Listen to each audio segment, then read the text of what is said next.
Let's refresh this. Alright, that looks good.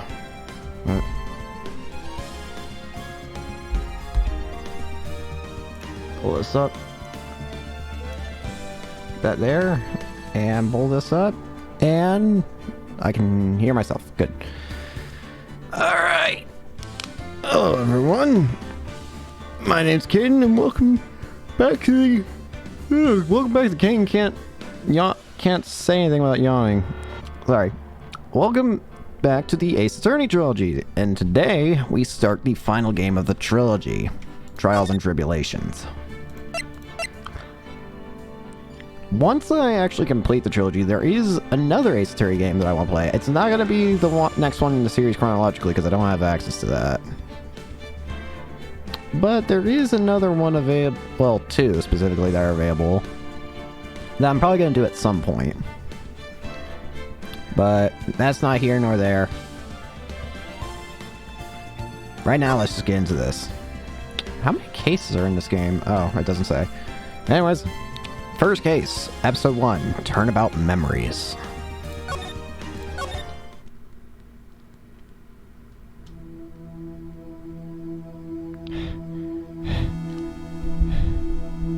How did I get into this mess?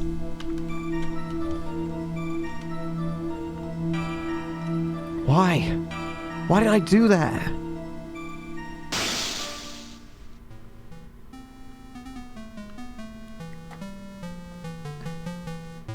That girl, you shouldn't see her anymore. Hey, it's none of your business. I'm telling you for your sake. If you continue to see her, it's going to be bad news. You're lying. Just listen to me. There's something you need to know about that girl. Stop it! Don't talk about her like that.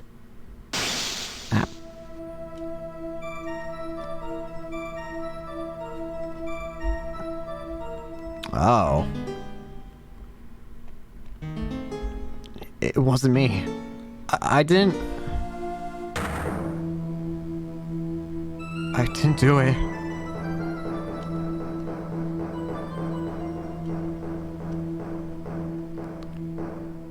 Five years earlier, Mia faced second trial. So we're playing as Mia in the past. Alright, and I guess our client is, ironically, Phoenix. That's kind of funny. April 11th, 9:40 a.m., District Court, Defendant Lobby, number 3. It's finally time. Kind of nervous. Oh, I recognize that cough anyway. Oh, Mr. Grosper. Good morning. Mia, please calm yourself down. You're going to get yourself arrested for suspicious behavior, you know. What are you talking about? I'm relaxed, Mr. Grosper. Look at me. I'm relaxed. Let go of my lapples. You obviously haven't got the temperament up to be a lawyer. I'm so sorry. It's just I'm so nervous today. Oh, that's right. This is your first time in the big leagues, isn't it? Well, never you fear, my dear. I'm Marvin Grossberg. I'm at your service. Actually, this is my second time in court. Still, you surprised me. What with your earnest request last night? Let me handle this case, you suddenly said. And quite forcefully, too. I just found out about yesterday. About the case, I mean. What? You've already learned all the relevant facts? Well, about that. You see, I mean... of course I have. I think. Oh dear. In any case, don't let our client see you so nervous. You see the poor young man in the pink sweater over there? That's our client. Hi. Good morning there, everybody. Good morning. Try to keep smiling, Mia. I just want to say, I'll give it all I've got. Yep, I'll be fine. No problem. Oh, What's wrong? Do you have a cold or something, Mr. Wright? Actually, it's Wright. Like the Flying Brothers. People screw it up all the time. And yes, I have a cold. That's what this mask is for. My doc says this way I won't give it to anyone else. You got others, he says.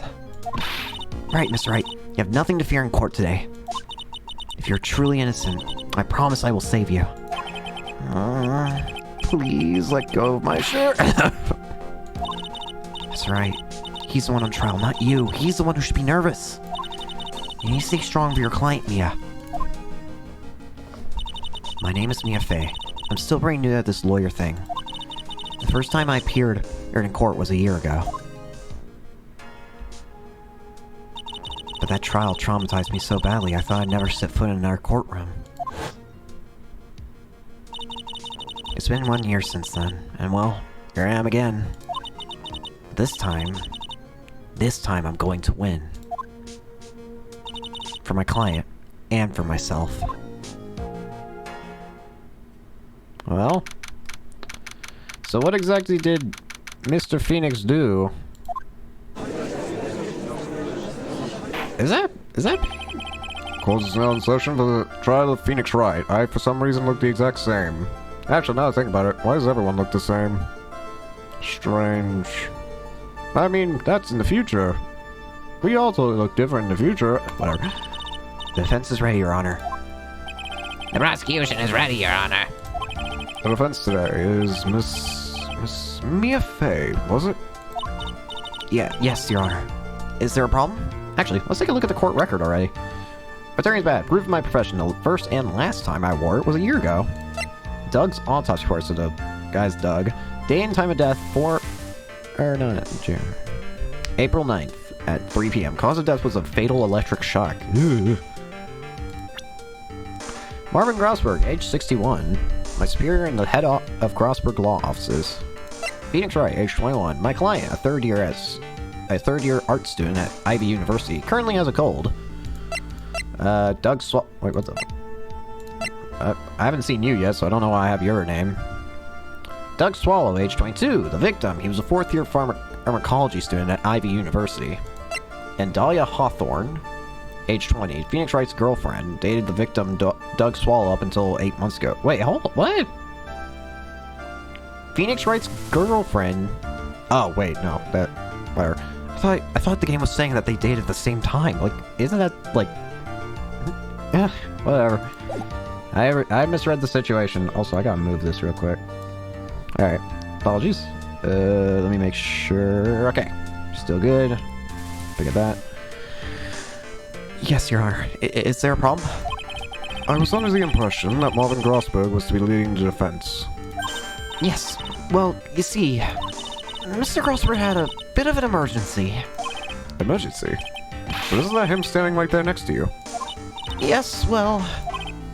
You're just a rookie. Are you sure you can really handle this? Don't let him scare you, Mia. Give him your toughest look. Of course, Your Honor. I think.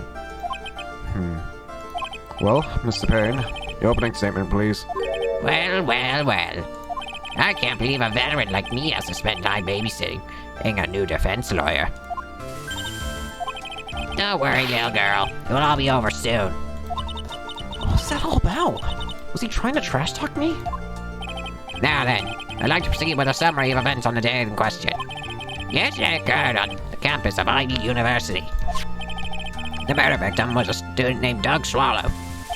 He was a fourth-year student studying pharmacology. It sounds like he was a very bright young man. Yes, well, next we have a photo taken at the scene of the crime. Broken umbrella. And there's the line. Just thinking about that. Students discovered the scene shortly after the murder. They found the victim's body. And the defendant, who had obviously bungled his getaway. They then called the police. That certainly makes the defendant look very suspicious indeed. Very well. The court accepts this photo into the record as evidence. Alright. Let me take another look at it. By the way, I can't quite tell the cause of death from this photo. Before I continue, I just wanted to have a clear view of it without the text. Alright. So, electrocuted. Why is the umbrella broke, though? Did they get into a fight, maybe? And how is this Phoenix's fault? I mean, I don't know. I'm just trying to think. If they got into a fight, then maybe it was just an accidental murder. Maybe they were just trying to fight it out. And then it just ended up escalating to a point where Phoenix may have pushed him in. Actually, that leads to another question. How low is this? And why is it so low? Shouldn't that be like... Isn't that like a major safety hazard? Whatever. The school probably doesn't care about it. Or the college probably doesn't. Whatever. You have a reputation for sagacity. I don't know how to say it.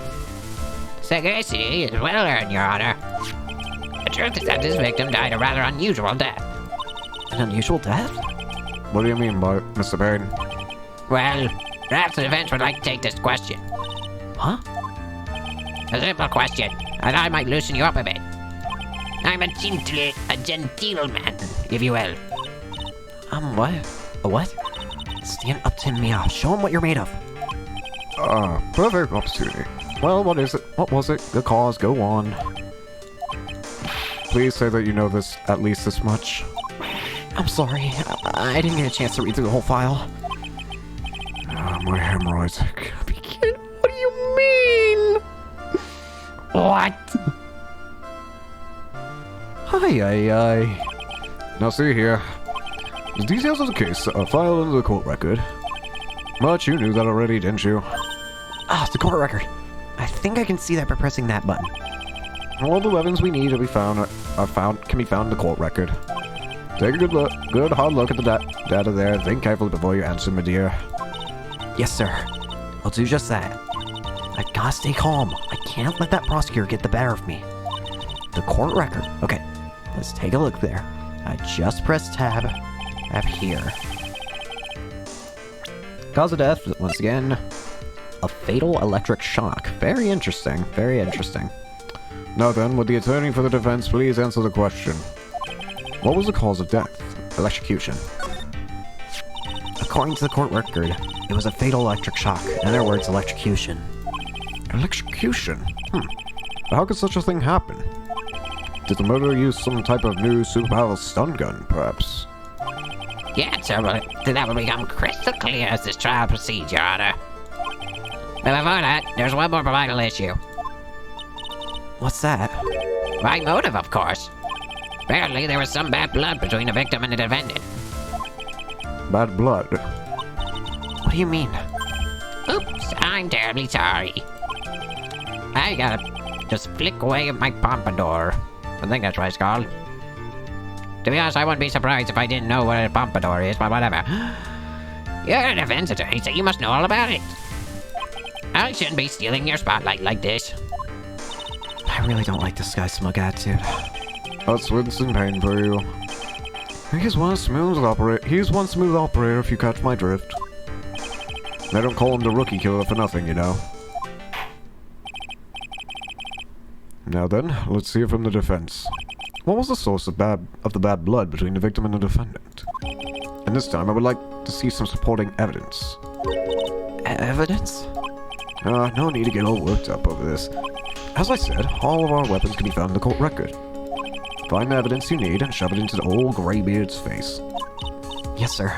Into old Greybeard's face. Should we be saying that in front of him? I don't think we should. Now it's yellow. Yellow save. Mr. Grossberg, try to set up an example for the young lady. Yeah, evidence isn't the only thing in the court record. People's profiles are as well. You can toggle between profiles and evidence with tab, so be sure to go over all of it. Now then, let's see what you got. What was the cause of the bad blood between Phoenix and Wright and the victim? It would have to be Dahlia. Hi. Winston Payne, age 49, the prosecutor for this trial. Veteran lawyer with a little too much confidence. It has to be her, right? The reason for the bad blood between the two of them was this woman here. Dahlia Hawthorne, isn't it? Very good, Miss Fay. You seem to have picked up on at least that much. This woman is the girlfriend of the defendant, Phoenix Wright. But up until about 8 months ago, she was with the victim, Mr. Swallow. Clearly, she has some part to play in this story. Oh, he's done it again. Before the cross-examination starts, he's already got the judge thinking like he wants. Very well, Mr. Payne. Please call your first witness. If it pleases the court, the prosecution would like to call Mr. Phoenix Wright. What? The defendant himself? Well, Miss Fay? It's fine. After all, Mr. Wright is innocent, right? The defense has no objection. Very well. Here I come. The court calls Mr. Phoenix Wright to the witness stand. Here I go. Hi. Witness, please state your name and occupation. Oh, yes. My name is Phoenix Wright. My job is, well, right now I guess I'm a suspect. No, he means what you did before. What did you do before you were arrested? Oh, I was a university student. Mr. Wright, you understand that you are suspect? But I didn't do it. I'm telling you out. Yeah. Will the defendant please refrain from passing on his cold to the rest of us? It seems the witness has something he wants to say. Well then, Mr. Wright, please tell us all about your relation to the victim. Right away, Your Honor.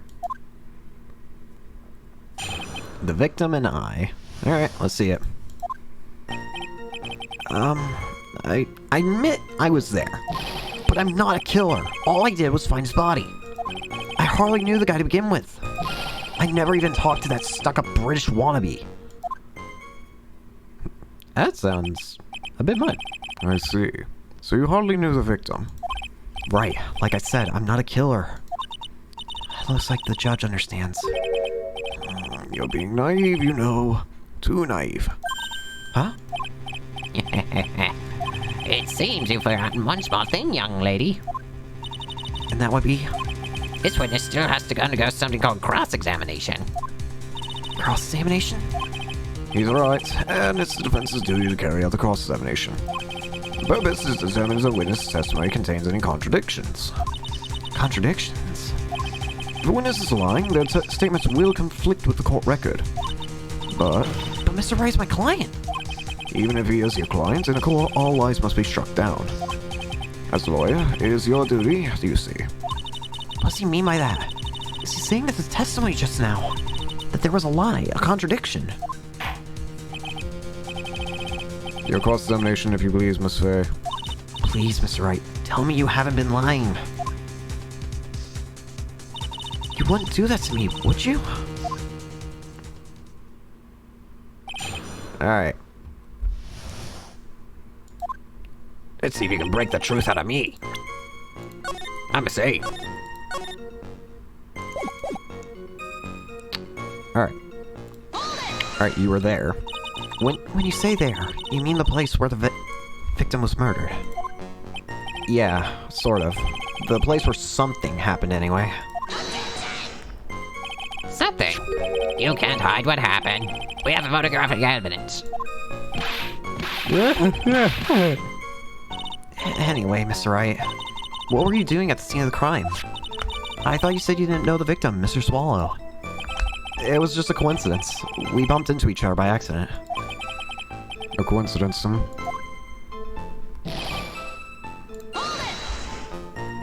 You say you found the body, so who called the police? Huh? Can I? Unfortunately, it was some other students that notified the police. Other students. That's correct. They were witnesses. Oh. Witnesses who saw the defendant standing there next to his body. In shock. Well, that's bad for me. Is this true, Mr. Wright? Could you stop sneezing every time you're in a bind? Well, it's true that I was pretty shocked when I found the body. But I...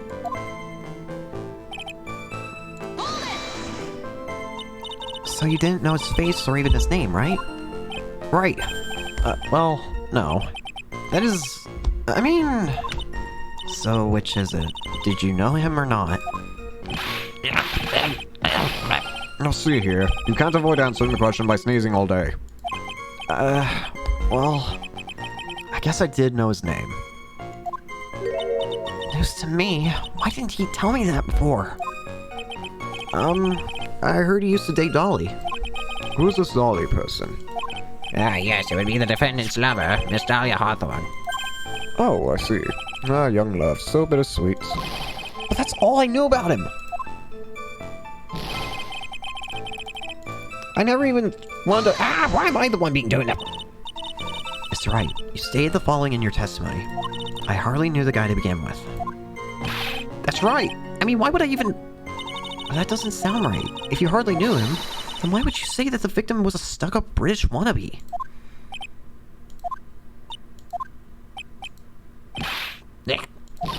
Well, Mr. Wright— no, it wasn't me. I'm not a killer, I swear. Mr. Wright, I will give you an opportunity to revise your testimony. How is it that you knew the victim was, as you put it, a British wannabe? Yes, well, he was always walking around with a huge Union Jack on the— Union Jack? On the back of his shirt. Union Jack. Union Jack? Wait, hold on. First of all, wait, on the— oh, I already see the contradiction, I think. But actually, that's a good contradiction, ain't it? Did you see it at the crime scene? The Union Jack, I mean. Yes, that's right. I saw it at the crime scene. That's why I figured he must love British stuff, see? It's true, cross my heart. I swear I didn't do it. He's acting fishier than the salmon I ate last night. May I ask you something, Miss Faye? Yes, Your Honor? What is it now? Who's this person anyway? This Union Jack fellow? The Union Jack is the name of the United Kingdom's flag. Oh, I see. So you mean like the stars and stripes, right? As usual, Your Honor, your insight astounds me. Hey, something just occurred to me. Isn't there something strange about this bit just now? Mia, there's a contradiction here. Mr. Grossberg. Quickly now, show that boy you mean business. With evidence, I mean. Okay, Mia. Check the court record carefully. Well, my dear, do you think you can manage on your own from this point? Technically speaking, I think I actually got this. I think I can handle this. 1 year ago, I was in a courtroom just like this. I can do it. I can handle this myself. Mustn't try to buy off more than you can chew, Mia. I'll be fine. I know what I have to do. Remember, you can always press them to get more information. Oh, and one more thing. When you're going to state a contradiction, make sure you present some definitive proof. Okay, Mia. One more time, from the very beginning of this testimony. He was always walking around with this huge Union Jack on the back of his shirt. And yet, if I look at the photo of his dead body, you can very clearly see there is no symbol. Objection! Are you certain you saw the Union Jack? Yeah, I'm sure. It was right there on his back. Miss Faye, is there some point to this line of questioning? Your Honor, please take another look at the crime scene photo. As you can see, there's absolutely nothing on the victim's back. Hey, wait a minute! He's wearing a leather jacket! The Union Jack was on the back of the t-shirt he was wearing. I was under the impression that you accidentally came across the body. But if that was really the case, then wouldn't you know that? Then you wouldn't know that, would you? You have no idea what he was wearing underneath the jacket. Mr. Wright, you've been lying to me. Please forgive him. Mia, you've made our client cry. Let him. That P on his chest doesn't stand for Phoenix anyway.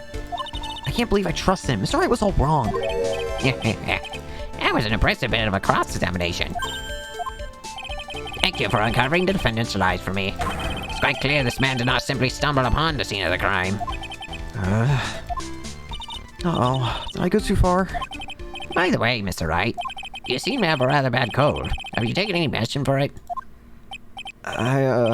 Yeah, I took some, but... Was the medicine that you took an over-the-counter brand called the Cold Killer X? Yeah, that's right. It kills colds good. Hey, wait a sec. How'd you know I'm a big fan of Cold Killer X? Would you happen to have that medicine with you right now? Well, actually, I seem to have lost it somewhere. You lost it? Does this even have anything to do with this case? Mr. Wright, shall I tell you where your cold medicine is right now? Huh? Your Honor, I'd like you to take take a look at another photo from the crime scene. What's this? In the victim's hands, it's Cold Killer X. Yes, but even I've got a bottle of Cold Killer X in my apartment. I'm sorry, but I'm afraid that argument won't work. There's no doubt as to who this bottle of Cold Killer X belongs to. Especially since Mr. Wright's fingerprints are all over it. What? Sensing his murderous intent, Mr. Swallow must have picked up the bottle of medicine, dropped by Mr. Wright, and hid it in his hand. His purpose in doing so only may have been to identify his killer as Phoenix Wright. Order in the court. Your Honor, I'd like to present this photo and bottle as evidence. Very well. The court will accept them into the record. Crime Photo 2 and Cold Killer X. Also, the victim's wristwatch was broken. Broken. Yes, it ceased functioning when a large wave of electricity passed through it. Well, Mr. Wright, you have some kind of explanation for all this? This is really bad. Oh, my buttocks. I'm poor. Stop! Cecil, man. What really happened? Alright. The truth is, I went because he called me. He was in the pharmacology department, so we agreed to meet at 2:45 behind that building. Remind me, if I were to look at this... that's 12, so...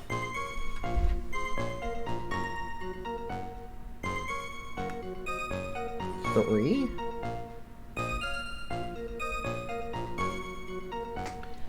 If I'm reading it correctly, it looks like it's saying 3:05, maybe?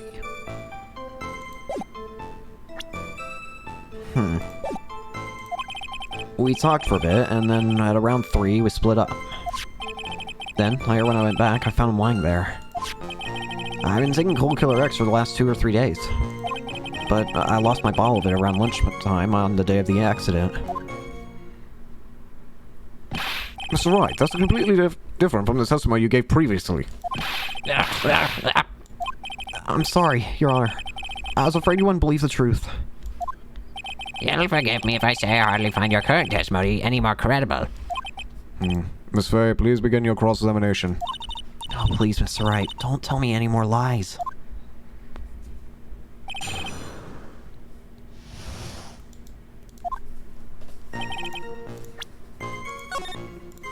Alright, then let's see.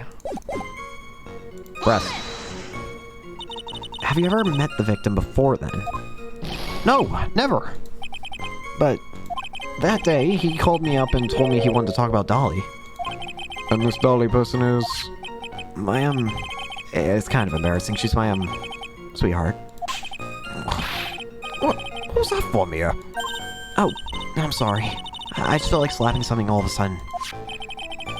Dolly Hawthorne was the lover of the murder victim, Doug Swallow. Before she met Mr. Wright, that is. So it was one of those nasty love triangles, I see.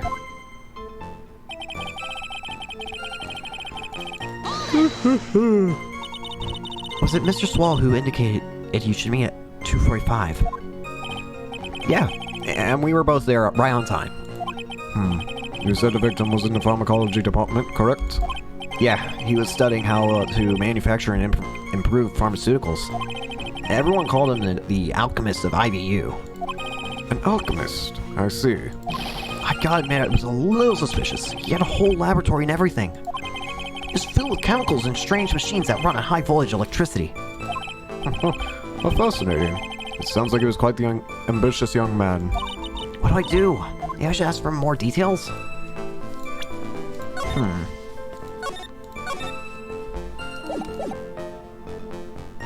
Let me hear more about this meeting.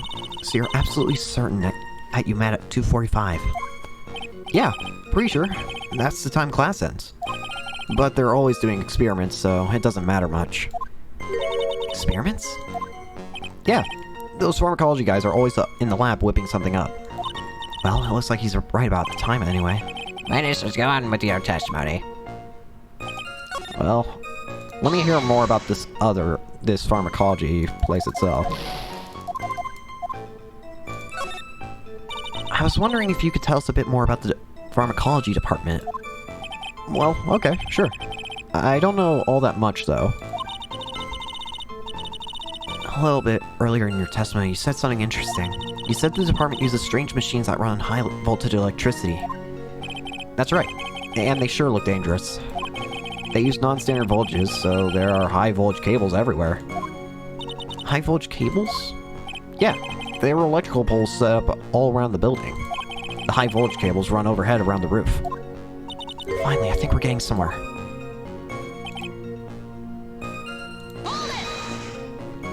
So what is it you were talking about? You know, Maybe we should hang out again sometime. Hang out again sometime? I wish that were true.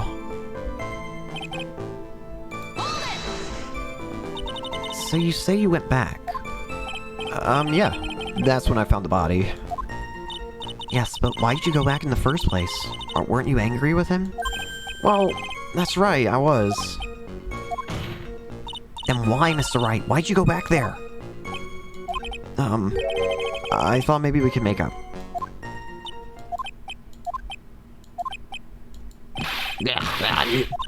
Judging by the atmosphere, I'm pretty sure that no one is buying this.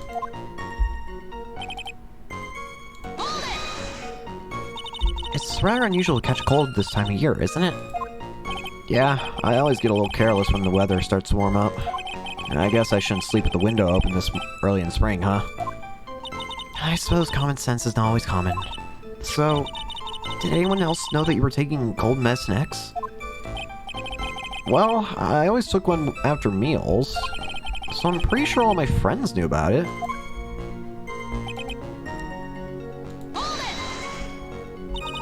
On the day of the incident, what did you do for lunch?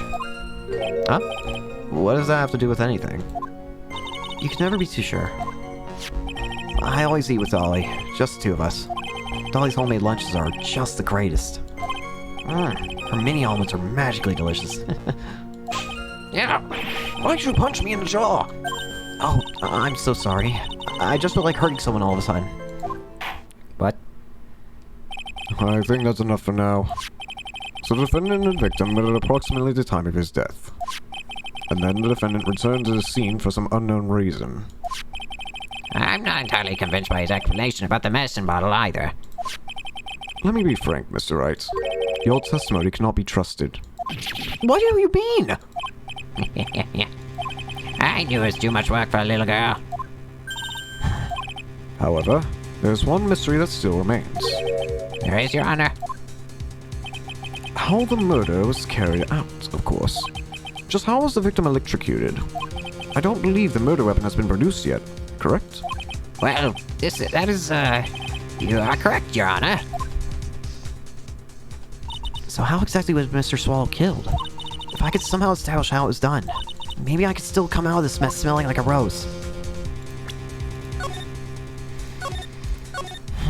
Can I establish a murder method? If it's electrocution...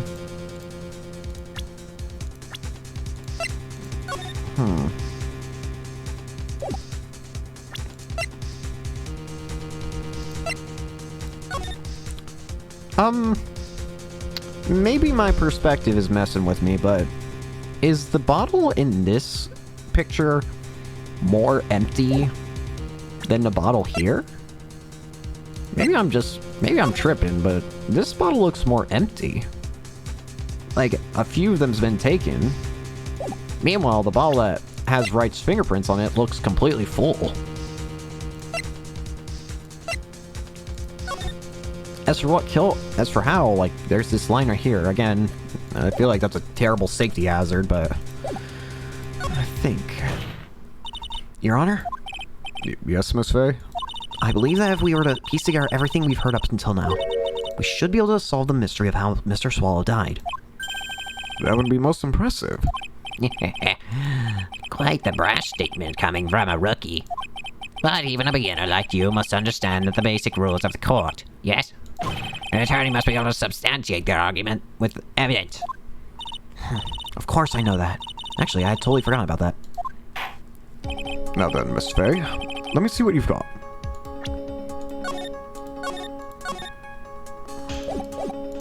Show me how you believe the victim was electrocuted. Well, it'd have to first start off here.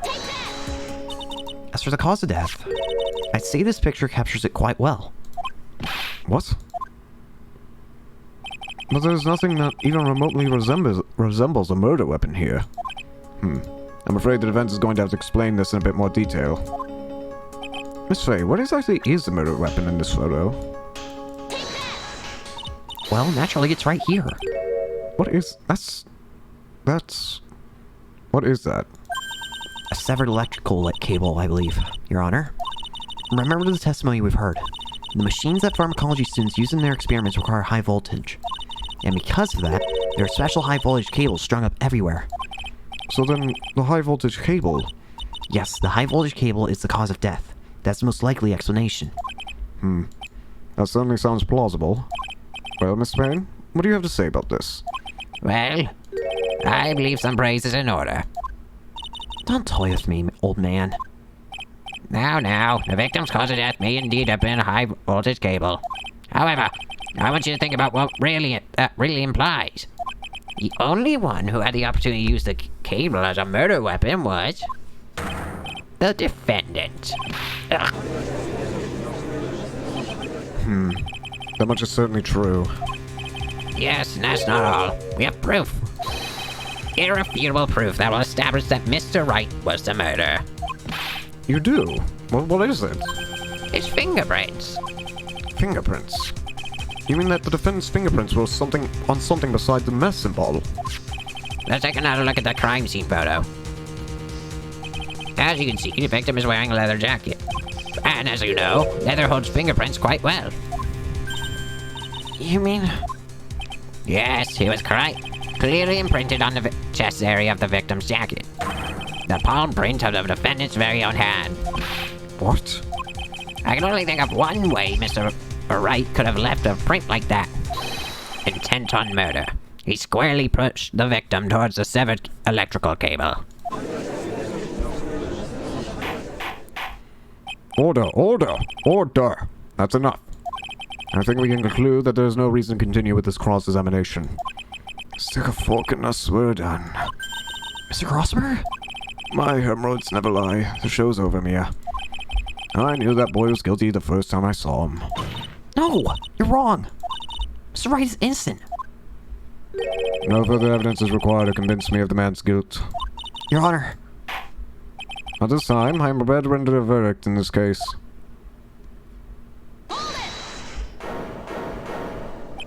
Do you have something further to add, Miss Fay? Is this what you want, Mr. Wright? You still haven't told us the truth, the whole truth. If you don't say something now, the judge is going to hand down a verdict. But I can't just say it. If I told you what really happened, then I'd be... It's okay, Mr. Wright. I'm your attorney. You can trust me. Miss Fay, no matter what it is you have to say, I believe in you and I'll represent you to the very end. We've already established the defendant's guilt. There's no further need for him to say anything. Wait a minute. Mr. Wright, I'll tell you what really happened. But I've already told you, Mr. Wright. There's no need for further... I did it. I admit it. I pushed him. It's my fault.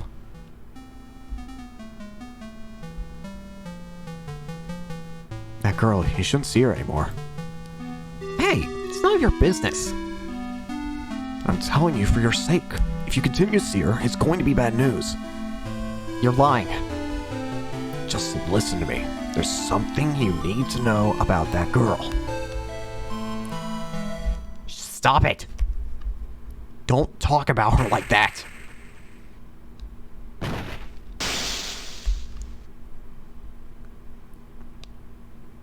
Well, this just made things worse.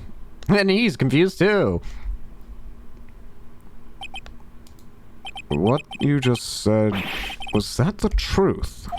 Yes, I was afraid. Afraid that if I told the truth, everyone would think I was the murderer for sure. Well, as things currently stand, we're all absolutely convinced you are. Please give me one more chance to explain. This time I swear I'll tell the whole truth. It'll be okay, won't it, Miss Faye? I believe in you. Oh, thank you. I still can't believe it. You really did push the victim. Feels like my hemorrhoids are doing the Harlem sh- Stop it. Cease. When I pushed the victim. That guy, he was talking bad about Dolly. I lost my temper and gave him a shove. At that moment, I heard some kind of loud noise. A little while after I left, I started getting worried. So I went back. But he was just lying there, dead. Well, the explanation is really quite simple. When you pushed him, Mr. Swallow flew back and touched the electrical cable.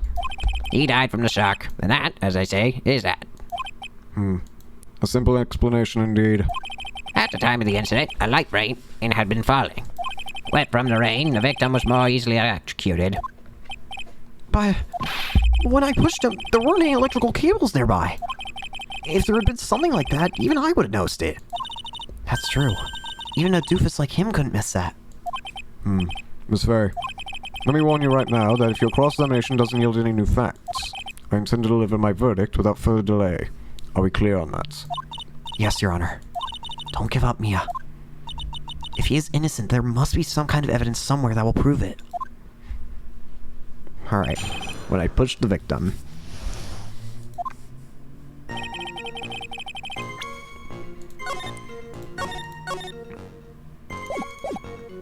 He was talking bad about Dolly. So what kinds of things did Mr. Swallow say to you? He said all sorts of terrible things about Dolly. He said that she was a bad girl. Is that all? Yep. Well, Miss Faye, you heard him yourself. Oh boy, you're not doing yourself any favors here, Mr. Wright. Please don't make this harder for me than it already is. Anyway, after you said that, I just...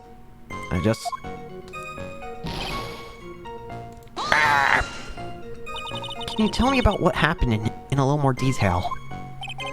That guy, he just said what he wanted to say to me. And then he put on the jacket he was holding and started to leave. That's when I lost my temper and flew into a furious frenzy. I just gave him a light, gentle shove to the chest. And when you did that, there were no severed cables anywhere to be seen. Right. There was nothing like that at all. But is it possible that you merely overlooked it? Well, I guess it's possible. What are you doing? Don't let that guy steamroll over you like cheap asphalt. I believe what's important here is the moment the push occurred. Let's continue on with the testimony, witness.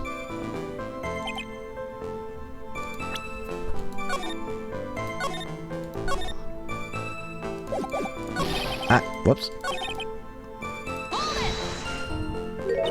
A loud noise?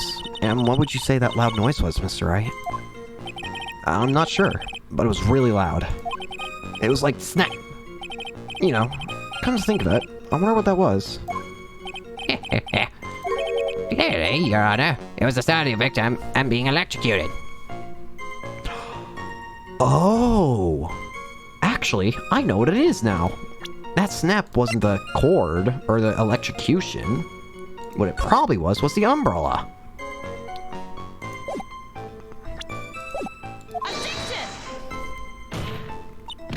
You're not qualified to decide that. What should I do?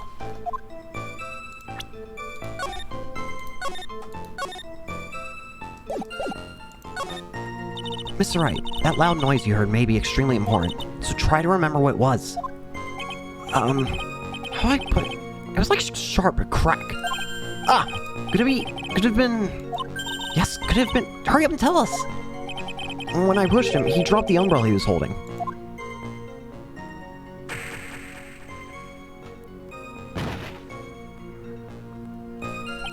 He fell right on top of it, and it broke. That's probably the noise I heard. An umbrella, huh? And did that umbrella belong to the victim? Yeah, it was a plastic umbrella. Cheap and frail. Kinda like the owner. Then again, I wish I had any kind of umbrella. I was totally soaked to the bone. Miss Faye, what do you think? Is there something important in that testimony just now? Well...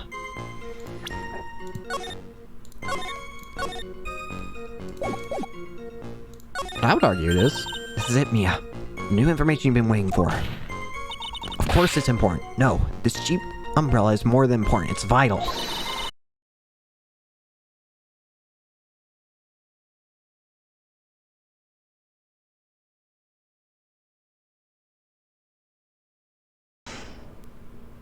Why didn't you testify the umbrella from the very beginning?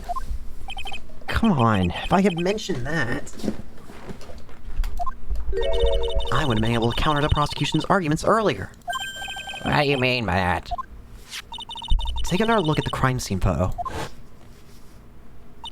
According to Mr. Wright, the victim fell on top of his umbrella. However, if you look closely, the umbrella is nowhere near the victim. Actually, it's by the electrical pole. You're absolutely right. The conclusion here is obvious. After the defendant left, the victim moved from where he fell.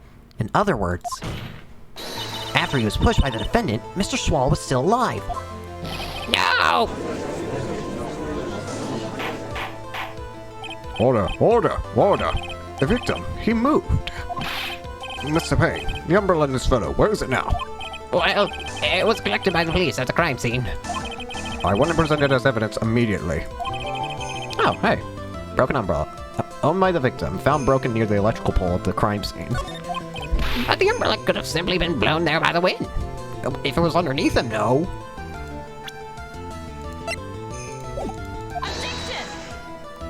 According to the testimony, the victim fell on top of the umbrella.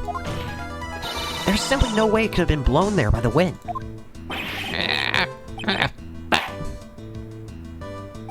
I know this matter of the umbrella seems relatively trivial, but as long as the smallest doubt remains, I cannot render final judgment. No!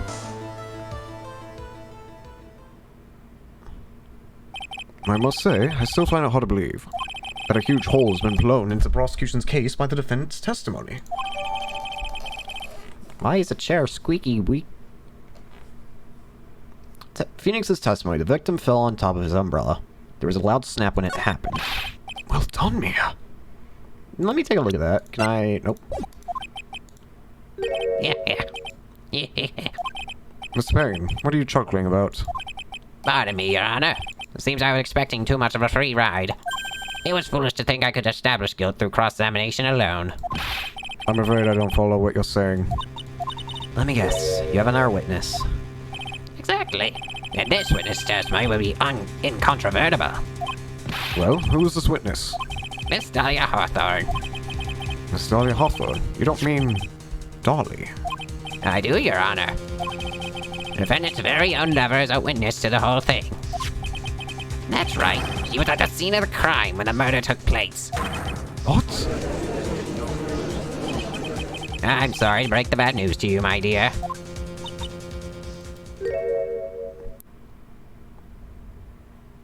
Bad news. You couldn't be more wrong. Actually, I've been waiting for this. You can't be serious. Mia, what do you mean by that? I think this is a good point for us to stop at. Court will now enter a 20-minute recess. Afterwards, we will listen to the testimony of Miss Dahlia Hawthorne.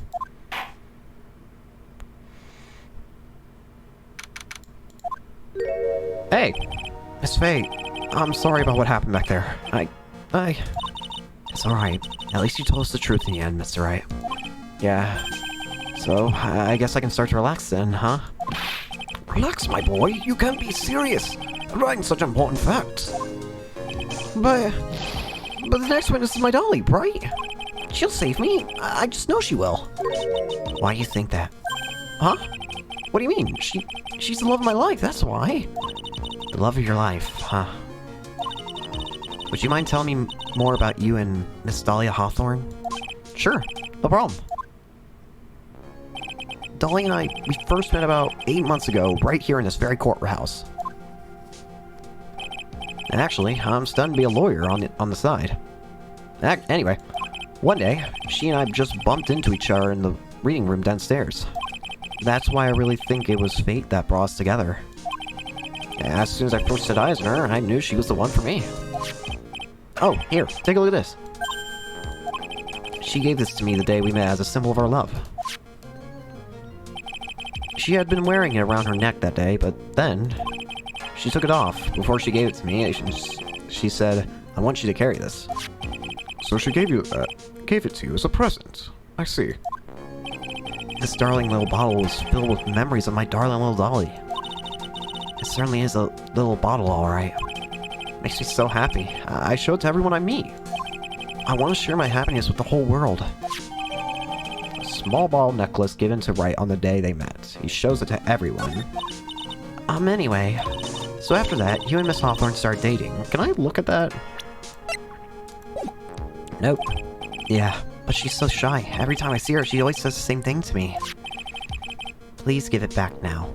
Please give it back now. A strange girl asking for a present back like that. By the way, Miss Wright, the day you first met Dahlia Hawthorne 8 months ago, it wouldn't happen to have been August 27th, would it? Huh? Yeah, it was. But how did you... This happened on August 27th, right here in this courthouse. What's this? A newspaper clipping? Let's see. Murder in the courthouse. Murder? What are you reading there? Let me see that. Oh, I see. Mia, I think I understand what you're trying to say. And I think I understand why you suddenly took such a keen interest in this case. You believe there's some connection between these two cases. Am I correct? Yep. I get the feeling I can already see what's happening here. An article from August 28th, almost 8 months ago. I hope you don't mind, Mr. Grosberg. I need to finish this myself. Can I take a look at that in closer detail? Yes, I can! Murder in the courthouse. Very little information is being disclosed at this time, since the victim of yesterday's incident in the district courthouse cafeteria is said to have been a lawyer. However, police are questioning a 19-year-old female college student who was sitting with the victim. 19-year-old female college student. Yep, that would have been perfect timing. Yes, but I'm afraid what you have will not be enough, my dear. I'll go and have a look in the downstairs reading room and see what else I can find. Thank you. I want to do whatever I can to be of help to you, Mia. Well, it looks like recess is about over. You better all get moving. I guess so. That recess sure seemed longer than 20 minutes, though. We're continuing right now.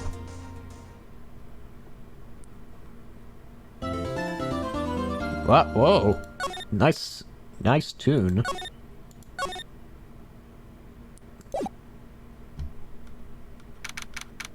April 11th. I'm by myself. What will now reconvene? Mr. Bain, please call your witness. This next person is someone who witnessed the crime as it happened. The prosecution calls Miss Dahlia Hawthorne to the stand. Hello.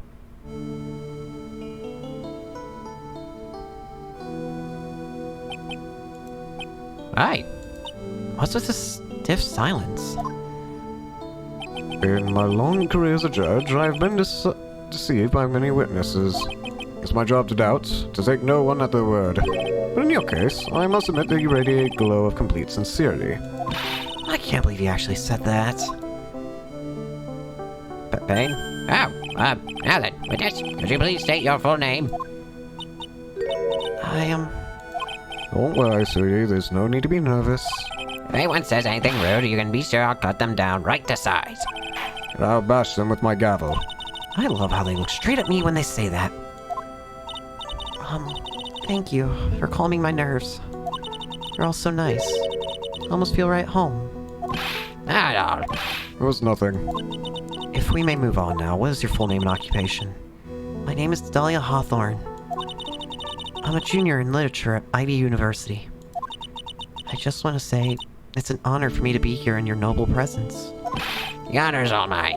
No, the honor's all mine. Well, we know whose milkshake brings all the boys to the yard. Sir? Is there something I can help you with? You just go on and say whatever's on your mind. You two need to stop. I'm sure there must be some kind of mistake. Feeny wouldn't kill anyone. I just know it. Yes, yes. I can see why you'd say that. She's gonna be a tough witness, alright. It only took her 12 seconds to wrap them all around her little finger. Now then, please proceed with your testimony. Let's hear about what you witnessed on the day of the incident, if you please. What you witnessed? Let's see it. I had been planning to go back to Feeny's place after class was over. Feeny and Dougie, they were talking behind the building. Then suddenly, Dougie got all wobbly and just collapsed. That's when Feeny noticed that I was there. I went to go and find some other students and they had called the authorities. I don't know what to say. According to you, Miss Hawthorne, the defendant didn't do anything wrong. Young lady, as old as I am, even I can recall how hot the flames of young passion can burn. Nevertheless, it is my job to discover the truth. Please tell us the truth. But I would never. That's more than enough, your witness. I won't allow us to continue. What do you mean by that? Please, just let me proceed with my cross-examination, Your Honor. I, for one, don't plan to win my case on a bunch of paper-thin lies. You haven't changed a bit, Mia Fey. What's this? So, you two are acquainted? Yes, we've met before. Once. In any case, Miss Fay, the floors are yours. It's good to see you again, Madam Fay. Madam! I'm no grandma yet, girlie. Alrighty. I don't trust you for a second. Feeny? No, unless I'm mistaken, I mean Mr. Wright, is in the art department. If that's the case, then what were you doing by the pharmacology building? Well, I'm in the literature department. I'm studying Japanese Senryu poetry. Oh, how wonderful. It's that humorous yet satirical style of haiku, yes? Nothing left to do. When a man reaches this age, sleep is his best friend. That's supposed to be poetry. Sounds more like a midlife crisis. For me to get to the art department, I have to walk through that back area. Oh, yes, I see. That makes sense. Now, once I enter the courthouse, I always walk through the front doors. How else would you enter? Teleportation? I won't doubt it.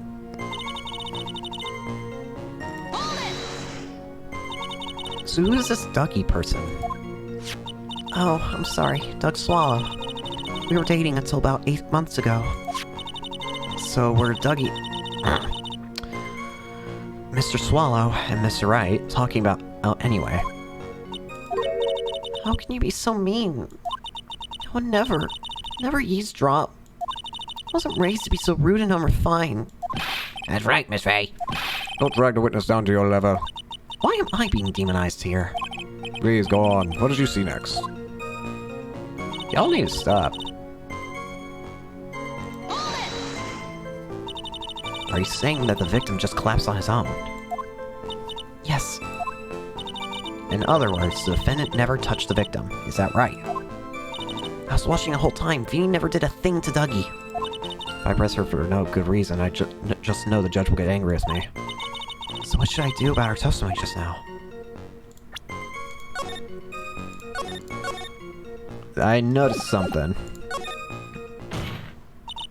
Feeble eyes are not becoming, Miss Hawthorne, so let's drop them, shall we? What? I I would never. Miss Fairy, I will not allow you to badger this witness. I believe the defense is engaged in a fishing expedition. That is, she has no supporting... Please don't glare at me like that, I'm just doing my job. Now then, Miss Hawthorne. The defendant's palm print was found on Mr. Swallow's leather jacket. It has already been shown that Mr. Wright did, in fact, push the victim. What? There's no need to try to cover for the defendant. It would be much better if you came out and told us the whole truth.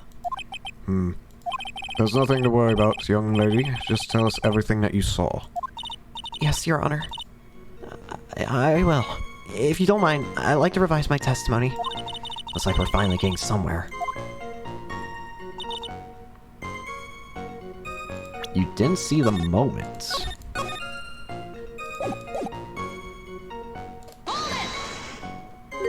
You didn't see it. Well, I saw the moment when Dougie fell to the ground. And at that time, there were only two of them at the scene. The defendant, Phoenix Wright, and the victim, Doug Swallow. Yes, that's right.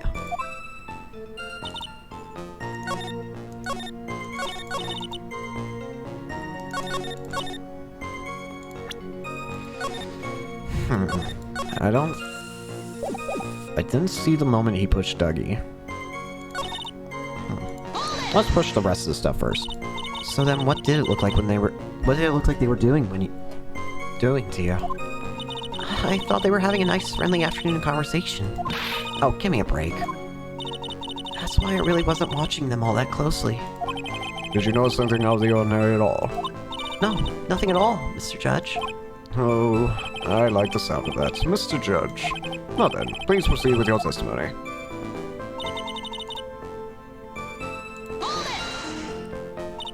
When you say students, do you mean students from the pharmacology department? Yes, they're all very fond of their drugs. Please try to stay on topic. So to find some pharmacology students, you went to the labs, correct? That's what I was planning to do, but in the end, I wound up not going. A group of about 10 research students came running out of the building entrance. Somehow they all seemed to know what was going on. The students knew what was going on. Huh? I get the feeling I might have an idea. How could the students have known what was going on? Well, I don't know for sure that they knew what had happened. It's just they all seem kind of excited about something. Doesn't look like I'm gonna get any more info about the students. So the students called the police. Yes, I was just so... I was so panicked. Yes, well, anyone would have been, my dear. That girl, she's telling a super obvious lie and she knows it. She's just pretending to protect Mr. Wright. Yes, that's gotta be it. Way to go, Mia. Okay, that means I'm gonna have to dig deep to find a contradiction in this one.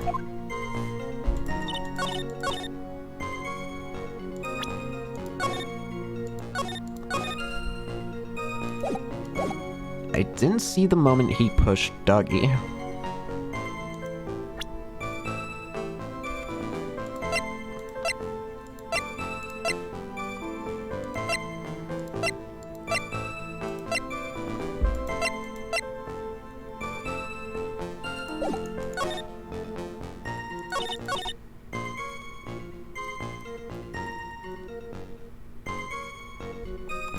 Oh. Actually, I wonder. You didn't hear anything? I kind of doubt that. You should have heard something. You say you didn't hear anything unusual. Is that correct? Yes, that's why I was very relaxed, looking at the scenery around me. That's nice, but I find that just a little odd. I have here testimony of your boyfriend, Mr. Phoenix Wright, and he clearly testified to the effect that when he pushed the victim, he heard a sharp, loud noise. He said that? If you were really that close to the two of them, why didn't you hear this noise as well? Well, maybe the noise just wasn't all that memorable. But according to Mr. Wright's testimony, it was a sharp noise like a snap.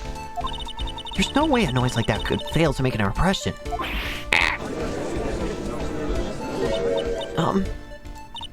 May I have a moment to answer?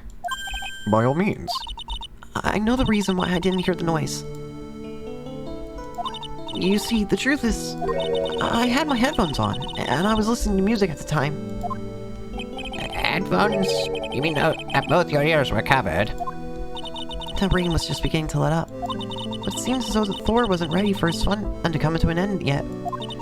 The sky continued to flash and rumble. Thunder and lightning, huh? Yes, I'm afraid of the sound of thunder, so I put my headphones on to block it out. Yeah. Well, Your Honor, as you can see, there weren't any contradictions in her testimony at all. Wait a sec, Mia. That testimony just now. She said something that would totally change the case.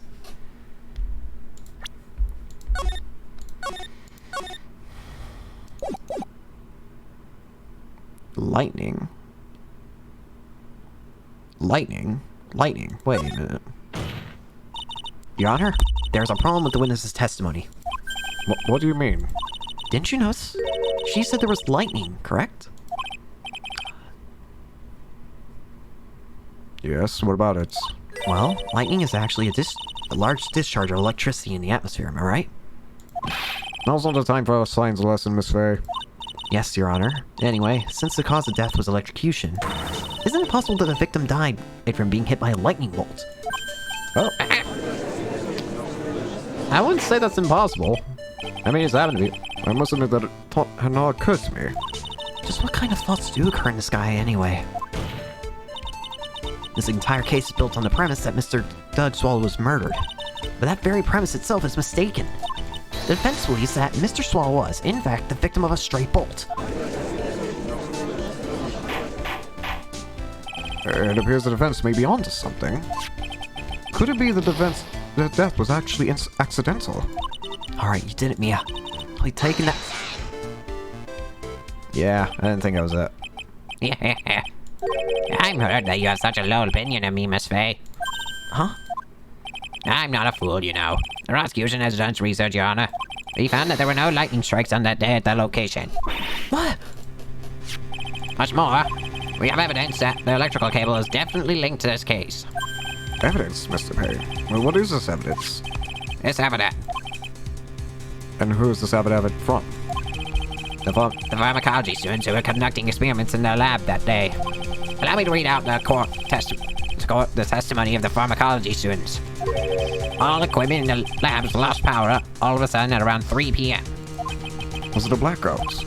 All the lab's equipment runs on high voltage, Your Honor. So you're saying the equipment lost power because... Precisely. They lost power because of the severed electrical cable. The power outage occurred at approximately 3 p.m. Which fits the time of death listed in the autopsy reports. Exactly. In other words, the victim died as a result of touching the severed cable. According to the students, the cables were very old. They were planning on having them replaced in the near future. I see. Apparently, the cables had become so brittle that even the smallest bump would have caused them to break. Weird. However, there's still one thing that troubles me.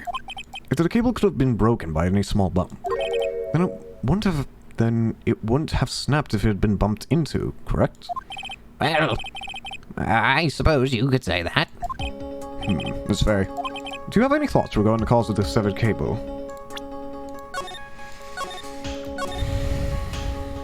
So now I have to figure out what could have caused it to break. Is there anything at the moment that could have caused it to break? That I can think of?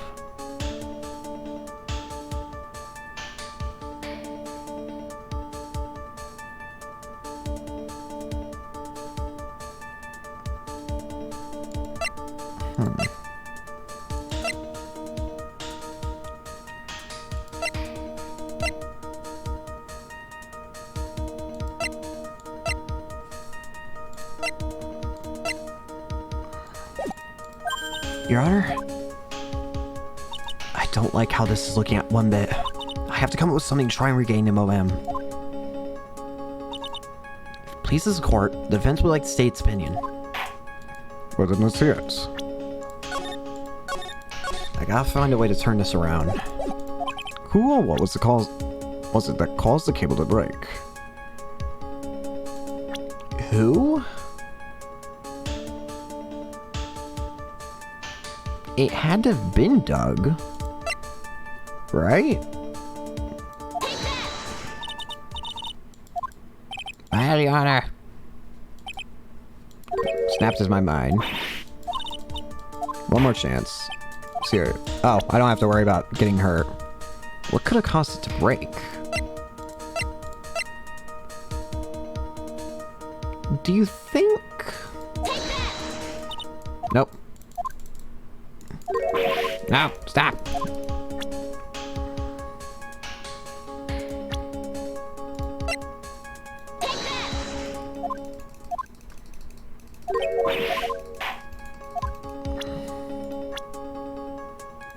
Grossberg, no. Wrong button. Was it Phoenix? Your Honor, please think back to Mr. Wright's testimony. The defendant's testimony. He said that after he pushed the victim, he heard a loud, sharp noise. Now, this happened at around 3 p.m., correct? Yes, that sounds right. Wait, are you saying that? The lab equipment lost power at 2:55 p.m., which fits right in Mr. Wright's timeline. In our words, it was Mr. Wright's shove that caused the power outage. Yes, the prosecution also came to that same conclusion. It was the very shove that caused Mr. Swallow to be electrocuted. I'm afraid I can't agree with you there, Mr. Payne. What's that supposed to mean? Take a look at where the victim landed after being shoved. See the umbrella? It's by the electrical pole. That's right. The victim banged into that pole as a result of being pushed. It was that impact that caused the cable to break. Well, that makes sense, and then the victim was electrocuted. I'm sorry, Your Honor, but no. It doesn't make sense at all. If the victim was shoved into the far pole, then he couldn't have been electrocuted by the severed cable in the foreground here. Ah! In other words, someone other than my client must have electrocuted the victim. Order in the court. The lamentations of my enemy. I've longed to hear them. It's true, the defense is absolutely correct. There doesn't seem to be any way the defendant could have... Mr. Judge, sir, may I say something? The Madam Attorney's explanation. She said some things that are a little different than I remember them. What the? Yeah, I'm not liking this. Please, just once more. May I please testify one last time? Please, Mr. Judge. Of course it's alright. Just go on right ahead and give your new testimony. This is it. She's finally starting to show her true colors. I know. I get the feeling I think I already know who the killer is then. Truth is, Feeney pushed him twice. First time was into the electrical pole. That's when the cable broke. Then Dougie tried his best to run away from him, but Feeney caught up and crashed into him from behind. Cable snapping and Dougie being electrocuted. It all occurred in less than a minute. So after being shoved, the victim got up and tried to run away. And that's when the defendant pushed him for the second time. I'm so sorry, Feeney, but I just have to tell the truth. Am I doing the right thing? Am I, Mr. Judge? Of course you are, my dear. As painful as it may seem, you are. As I must say, you may proceed with your cross-examination. Alright.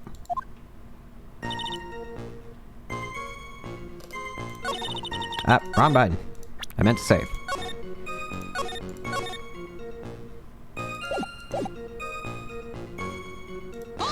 Press. Miss Hawthorne, previously in your testimony, you said the following. Actually, I didn't see the moment he pushed Dougie. I know. I'm sorry. I wanted to protect Feeney. So that's why you basically lied to the court? I was a bad girl. I know. Mr. Judge, Yes?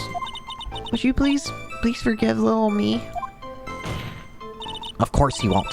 What you did is called perjury. Oh, come on now. It was just a little white lie. We'll forget it this time, but please be more careful from now, alright? Oh, thank you so much, Mr. Judge. Not at all. Judge had better be more careful himself. A dark alley is friendlier than that girl.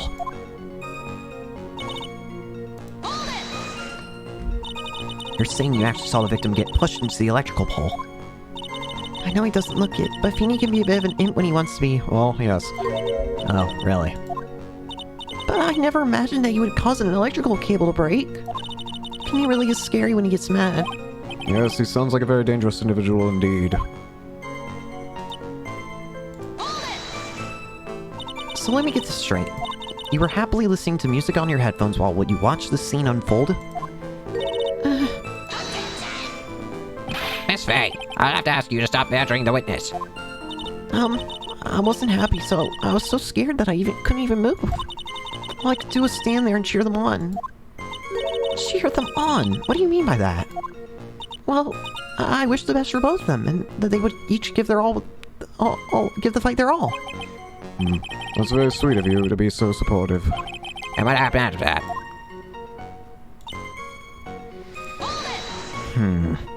That doesn't sound quite right. There were imprints found on the chest of the victim's lair jacket. Mr. Payne, was there also prints found on the back of his lair jacket? Well, no, there weren't. Madam Faye, may I suggest you listen a little more carefully? I said he crashed into him from behind, right? My Feeny wouldn't leave any prints behind in that case, would he? Ugh. The cable snapping and Doug being electrocuted all occurred in less than a minute?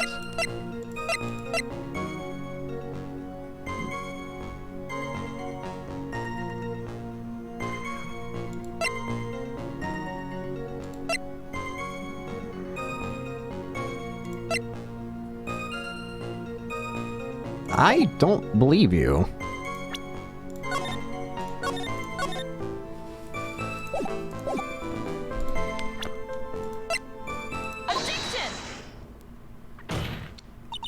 That's enough, witness. I'm afraid I don't understand. You will in a minute. Could you please take a look at this picture? Oh, that's medicine. That's the one Feeny likes to take for his cold. I forgot about the watch. It's not the medicine I want you to look at. It's the wristwatch. It's stopped at the precise time the victim was electrocuted. In our words, 3:05 p.m. Yes, and your point is, Miss Faye? My point is this. What time was it that when the lab suffered that power outage due to the cable snapping? Well, according to the student's testimony, the answer is clear. It was doing... Would you care to explain to court, Miss Dahlia Hawthorne? What exactly happened during this 10-minute interval? The defense proposes that it was during this interval that the real murderer killed Mr. Doug Swallow. Order in the court. What is all... This is nonsense. The real murderer. Even you can't deny the time between the cable breaking and the electrocution are completely unaccounted for. Then who was it? Who else are you saying could have done it? Time to bring that out true. There's only one person who could have murdered Mr. Swallow. Only after my client had left the scene was there a window of opportunity for the real killer. Miss Faye, is the defense really ready to indict someone as the real killer? It's finally time. This is the moment I've been waiting for. Yes, Your Honor. We are ready. We are more than ready. Very well. But remember, if you accuse the wrong person, you will be penalized. Think very careful before you speak, Miss Faye.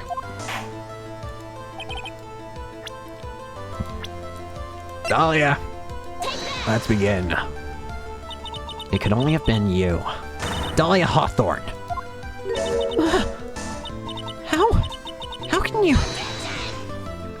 The defense is grasping at straws.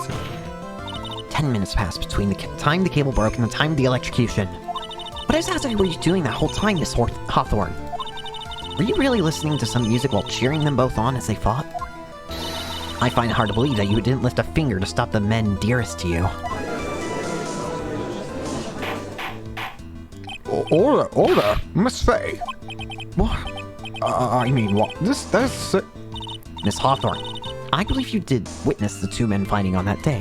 However, after Mr. Wright pushed the victim, you subsequently left the scene. It was you who pushed Mr. Swallow to his death by your very own hands. How can you say something so mean, Madam Faye? I didn't do anything. Miss Fay, this is very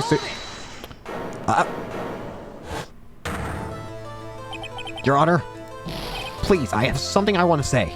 Yeah. You? What is it? Please strike the defense. Everything the defense said just now from the record. What the? Are you daft? You're totally wrong, Miss Fay. Like, she couldn't do something like that. Mr. Wright, get back in your seat. Bailiff, grab that man. Ah. Yeah. Leave my dolly alone. That boy. He's got himself way over his head. Oh, Mr. Grossberg, you're back. It seems I've arrived just in the nick of time. I found the police report on that incident in your newspaper clipping. Beautiful. Thank you so much. This is exactly what I was hoping for. Alright, let's take a look. Incident overview. Location, District Courthouse Cafeteria. Date and time, August 27th, 4 o'clock p.m. Victim, Diego Armando, age 28. Occupation, lawyer. Suspect, Dahlia Hawthorne, age 19. Details. Armando ingested poison while interviewing the suspect regarding another case. Traces of poison were found in this victim's coffee cup. No poison was found in the vicinity or on the suspect's person. It is unclear how the poison entered the victim's coffee cup. Hey, SCTV, how's it going? And if you don't know about this case, then it might be a bit confusing what is going on right now. Because, so it's the first case... It's the first case of the third game in the trilogy. And this actually takes place 5 years in the past, where this is Mia's second case she ever took. So we're playing as Mia right now, and the defendant is actually Phoenix. Phoenix is the one who's suspected of murder 5 years ago in this case. You'd better take a good look at it. It, details how you came to lose your boyfriend. Oh. Now then, the defense has made a very serious accusation. Mia. Mr. Bain, what do you have to say about this? Well, really, Your Honor, I... May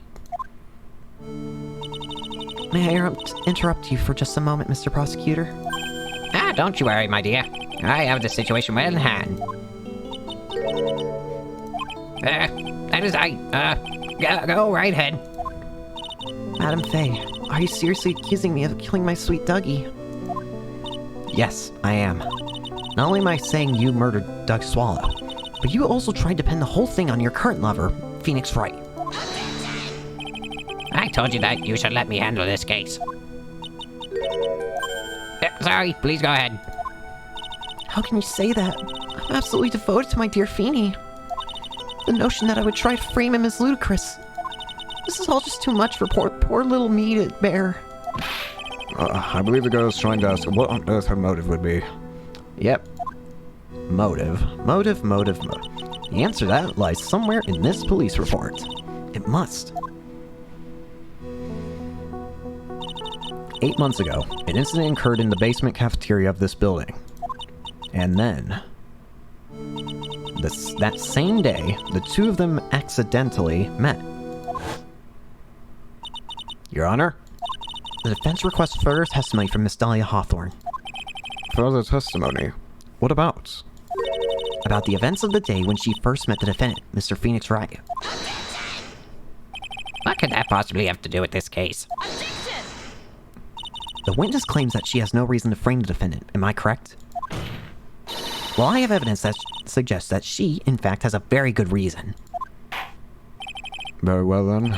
The court grants the defense's request. Young lady, would you mind staying on for just a little bit longer? Of course not, Mr. Judge. Get ready for the battle of your life, Dahlia Hawthorne. How I Met My Feeny. Ooh, now it's getting serious. I first met my darling Feeny 8 months ago. It's like we were destined to meet in this very courthouse's basement reading room. The moment our eyes met, my heart skipped a beat. We've been going out ever since that fateful day. We're so lovely. We're so lovey-wovey, we literally make people sick. It's just jealousy, I think. Mr. Wright, do that again, you'll be held in contempt of court. And now we enter the final act of our little drama.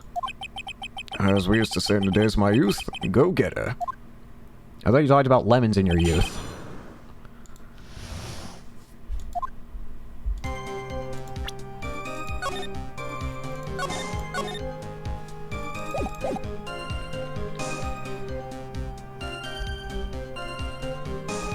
How Phoenix is back? I got no clue. Alright. So until that time, you had been dating Doug Swallow? Yes, I'm a real fool, I know. Letting my emotions change so quickly. I'm just ashamed of myself. No, not at all. Look at me. I'm infamous for changing my mind. Yes, you are, Judge. Hey. My critics have even taken to calling me Judge Fickle. Maybe you should look for a different line of work. Despite that, however, he always hands down that correct verdict. I can't deny that. That's why some people also call him the Great Judgini. That's also fair as well, I guess. The courthouse reading room. That's a strange place to meet the love of your life. That's not true, Madame Faye. After all, Feeny was not only an art student, but he was also planning on becoming a lawyer. I'm not talking about him. I'm not talking about him. I'm talking about you, Miss Hawthorne. What was a literature student like you doing in a courthouse reading room? This line of questioning is a waste of time. It has nothing to do with our murder case. Miss Faye, I'm warning you, if this has nothing to do with Mr. Swallow's case. I have to remember this judge is on Dolly's side. Judge Fickle. Yeah. Again, it's true, but again, it's also true that he makes the right decision in the end, so... Very well. I want to keep pressing this. Your Honor, if you allow me some latitude, I think I can establish relevance. Please ask her to continue on with her testimony. Very well. Young lady, I've got a simple question for you. What were you doing downstairs in the courthouse reading room? If it pleases Your Honor, the answer is simply this. I had come to this courthouse to do some research for a paper I was writing.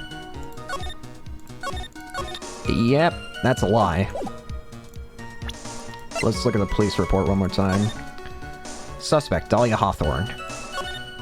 Man, Armando ingested poison while interviewing the suspect regarding our case. Yeah, trace poison were found in the victim's coffee cup. Alright. Why are you here? Start talking. Miss Hawthorne, you weren't here because of your research paper, were you? Didn't you actually come here for a much more important reason? What is the meaning of the cocky smile on your face, Miss Faye? 8 months ago, right here in this very courthouse, there was another tragedy. Another tragedy? Do you mean the incident in which an attorney was poisoned? Oh, you must have presided over that case, considering you know. The name of the suspect in that incident is listed here in this report. And that name is Dahlia Hawthorne. What? Dahlia Hawthorne? Yes, the sweet pie of everyone's eyes, Miss Dahlia Hawthorne. She was the prime suspect in a criminal case just 8 months ago. Is that all the info we have? There's also other things we've heard. We know that... The things we know is that Dahlia and Phoenix met 8 months ago in the courthouse. During that time, Wright was given this by Dahlia. This weird bottle necklace thing. Here it is, murder in a courthouse. Very little information is being disclosed at this time, since the victim of yesterday's incident in the district courthouse cafeteria is said to have been a lawyer.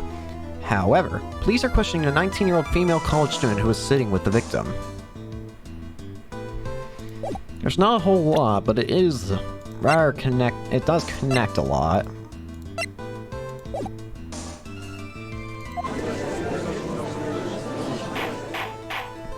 Order! This is unbelievable. It's true then. The loveliest roses can hide the cruelest thorn. Miss Faye, that's not fair. You can't slander my witness with an unrelated case. I, Winston Payne, will not allow it. Mr. Prosecutor, I believe I was speaking. Pardon me. Go right ahead. It's true about 8 months ago. Police expressed some interest in me. Express some interest, huh? Mr. Judge, sir, I know I'm under oath, so I'll tell you the absolute truth. I did not commit the crime that occurred during that incident 8 months ago. I see. Okay, I've tied the two crimes together. Now I've just gotta stay on the offensive. Well done, Mia. Ooh, better than a fight, my heart and my back. Stop! Why are you... Ah, I can hardly tell you which is more in play, my spirit or my hammer. stop it!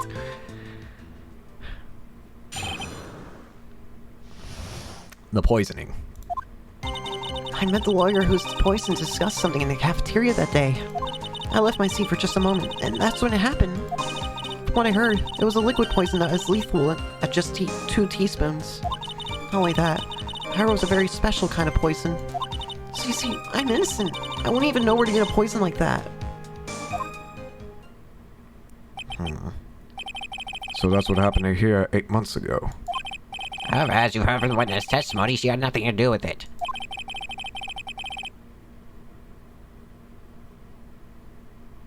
Hot girl spring stuff. I think the defense is just out of tricks. I'm terribly sorry, Mr. Payne, but I'm afraid the defense has many more tricks up its sleeve today. And I'll be sure to show them to you before the end of this cross-examination. Ah! What the? Why does the defense suddenly feel stronger? Mia, you're glowing with a true lawyer's aura, my dear. That proud posture and self-confidence, absolutely smashing.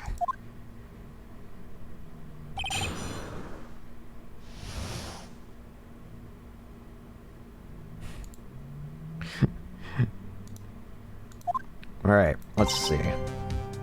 I get the feeling I know where this is headed in some way. What are you talking about with the defense attorney? Well, I'm sorry, but that's confidential.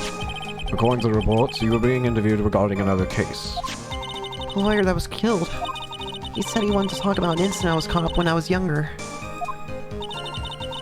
Why don't you tell us all about that tell us all what that incident was? It has absolutely nothing at all to do with this case. Objections are saying, the defense of the question is stricken from the record. You get involved in a lot of incidents, don't you, Miss Hawthorne? Well, I guess I was just born under a bad sign. Don't worry, Dolly, I'll protect you. You heard the man. Now that is true love, young lady. Oh, Feeny, please. Ugh. Ugh. Those two really are making me ill, albeit for decidedly different reasons.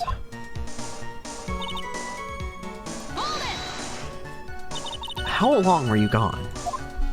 I've already answered all these questions for the police. But if you must know, maybe 10 or 20 minutes. And where were you during that stretch of time? Using the toilet? What are you saying, Miss A? Toilet? My perfect little dot. You heard the defendant. Miss Faye, better luck next. Da da da da da da da da. Oh, Feeny, please. Police have already looked into this whole matter. This line of questioning is nothing but a waste of this court's time. Objection sustained. Miss Hawthorne, please continue with your testimony.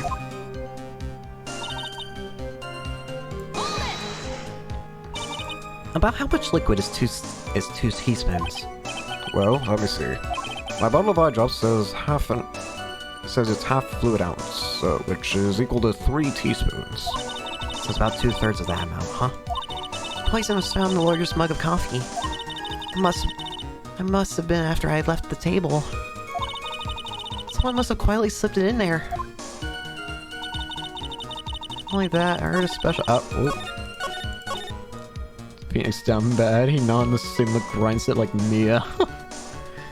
To be fair, if you saw the beginning when Dahlia was first shown to the court, the judge and Payne were also down bad for Dahlia, so at least this time we don't have another circus case where I don't know. I don't understand why they had the age for that be underage, but whatever.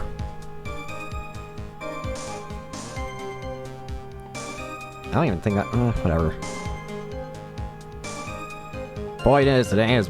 I don't know, actually. I was not talking. Special kind of poison. How so? Well, I heard that's almost impossible to detect. Oh?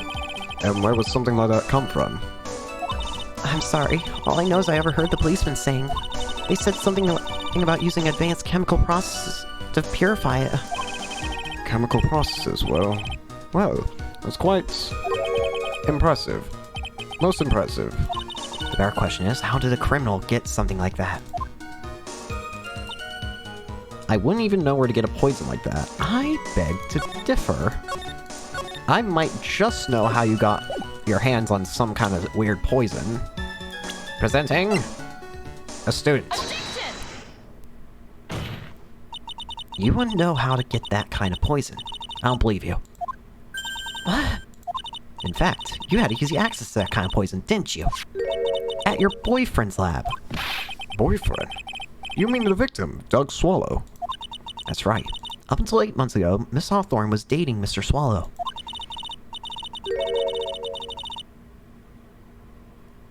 Whatever I understand, the game is set in Japan, but it's set in California. I feel like they should know. Funny you asked that. I actually ended up kind of looking around about that. In the Japanese version, the game does take place in Japan, which it worked perfectly fine for the first game, since the first game kind of just like, I don't know how to explain it, but like you could have believed it. The only like oddity, I guess, for the first game, with it being a different area, was Maya, but you could have just let it slide. Second game, it got worse. But I think, that's where I think I heard about a lot of Ace Attorney fans end up calling it, like, Japanifornia or whatever. But yeah, basically in the Japanese version of the game, it is supposed to take place in Japan, but in the English versions of the game, it's supposed to take place in California. But at the end of the day, fans have just decided, fans of both sides seems to just, or I don't know if Japan fans also agree, but all I know is that English fans decide to call it Japanifornia. So basically it's that, and I think I heard at some point even future games even kind of just retcon that to be basically official. Not sure, but I do know about the whole weird thing with that. If you'll recall, Mr. Swallow was a pharmacology student at Ivy University. Pharmacology. His laboratory contained highly advanced chemistry equipment. In fact, without such equipment, the culprit could never have obtained such a rare and special poison. Well, Miss Hawthorne, it seems you had access to such a poison after all. And then, it was a matter of slipping into the victim's coffee when he wasn't looking. The only person who could have done that was the one sitting at his very table. You. No!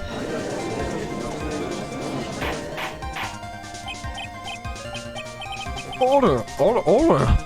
Could it be? That's nothing but a baseless act. May I say something, Madam Faye?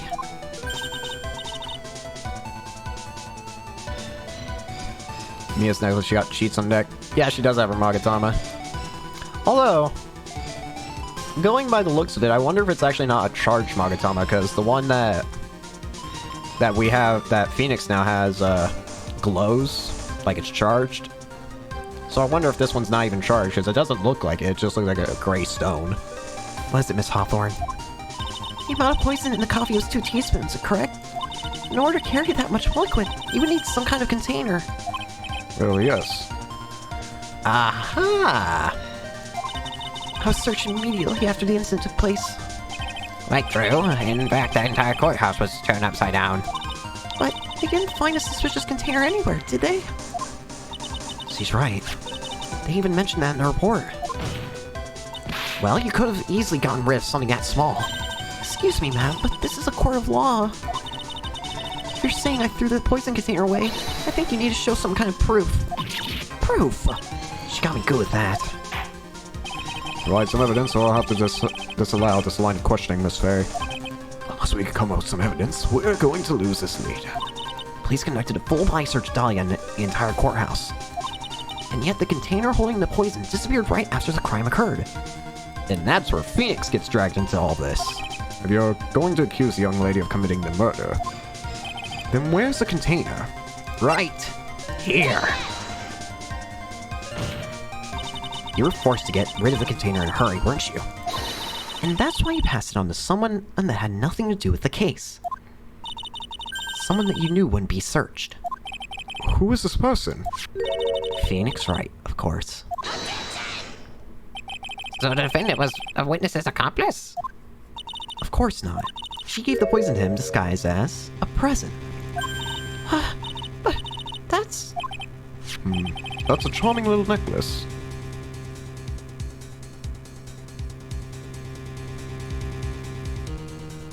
Will this game focus on that red-white guy from Case 2 since it's actually focused on exposing that cap list?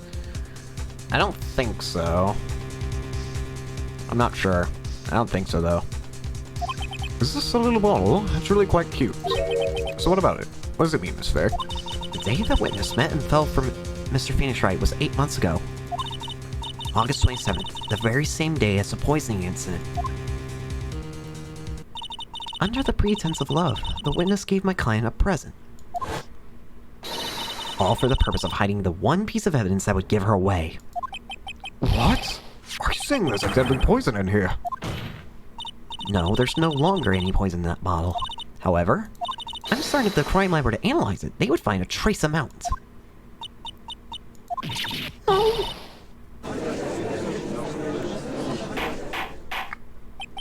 Order in the court. Oh, Phoenix. On behalf of Dolly, I object. Mr. Wright, control yourself. I won't let you bully her like this. Mr. Wright, I thought I told you to stay in your seat. Mr. Wright, why? Why are you going through so much trouble to protect her? Why? Because I'm madly in love with her. Madly in love. I haven't heard anyone say that in a long time. Mr. Wright, have you ever thought about this? Why exactly would a woman like Dahlia Hawthorne want to date you anyway? Well, I guess she must be madly in love with me too. Mr. Wright, please open your eyes. At this point in the trial, I think it should be obvious to everyone. The real reason that Dahlia Hawthorne is dating you is because of that necklace. Dahlia Hawthorne was not and is not madly in love with you. The only thing she's after is that bottle necklace you love to wear around your neck. My necklace? Back when in the waiting room, you said yourself. Yeah, but she's so shy. Every time I see her, she always says the same thing to me. Please give it back to now. What a strange girl. Asking for a present back like that. Damn me, that's ours being cute. Yeah. For Dahlia Hawthorne, that necklace is irrefutable evidence of her crime. That's why she absolutely had to get it back. You're lying. And you never gave it back to her. And to make things worse for her, you insisted on showing it to everyone you met. That's why she... I don't believe you. No! Why?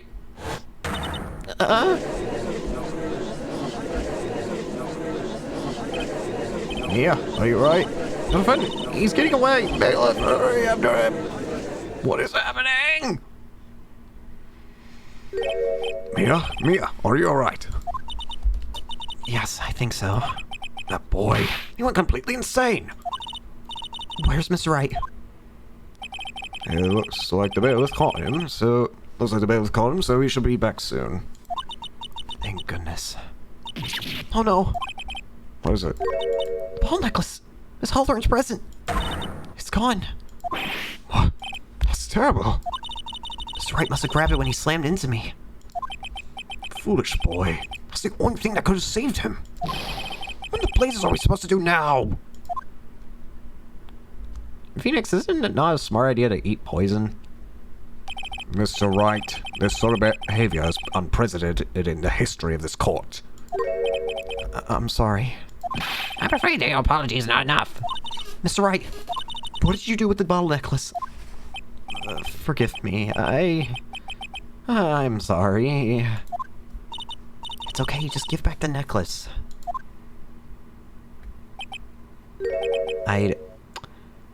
Phoenix? Phoenix? There was poison in that. At some point.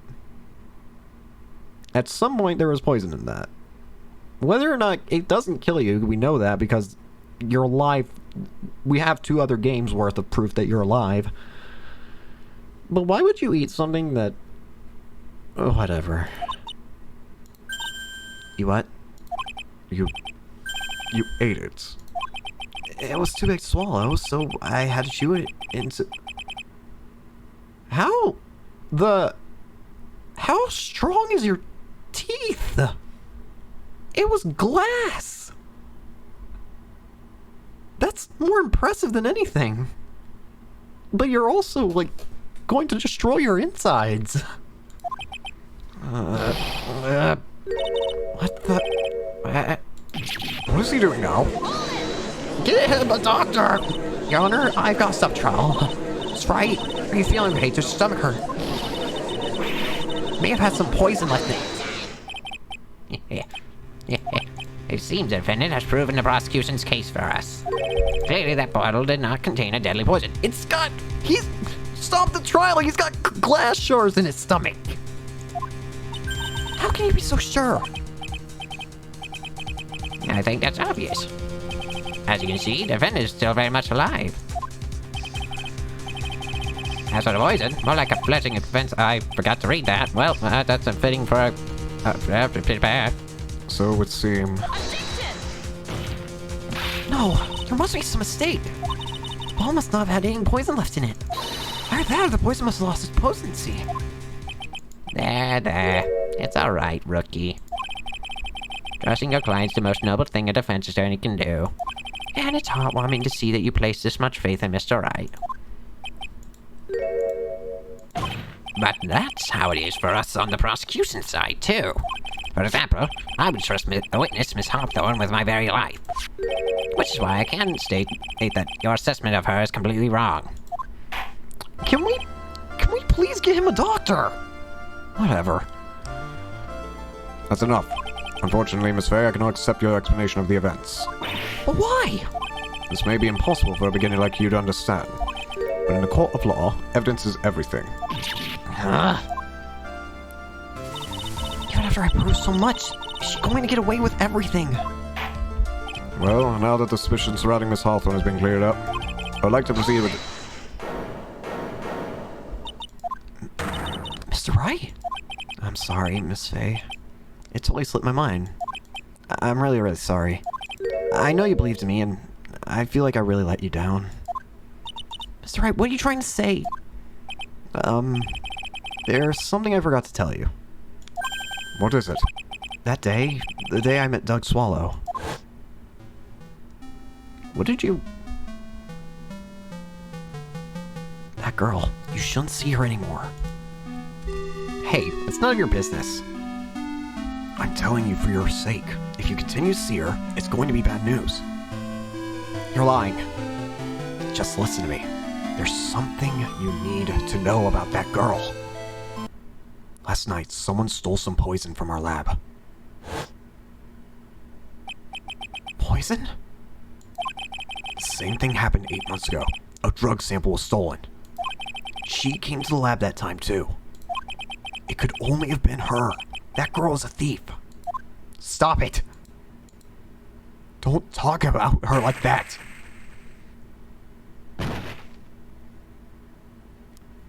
So that's what happened. Is it true? Did he really say that? That's ridiculous. There's one more thing. After I pushed him that day, I got worried and came back to have a look. And she was there. Dolly was right there. She was crouched down next to him, holding his hand. In his hand, there was also this. What? She told me not to ever tell anyone about it, but I'm sorry, Dolly. Your Honor, this is the defendant's... Miss Faye, you tell them. Dolly didn't do it.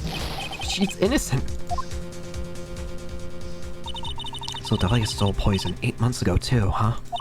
If you put that together with Mr. Wright's testimony, then there's only one possible conclusion.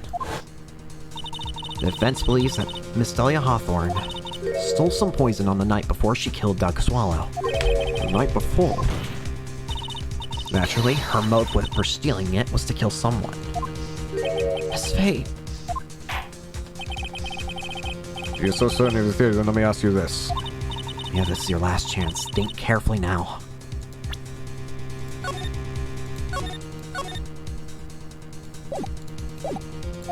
There's something that she desperately wanted to get back. Therefore, Exactly who was Miss Dahlia Hawthorne planning to kill? Oh. Oh no. You're not telling me.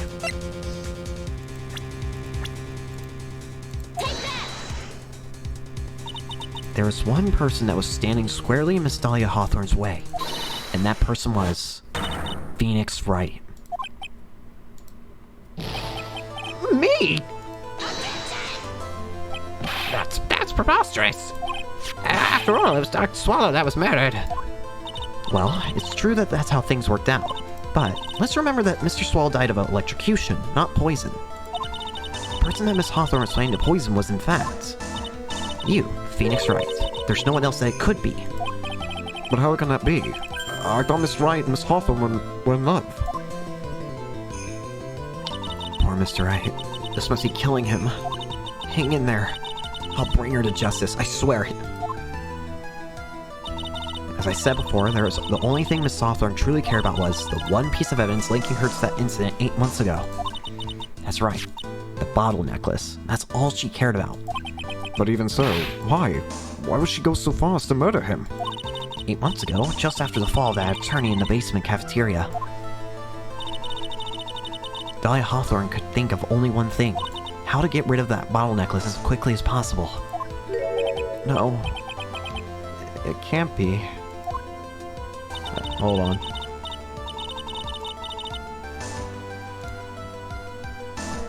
It's a pretty good move she made too. The evidence was missing for a long time. Not her sim. But there was one big problem. Although she got him to hide the evidence, Mr. Wright refused to return it to her. To him, the tiny little ball was a cherished treasure. He even showed it to everyone he met.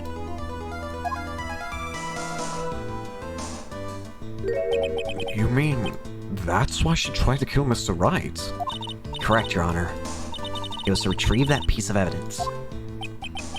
That can't be true. Feeny, what a joke you are. Really? Oh, now we're getting your real colors, aren't we? Honestly, how can any woman ever count on you for anything? I even told you time and time again to keep your trap shut about me and that necklace. You disgust me. Miss Hawthorne? It appears that we're nearing the end of this trial. Fine, I can tell you plan on making me into a criminal no matter what I say. You are a criminal, Miss Hawthorne. We'll see about that. But first, where's your evidence?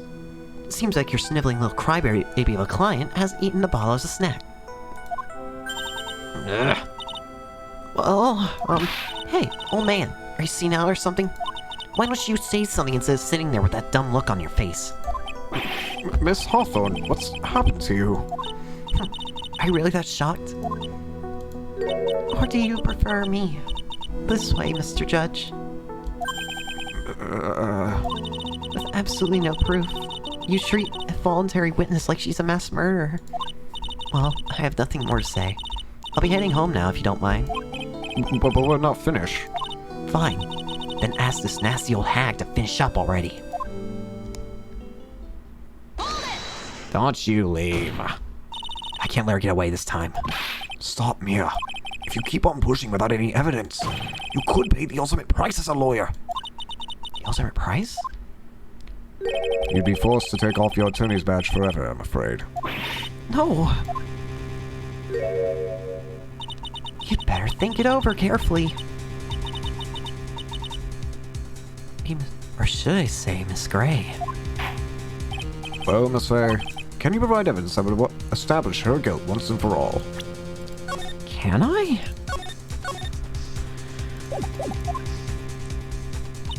If I mess up here, my career as a lawyer is over. But to be honest, at this point, I don't have any evidence that's well-founded.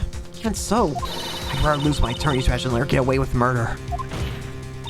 Your Honor, the defense would like to present proof. Impossible. You can't possibly. Stupid woman. It is the opinion of the court that there has already been enough discussion. Therefore, I will allow only one piece of evidence to be presented.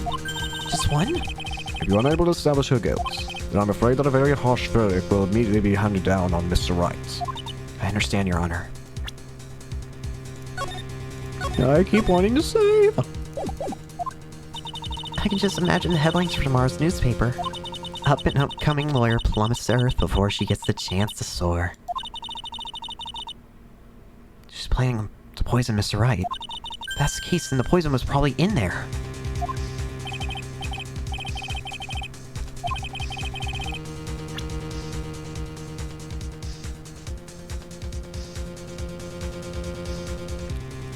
The only thing I can think of is this. His cold medicine. Here it is, Your Honor. The evidence that will prove for her guilt once and for all. Cold Killer X. Phoenix Wright's beloved cold medicine. Does our rookie defense attorney have a bit of a cold? If I did, I still wouldn't take this cold medicine. After all, it's been poisoned. What? Remember what the defendant said in his testimony. But I lost my bottle of it around lunchtime on the day of the accident. I always eat with Dolly, just two of us. She was the one who took his bottle of Cold Killer X. Then she poisoned it, knowing that Mr. Wright was going to take some. Now you're really grasping at straws. After all, it was a victim, not Swallow, that was holding the medicine. I would like the court to recall the crime that happened here 8 months ago. Where did Miss Hawthorne hide the evidence? Huh? What are you talking about? 8 months ago, the poison was hidden in her bottle necklace, which she then gave to someone else for safekeeping. Someone she had accidentally run into in the reading room. My client, Mr. Phoenix Wright. Yes, that's right. She did the same thing this time as well.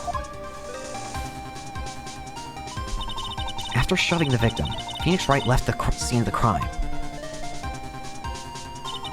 That is when the murderer, Dahlia Hawthorne, appeared. With her, she was carrying the poison bottle of Cold Killer X. This, of course, was so she could carry out her plan to murder Mr. Wright. I believe she did testify that she was going to meet with the defendant. Yes, and she heard and saw everything that happened at the scene of the crime, including what the defendant and victim were arguing about, and the cut electrical cable. That's when she realized, I can't allow Doug Swallow to live. She used to sever electrical cable to silence him forever. Unfortunately for her, this is when the problem occurred. Mr. Wright, who she thought had left the scene, came back to check on the victim. On top of that, because of the power outage, some of the students showed up as well. It's hardly any wonder that she was, as she put it, in a state of panic. Recall that she was carrying that bottle of poison cold medicine.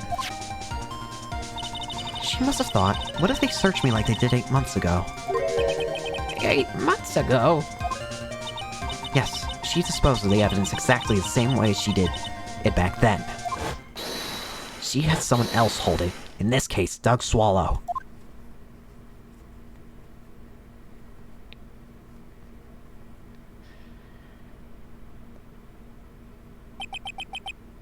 Well. Oh, come on now, everyone. Surely you aren't fooled, are you? This stupid woman, she's nothing but a filthy, stinking liar. Right, Mr. Prosecutor? Yes, that's exactly right. It's just pure desperation. I wonder which one of us is the desperate one. So, Mr. Hawthorne, Mrs. Hawthorne, this cold medicine X, I wonder if you wouldn't mind taking some. Oh! Oh, yeah!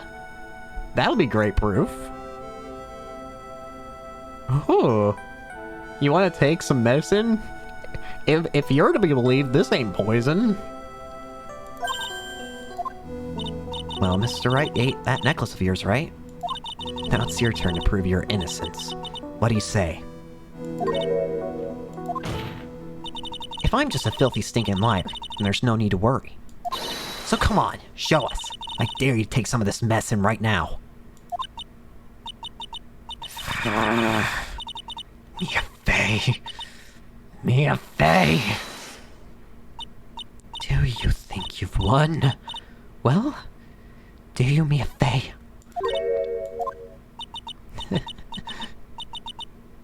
That's just fine. For the time being, victory is yours. For the time being. Well, I have a very long memory, you know. You and I will meet again. I'm certain of it. Well then, Mr. Judge? I'll see you later too. Okay? Huh? Why, yes. I'm going to spend a little quality time with the men in blue now. I wish you all the best. Phoenix crying right now, yeah. I can imagine that. It's finally all over. I refuse to accept this. The defense hasn't shown a scrap of evidence to support their outrageous claim. But even so, your witness seems to have accepted it. I don't care. I'm in pain. And I don't believe one word that this rookie lawyer says. Well then, Miss Rain.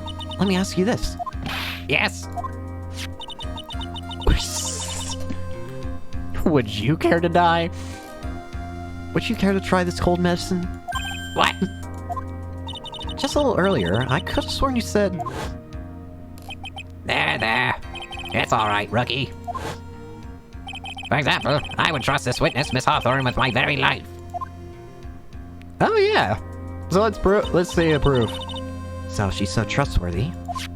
Then I'm sure there couldn't possibly be any poison in here, right?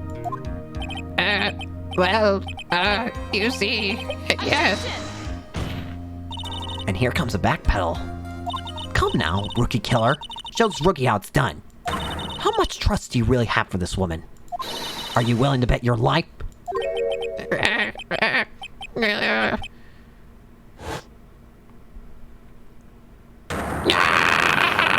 My hair, it's falling off, my beautiful hair!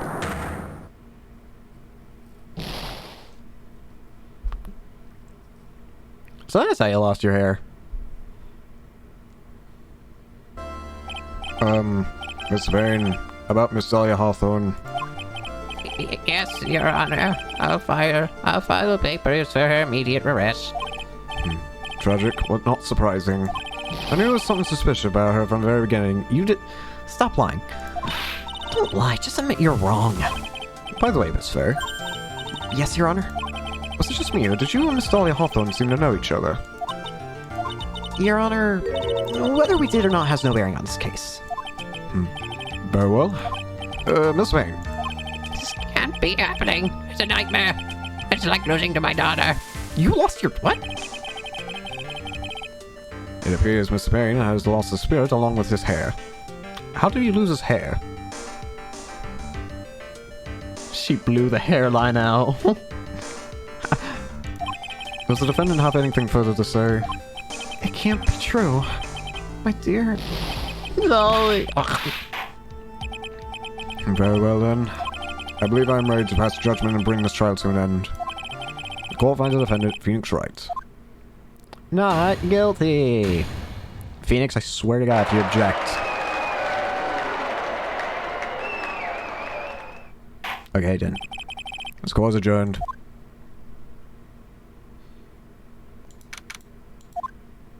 Mia, you were wonderful in there. Thank you for everything, Mr. Grossberg. During the verdict, I thought my hemorrhoids were going to explode like Mount Vesuvius.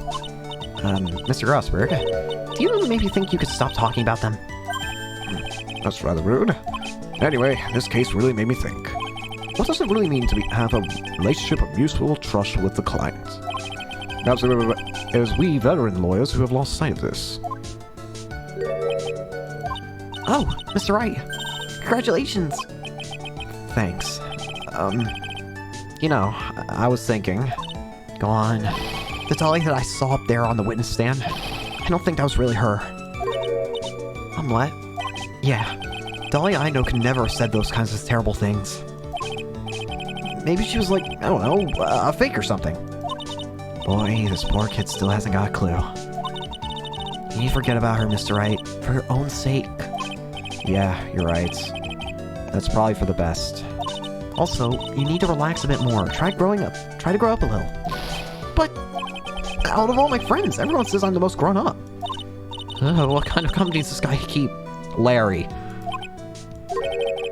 Right now, I'm studying to become a lawyer myself. That's what you keep saying.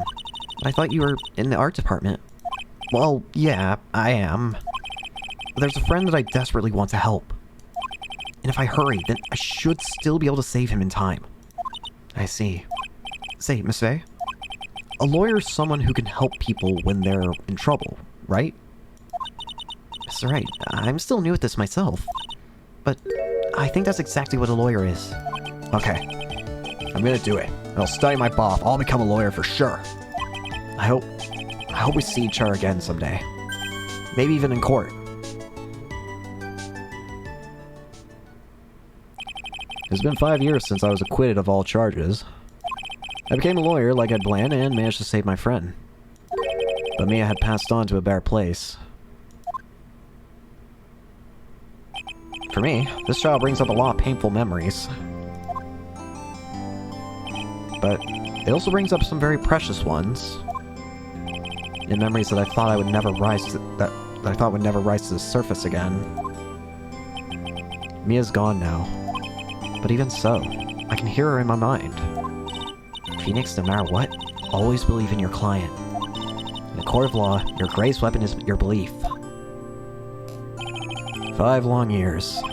Something's happened that's made me think back on her words of wisdom. But that's a story for another day. Poor little baby Sim. Poor little wee guy. Up. Here we go.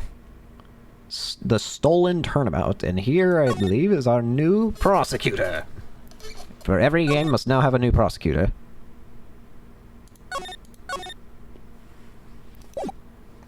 Let's start it.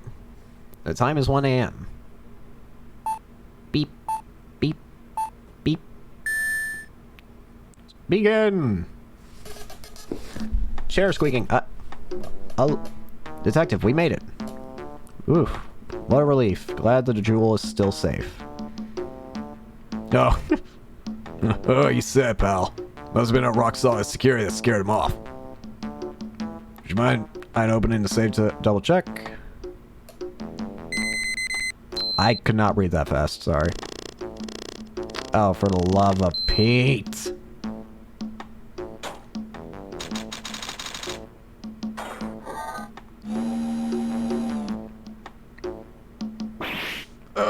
We've been had! Mask to mask, salutations. Out front, guards. Zerd on the searchlights. Better luck next time, gentlemen. Hello.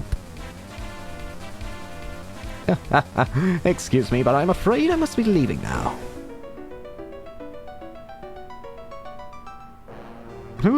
We shall meet again when the next moon is full. What is happening? Masks the mask. How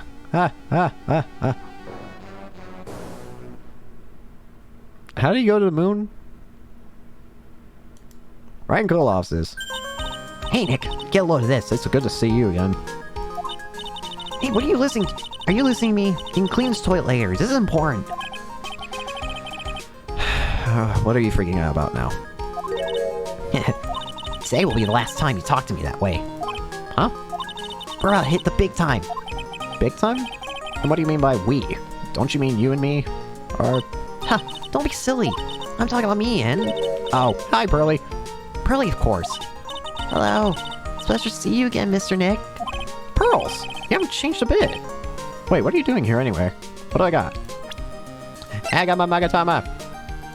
As my all-important badge shows that I'm a defense attorney. Do vampires exist? I mean, ghosts exist, so maybe? I wouldn't rule out the possibility. A present from Maya reacts to people who have secrets in their hearts. I never... What the heck? This is a first. I've never had my own... that kind of surprised me. It's me. What more can I say? This is my 3rd year as a young but skilled lawyer. Front-facing Phoenix Wright does not... Phoenix Wright stares into your soul. Alright, I have enough of that. Haven't you heard, Mr. Nick? Here, take a look at this. What's this? Some kind of poster? Oh my goodness. God, you look old. Crane Village. It's the I Am thing. That's right. Our hometown. Pearlian Mine, that is. What's this about treasures from the boonies? Very funny. You can laugh all you want. But you'll be singing another tune tonight. Tonight? What about tonight? The Treasures of Karain exhibit doesn't actually start until next week, but the promoter sent us some special VIP entry passes. That's why I dressed up extra special today. You look the same. What do you think, Nick? Same Maya. Different day. This young lady here is Maya Fey. The younger sister of Mia Fey, my friend and mentor. I first met her 2 years ago. In a very interesting trial. I was working on the case surrounding Mia's death, and ever since then, I've had this thing stuck with me. I've been the one keeping this law office afloat from behind the scenes. Actually, that's just a cover for her true identity. In reality, she's a spirit medium, and a bit of a shady character. Hey, who are you calling shady? And this little girl's Pearl Fey, but I usually call her Pearls. She's Maya's cousin and a spirit medium in training herself. I know I'm a bit young, but I want to help out in any way I can, Mr. Nick. Yeah, you're both helpful to me. Crane Village is home of the mysterious Crane channeling technique. And Maya here is the daughter of the Crane School channeling's master. I know it sounds ridiculous, because it is, but it's no joke. I've seen her power with my own eyes. It's the real thing. Earth Nick, how long are you going to make 2 gorgeous women like us wait? Yes, Mr. Nick. I can't wait any longer. I want to see the exhibit. Looks like I don't get a choice here. Might as well head on out. Before I check that, poster for the Treasures of Karain exhibit. It's this again. I don't know. Did you guys re-put it together the wrong way again? Or did you guys not bother to ever fix this till it says Ami? There's Maya's photo. Treasure exhibition. And the Sacred Urn of Karain Village. Lordly Taylor. Alright. Mia Fey, deceased. Maya's older sister and my eternal mentor in life and law. Passed away 2 years ago. Maya Fey, age 19, my assistant and disciple in the Karain tradition of spirit channeling. Pearl Fey, she's 9. Maya's cousin and channeling prodigy. She has amazingly powerful spiritual abilities. Lordly Taylor, the city's fanciest and most expensive department store. Treasure exhibit, huh? I have to admit, I'm pretty impressed. Wow. Oh my... Is it... Let me guess, this has a hole in it. Hi. Wow, this is awesome. Yeah, you can make even the cheapest junk look great. It all depends on how you display it. Oh, they even have the dusty old hanging scroll that was in the Fey Manor storeroom. Oh yeah, I remember scribbling on it when I was a little girl. Family heirloom. Say, Nick, the person in charge of this exhibition is waiting for us in the basement warehouse. Alright. I guess we should go say hello. What's with this big cushion? It's just lying around with nothing on it. Well, it must be for the greatest treasure of all. Greatest treasure? Is there something like that? Huh? Why, of course there is. Right, Pearly? Oh, yeah, of course. Yeah, I'll bet it would really take your breath away. Hold on.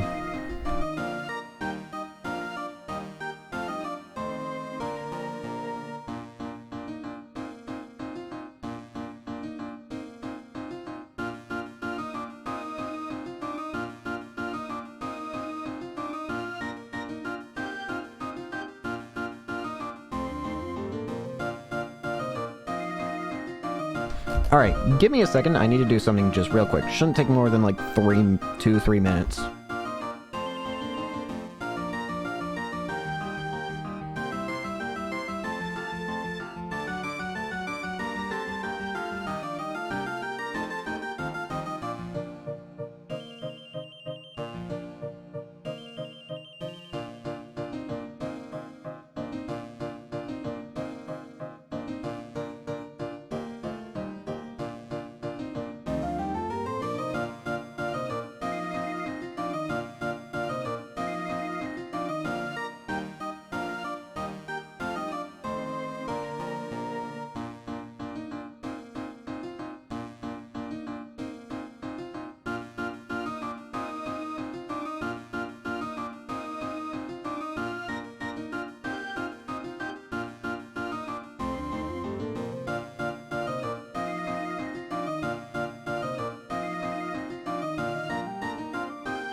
Alright, let me get comfy.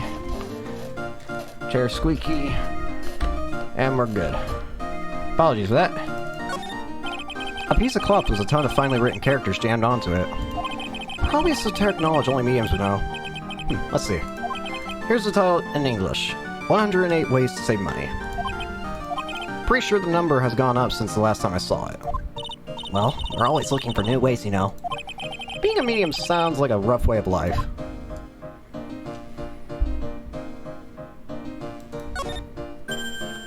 Oh, Mystic Maya, look! I can't believe it! Ah, it's so cute! It's a little diorama of the Crane Village. Yeah, look at that. But somehow, it seems to reek of dreariness. Oh, Mystic Maya! It's your house. It even says Fame Manor on it. Yikes, you're right. Kinda want to add the famous in front of it. Don't do it, Maya. They might get mad.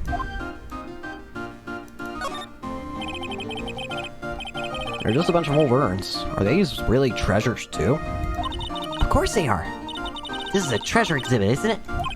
Well, yeah, I guess so. So, about all it takes is to be... So all it takes to be a treasure is age? No wonder nobody likes museums. Whack, whack. I think I remember this old folding screen here. I'm pretty sure it was an important piece of evidence. In that murder case that happened in Crane Village. This folding screen is the greatest of all the spirit channeling secrets. The Six Sleep Crane Sacred Writings folding screen. If it's so secret, why is the most prominent thing in the exhibit? Is that everything? I think that is. A very famous secret that is not very secret. Basement warehouse. October 11th, Lordly Taylor, basement warehouse. Yep, this is a basement warehouse, alright. This place is scary. I feel like a monster could come out at any time. Don't be scared, Pearly. I'll protect you. Mr. Wright. You were right. Huh? A monster. Oh! Good evening. It's good to see you again. It's you! Adrian! You? I know you. Nice to see you again too, little miss. Hello. Is she a friend of yours, Nick? Oh yeah, you wouldn't know a single thing about her, would you? It's nice to meet you. I'm Adrian Andrews. I'm in charge of the promotion and planning for the treasure exhibit. I'm also responsible for the security arrangements. Oh, nice to meet you.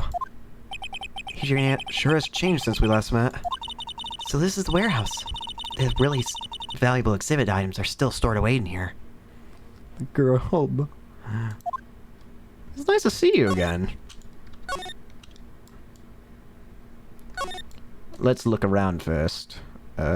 Actually, oh, wait, I can look around. It looks like part of a big signboard. All I can read on it is burr. Burr. Ah, I've got it. Maybe it's supposed to say ham... Why is that the same thing I went to? Why would anyone write hamburger that big? Like, maybe for the World Hamburger Festival or something. I kinda doubt it. Ah, I got it. Maybe it says spaghetti. That's not burr. Why are you talking about food? Oh, wait, that's normal for you. Anyway, it says burr. There's no way it could be spaghetti. Well, maybe it was a typo. It might say spaghetti festival. What do you think? You misspelled every letter then. Okay to me. Besides, spaghetti is the only thing more tangled than your reasoning. This computer looks like it's hooked up to the security camera above. And that means what? The camera is set up to take photo of anyone that goes in and out of the storeroom. Then, the data from the camera gets uploaded to this computer here. That's what. I see. That's some pretty high-tech stuff. It's a security camera. It's trained on the warehouse door. It's set up to take a picture of anyone that enters or exits the door. An ounce of prevention is worth a pound of cure, they say. Nothing of interest over here. Mr. Nick, what's that big door over there? It looks like the door to the actual storeroom. I can see a lot of big boxes and stuff back there. Really? Let's go in. I want to take a look. Oh, I'm sorry. Unauthorized personnel aren't allowed in there. Did you hear that, Nick? We're unauthorized personnel. Why are you telling me that? Why am I the one in trouble here? I know this. Mystic Maya, take a look at next to the door. That's Mystic Ami, isn't it? Oh yeah. The one time we had like a profile of her during the crane trial, I think it did look like that. Yes, that's a statue of the woman who invented the crane channeling technique, Ami Faye. The statue is on a loan from one of the training halls of the Faye branch family. In fact, it just arrived this morning. Ami Faye's golden statue, a statue of the founder of the crane channeling technique, is holding the Shichishito? I'm probably butchering that to Kingdom Come, but... What's that creepy looking thing she's holding? Don't ask me. How should I know? Well, you are the future master, right? Maybe so, but this is the first time I've ever seen this statue. That thing is the crane Shichishito. It's a ceremonial weapon. It's not a real weapon, so the blade isn't sharp. Aw, Fooey. I want to cut something. You're dangerous. What are you eyeing me for? It says Organi. No, it doesn't, Nick. It says organize. You just can't see the last two letters. Yeah, well, I guess no one else could read it either, because this place is a mess. Yeah, you must feel right at home, huh? What are you implying? Alright, I think we're good. Slide. Hi. Let's see. Head of Planning, Promotion, and Security of the Treasures of Crane exhibit. Alrighty. Actually, I can present stuff. Look at my badge! I owe a great deal of thanks to that badge. It's the only reason that I'm still here today. Oh, come on now. That's not true. I think what Nick means to say is it wasn't thanks to the badge, it was thanks to me. Tell the truth, Nick. I know that's what you were thinking. No way, Maya.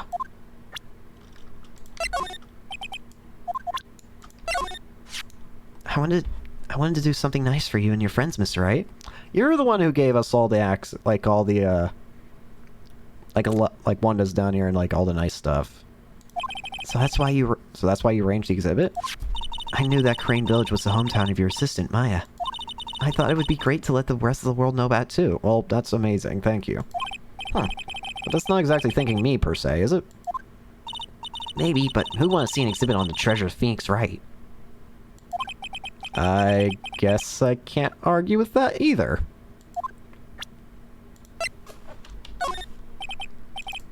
Nope. profiles. Me. You've certainly changed since I last saw you 7 months ago. Really? Yes, you look like you've bulked up a little. Well, now that she mentions it, I guess I've gotten a little stronger. You're such a dork, Nick. Bruh. You don't know her as the person that's sitting right in front of you. It's you. I finally managed to put the events of 7 months ago behind me. I really love the work that I'm doing now. Honestly, I owe it all to you, Mr. Wright. Oh, it was nothing. And to this little girl, too. Thank you for saying so. I guess I wasn't that much of a help, huh? You were the one who was kidnapped. No, that's not true. You were all a big help to me.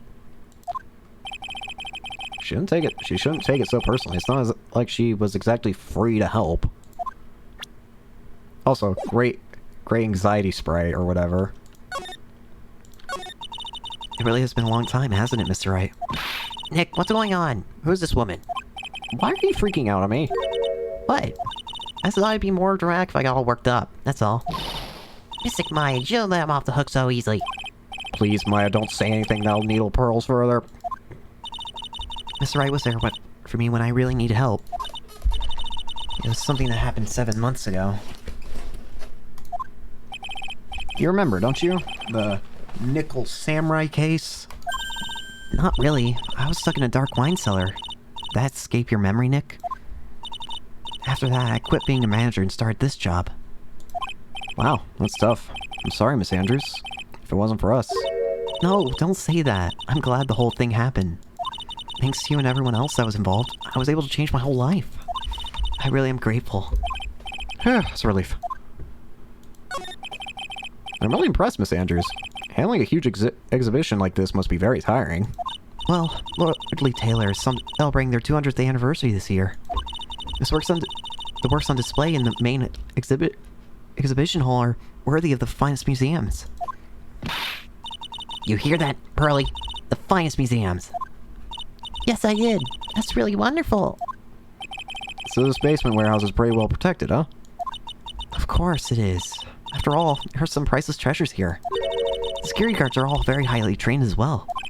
That sounds good. So, what is with that face she's making? Oh, look. It's already 8. Have you all eaten it yet? Well, actually.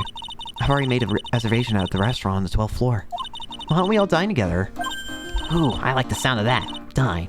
Sounds so nice. I have the kids' lunch. Pearly, it's dinner, not lunch. Why don't you go for and really eat your fill with the kids' dinner? Okay, in that case, one kid's dinner. Is Andrews gonna die or be a suspect? I don't think she's gonna die. That'd be horrible after everything she goes through and she finally got her life back. I doubt they'd kill her. As for being a suspect, I wouldn't be surprised. I feel like they'd be willing to do that. I just don't think they'd be willing to kill her. Shall we head upstairs then? After that pleasant evening, all that remained was to wait for the exhibition's opening. It was wonderful seeing Miss Andrews looking so happy. None of us could have imagined that the very next day, something terrible would happen. Nick, this is terrible. What the? You're cleaning the toilet again.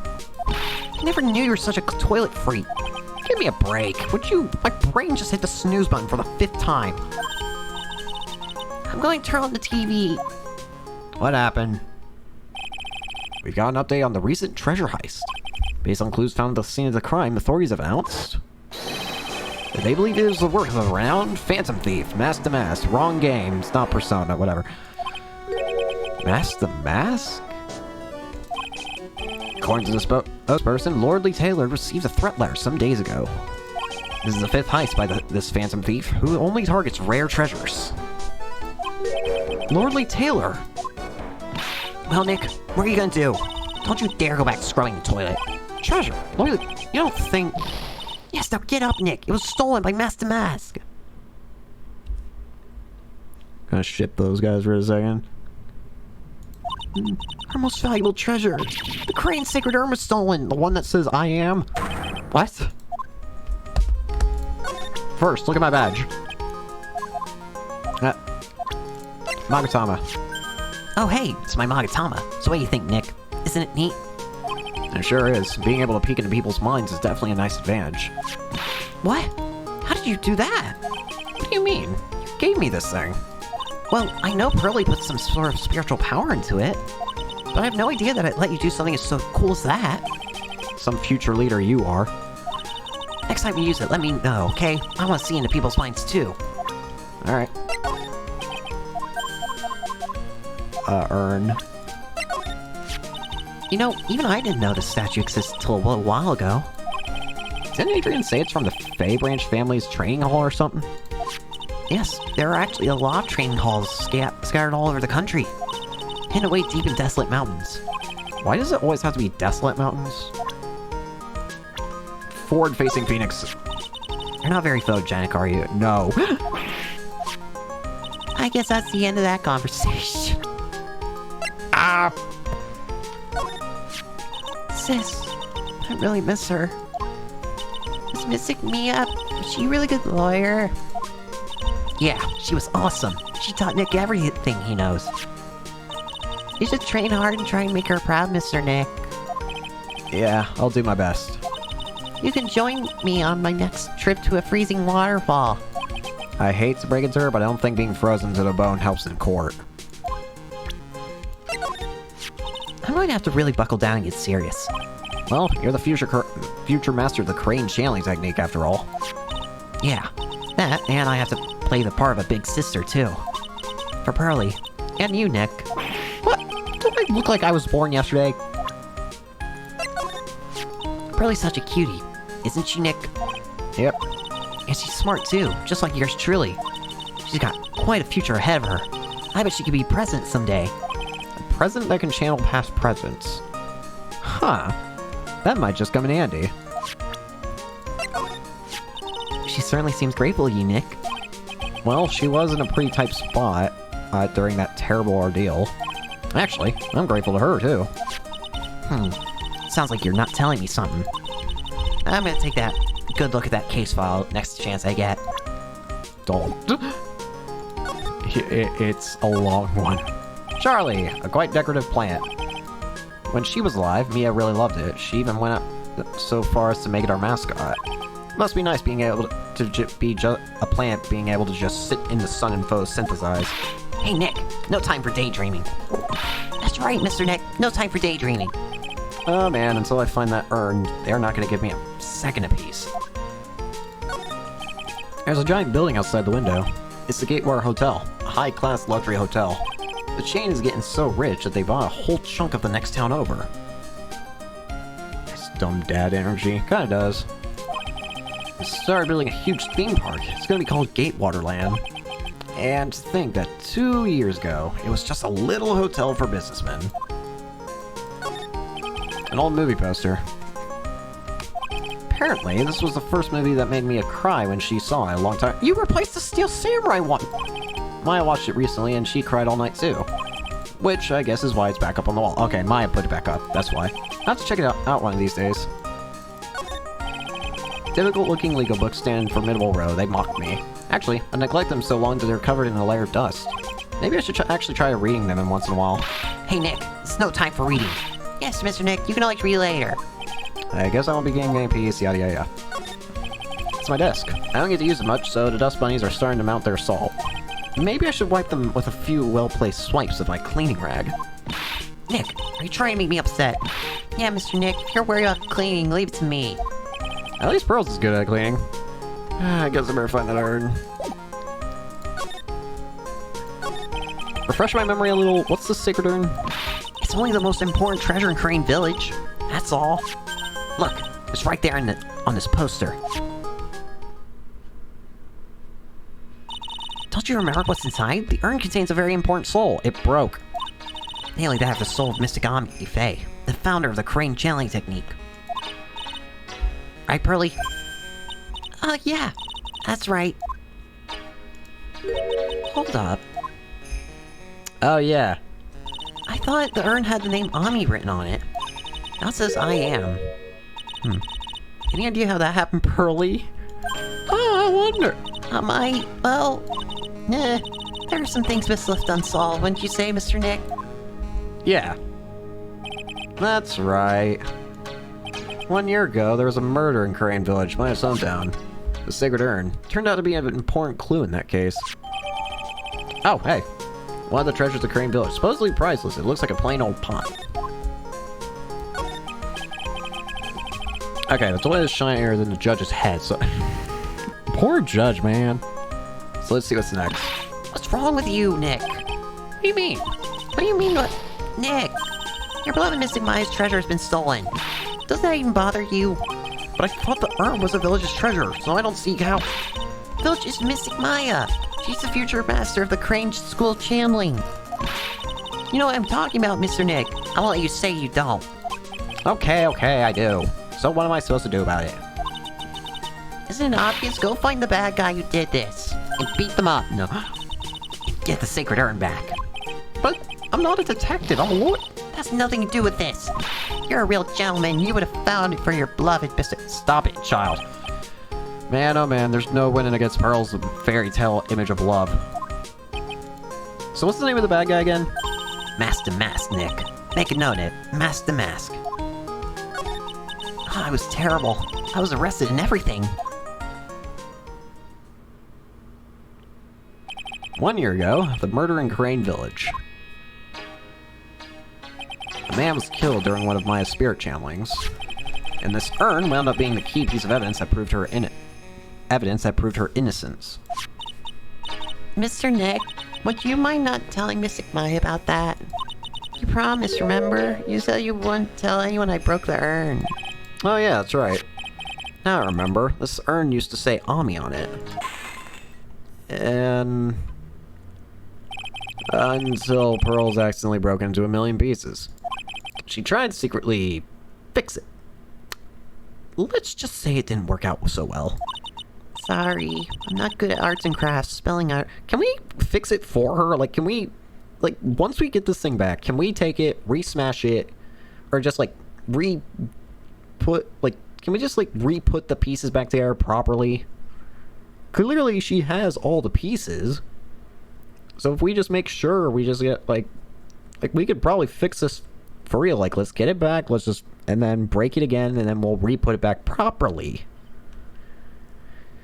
Hey. Anyway, this is how her gluing project turned out. She put the pieces together wrong, and now, instead of Ami, it says I am. I can't believe no one's noticed this until now, a whole year later. I can't believe it myself. So anyways, did you know the pearl? Is this thing really all that valuable? It looks kind of, well, junky if you ask me. It's got the soul of Mystic Ami, the founder of our channeling technique. So how much do you think you could get for it? What? Sell the Sacred Urn! You know, I never actually thought about it. Don't... you know what, actually? Do what you want. Hey, Pearly, make a note of that. Ways to say... Hi. It's starting to sound like Crane Village is more obsessed with finding ways to save money than they are about actually channeling the dead. In fact, the channeling the dead is probably just part of their way to gain profit. Whenever possible, check. Somehow I think Maya's going to be searching for a buyer for a long time. Hi. Right, let's see if we can find some clues that might lead us to the bad guy. It doesn't look like anything has been disturbed. Yeah, it looks pretty much the same as it did last night. Bad guy, huh? Hey, you can't poke around in here, pal. Wait a minute, that voice. No, not him again. It's you, and I'm the one who should be saying not again. Why is it that every time something bad happens, you always show up, pal? I should be asking you that, aren't there any other detectives? No, I should be asking you that. What are you doing here, hanging around? Hey, I asked you first, why are you here Alright, we got it. Why don't you two kiss and make it right? Da-da-da. Hello. It's been a long time, Mr. Scruffy Detective. Oh, see you, little missy. Actually, my name is Gumshoe. Detective Dick Gumshoe. Now's a good chance for you to try and remember it. If it's too long for you, you can just call him Dick. Okay, Steve's getting pissed. Yeah. Good to see you two again, I guess. Look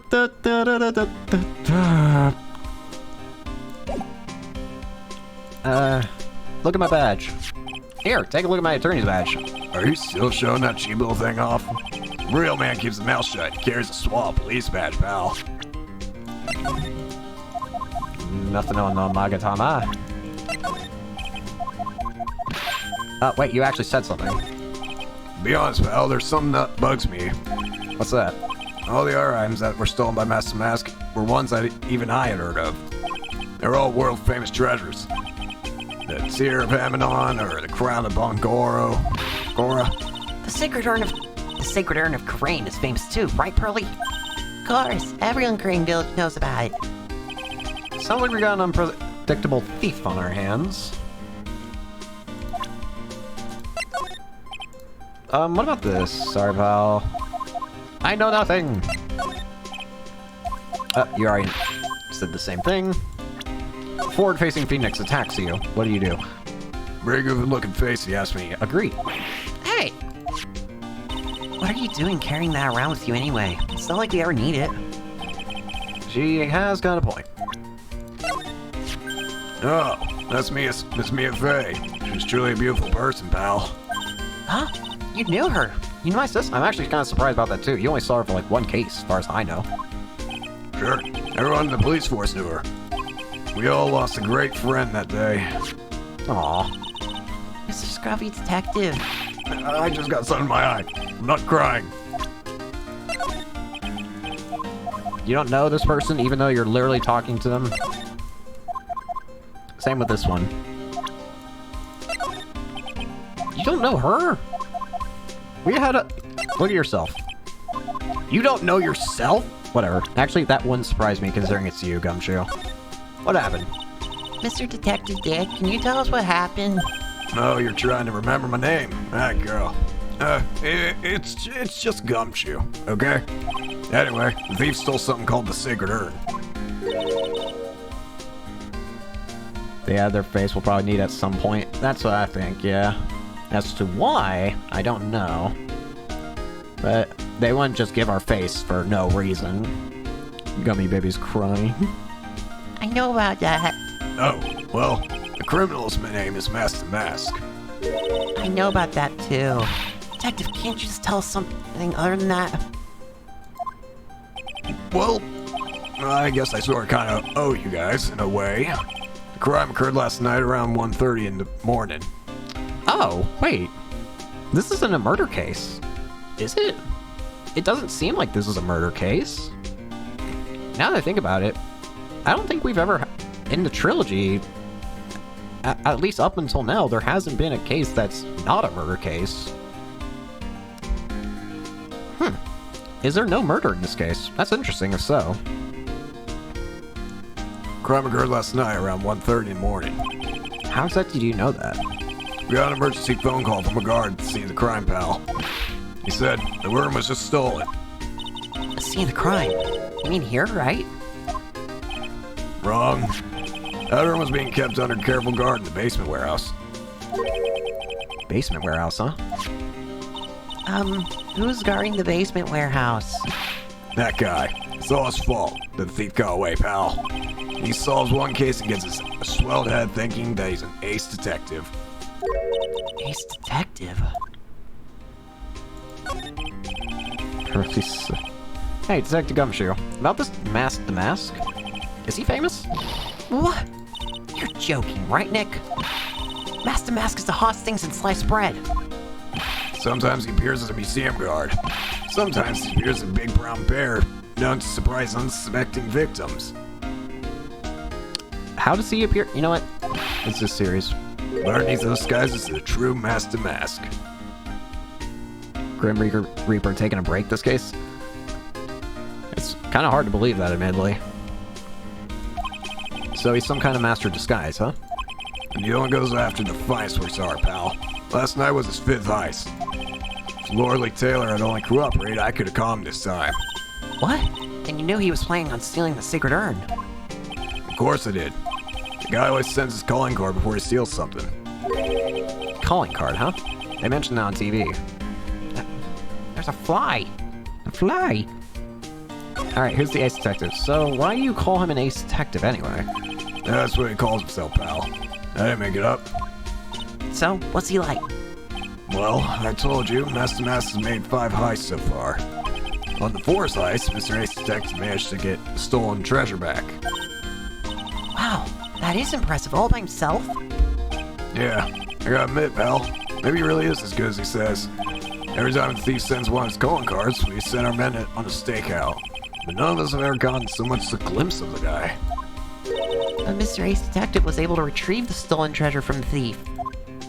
Anyway, he's at the scene of the crime right now, looking for clues. So he's down in the basement warehouse, huh? So what's this calling card? Here it is. But don't show it to anyone. It's top secret. Okay, pal? What's this mark on the front?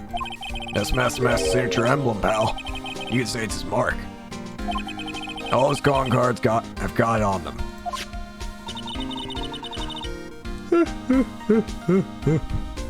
Sorry. They mentioned that on the news flash. We're withholding that detail from the public for operational reasons. The only way we can tell if a calling card is real or not is by this emblem. Oh, yeah. Storm? I swear.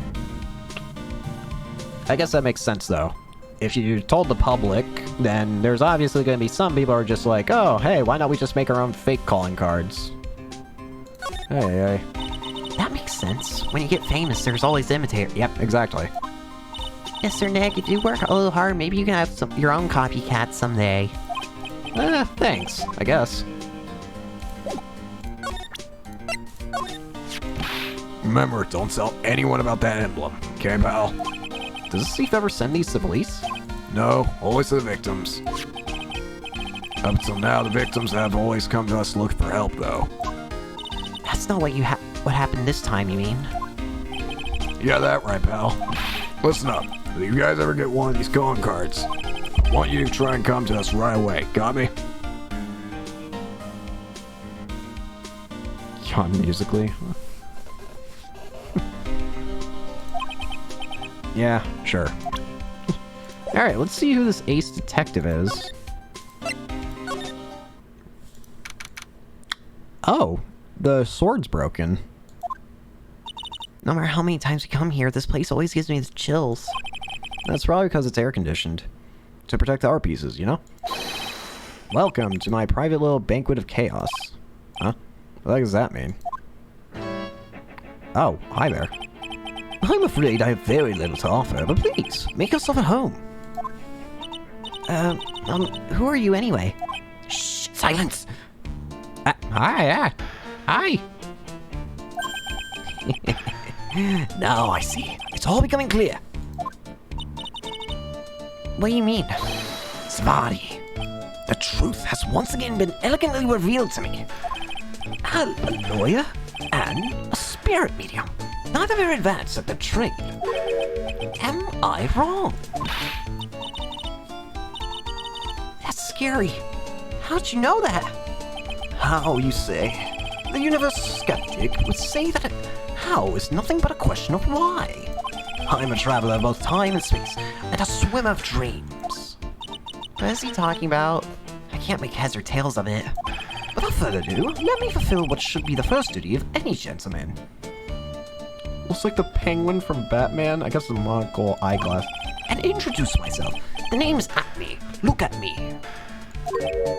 He's detective. Oh, hi. Don't let him intimidate you, Nick. Stand up and show him what you're made of. The name's Wright. Phoenix Wright. Ace Attorney. I'm Mai Fei, a spirit medium. I'm, Pearl Fei. I'm Mystic Mai's cousin, spirit medium Ace Apprentice. Excellent. Well then, shall we begin our little game? Game? Why does the phrase one short of a baker's dozen come to mind with this guy? Yeah, just a little. Well, let's see. Sir Lawyer, please refrain from such crude behavior. Huh? What do you mean? This criminal is an artist. This crime scene is the canvas upon which he paints. Want the cop off of the queen, she'd be better. Why? Only I, Ace Detective Acme, have an eye which is educated enough to read the signs. Could you translate that for me, Nick? I think he pretty much said, don't touch anything amateurs. Is it something you wish to know about? You have but to ask Acme. I know everything there is to know about my rival, Master Mask. Schnozer. What do I do now?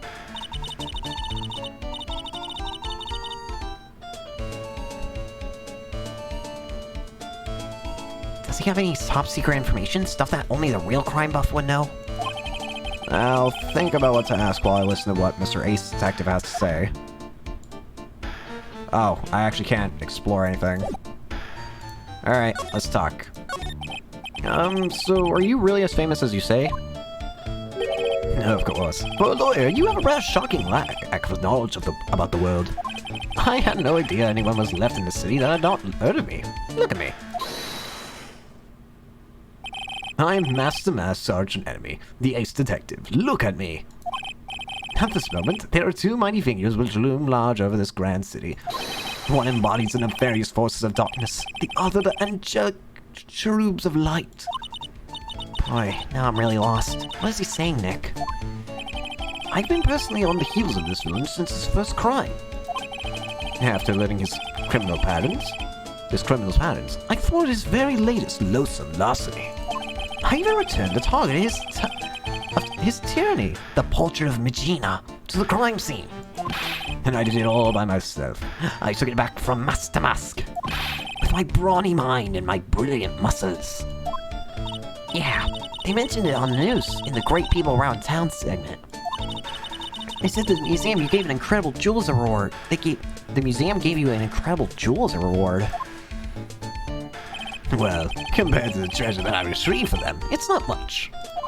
So, in the end, the only thing that makes you great is your own self-praise. Well, I guess...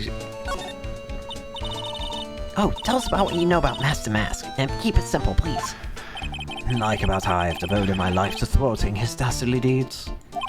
Last night, here in the bowels of the storm, we were locked in the most glorious battle. I see. Hang on a second. You were here last night? Here, in Lordly Taylor. Naturally. Wherever Master Mask goes, you will find Acme laying his elegant traps.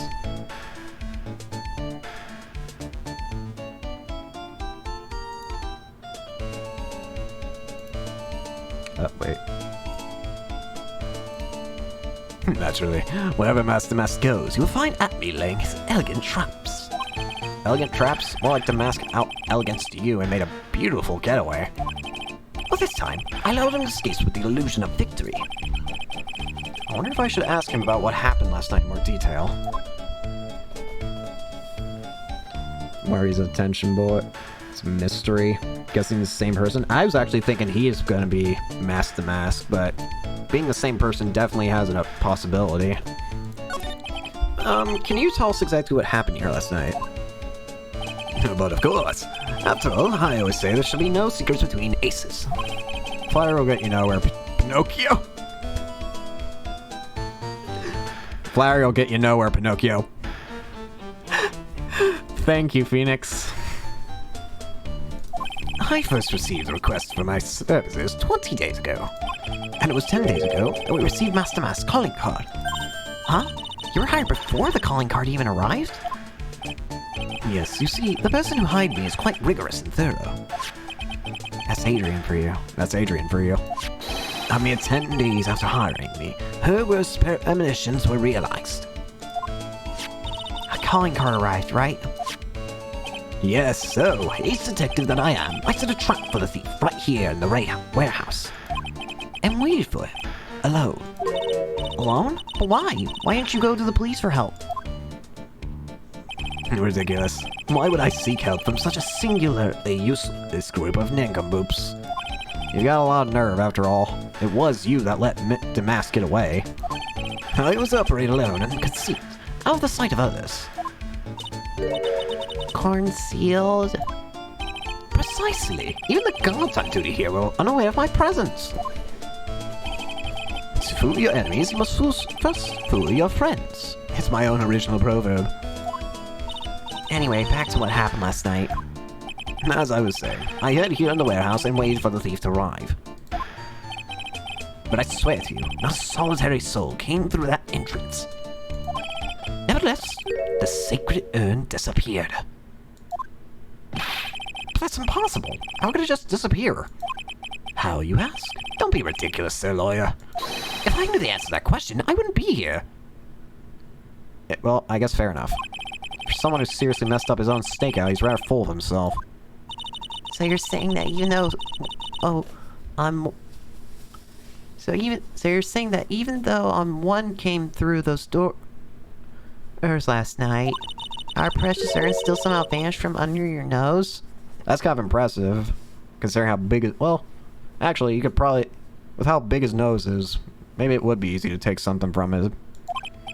That's just not possible.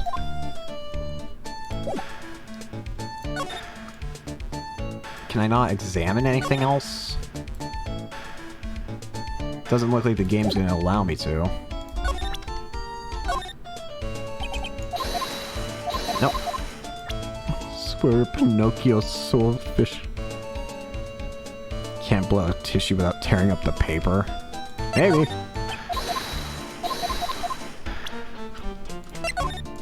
Do not fear, young lady. I promise I shall retrieve your urn. Thank you, Detective Atme. I'm counting on you. The final round between Detective Luke Atme and the Master Mask is set to begin. Still, there's something funny about this guy. Yeah, but don't forget he managed to retrieve the treasure from the last heist. Yes, I even have a video that details my role in the whole affair. I recorded it directly from the news on TV. Can I interest you in a copy? No thanks.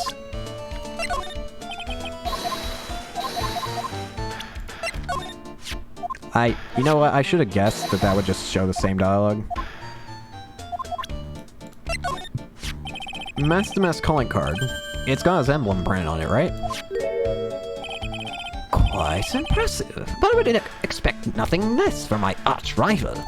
I'm surprised I see you in possession of such a top-secret piece of information.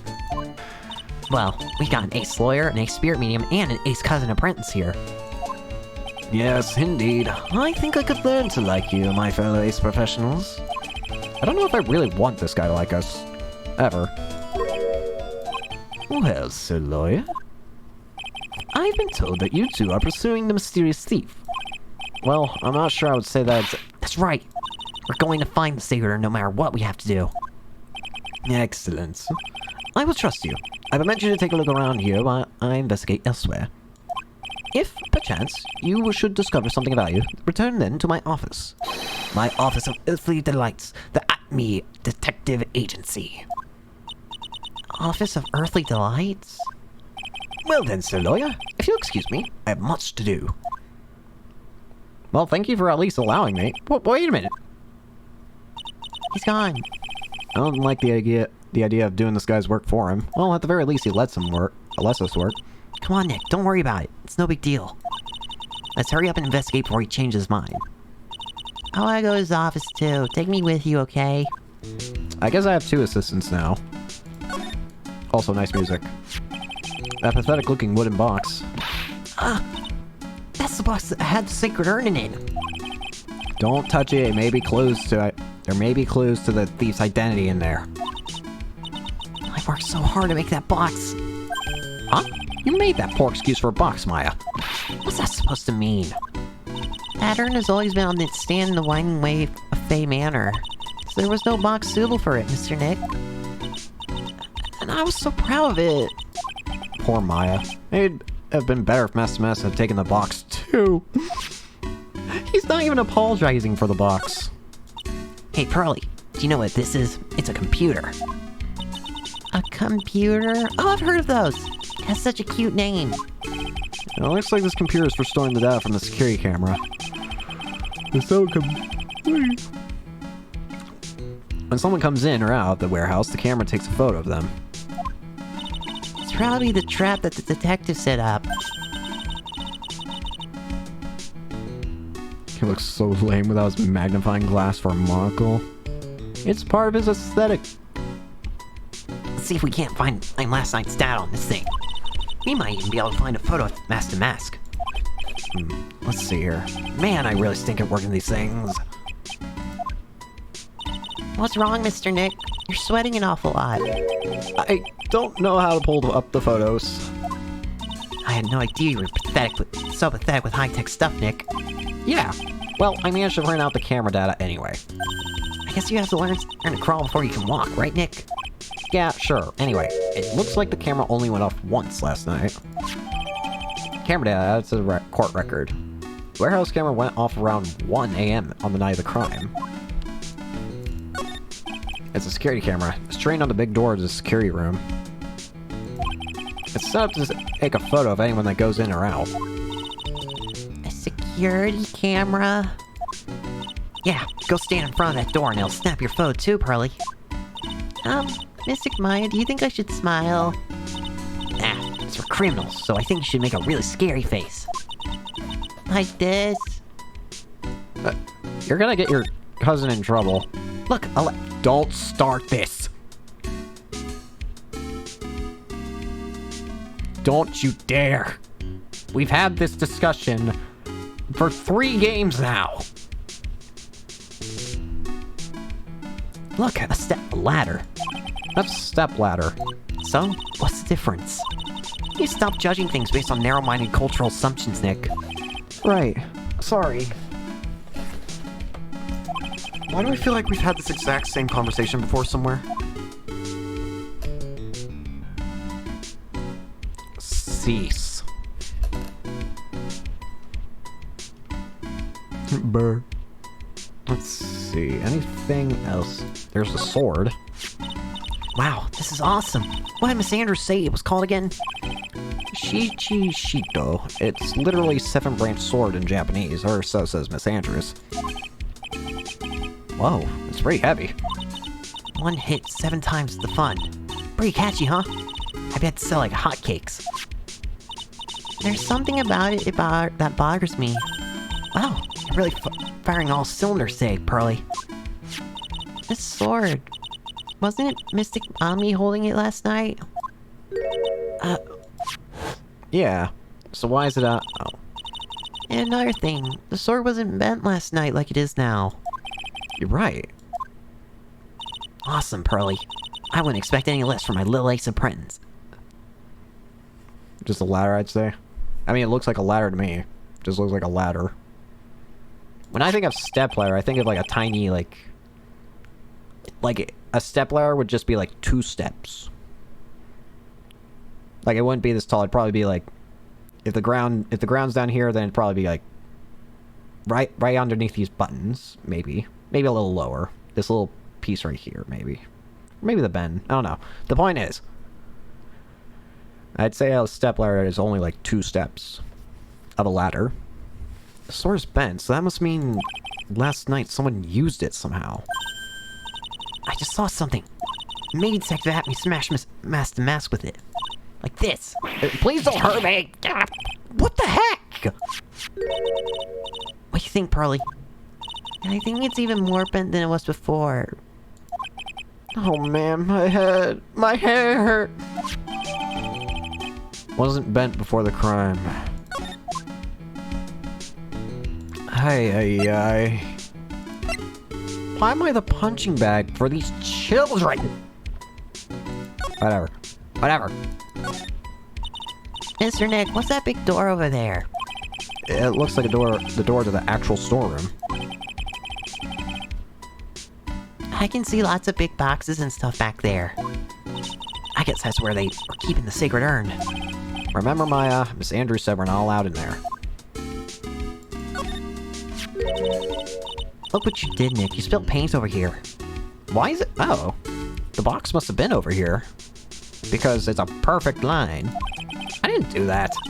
Well, it wasn't here last night. I would have noticed a color this outrageous. But this paint has already dried up.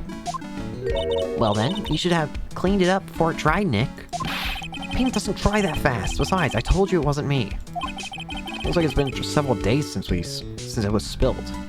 Oh, it was covering this then. The statue was covering. Wait. If that's the case, it's several days since it's spilled. Weird. Weird. Hey, look at this. What is it? There's some kind of shape lifting the bottom left side. Maya gave Phoenix a ball spot with a sword like sister, I suppose. Yeah.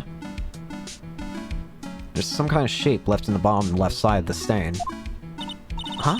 You're right. I wonder what it could be. Weird. The statue of Misagami is so cool. I want a golden statue myself. We could put it in the office. Hey, it's Wright and Co. How about golden statue of me? Mr. Nick, I'm sorry, but I noticed something strange. What is it, Pearls? The statue of Misagami. Well, was this where it was last night? Was it on... The thing I want to know is, was it on this little, like, trolley thing? Or whatever it's called? Like, the little boot... Like, was it on wheels last night? Because if it wasn't, then how did someone get it onto this? Because I feel like that'd have to be a two-person job.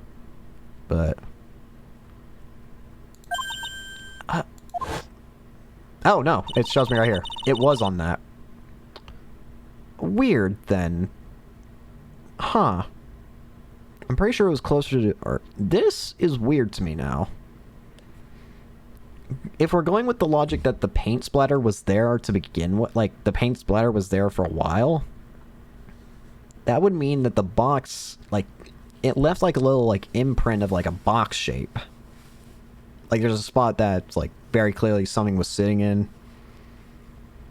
But as far as I can tell here, I don't know. Could it... It doesn't seem like it could be the statue because it's the wheels. Like, I don't know. Yeah, I think you're right. Great job, Pearly. I wouldn't expect anything less from my ace cousin. So the statue was moved on the night of the crime. Moved on the night of the crime.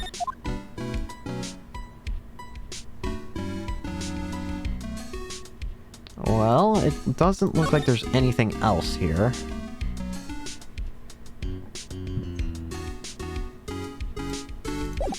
Alright. Move out, main exhibit hall. Hello? Hey, Nick, your cell phone's ringing. Hello, Phoenix right here. This is me, Gumshoe. Gumshoe? What is it? What's so funny? I'll tell you what's funny. If I beat him, I beat Mr. Ace Detective. Finally, this underdog is the alpha dog today. That stuck-up detective's man's match. Yep, I finally caught him. Lock, stock, and barrel. There's no escape for him. You caught him? Are you saying... You captured Master Mask. Bingo. Well, actually, he surrendered, but I still got him. Master Mask surrendered? That's great. So when can we come pick up the secret urn? Well, you see, I was gonna tell you. What, something wrong? Do you think you can swing by the detention center sometime? The detention center? He wants to talk to you. Master Mask, that is. What? He wants to talk to Nick. I'll be waiting for you, pal, so get over here soon. The detention center, huh? Well...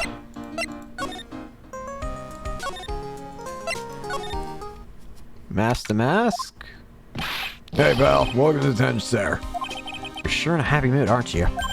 Yep, after all, we got Master Mask. Right, but, so where's the secret urn?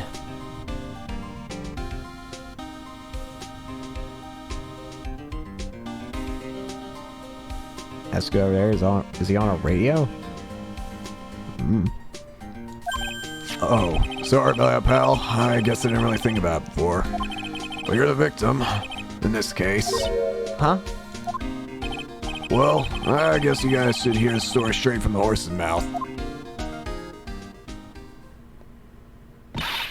You know, he's right, Nick. He is? If you think about it real hard, we are the victims. I mean... Sure? Well, I guess so, in a way. I'm so used to thinking of victim as a dead person because we're always on murder cases. Exactly. Excuse me. But anyway, I have to get the sacred urn back. Please, don't just ignore me. Oh, hi there.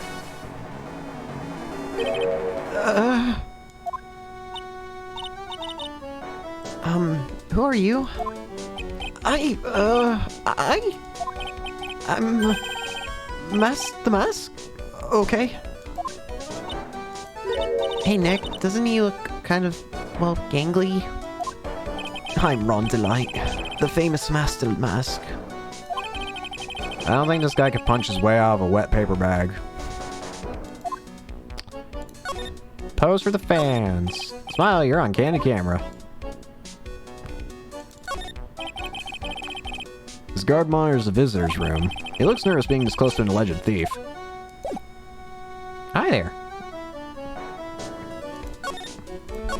So, you're the Master Mask guy? Yes, you bet. No, that's wrong. You see, it's complicated. Sort of, yes, and sort of no. If you know what I mean. What's wrong? Well, when I say wrong, what I really mean to say is that it's not right, per se.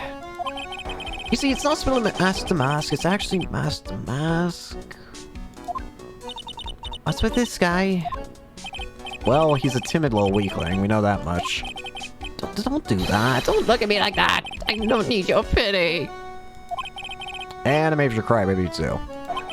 So, why did you give yourself up? Well, you see, it's because, well, I know why. Because you stole such a priceless treasure. Now you're overwhelmed with guilt. Am I right? Priceless treasure? That broken old urn? I have a little favor to ask. Yes, what is it? Could you go and talk to Desi? Desi?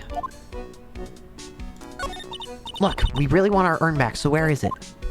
I'm sorry, I'll give it back. I really will. Maybe not.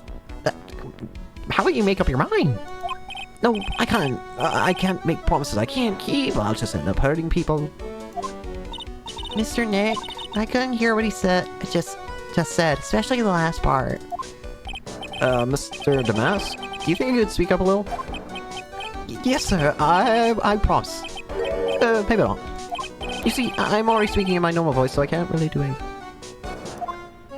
Mr. Damask, about the urn. Oh, yes, the urn! Right away. Actually, no.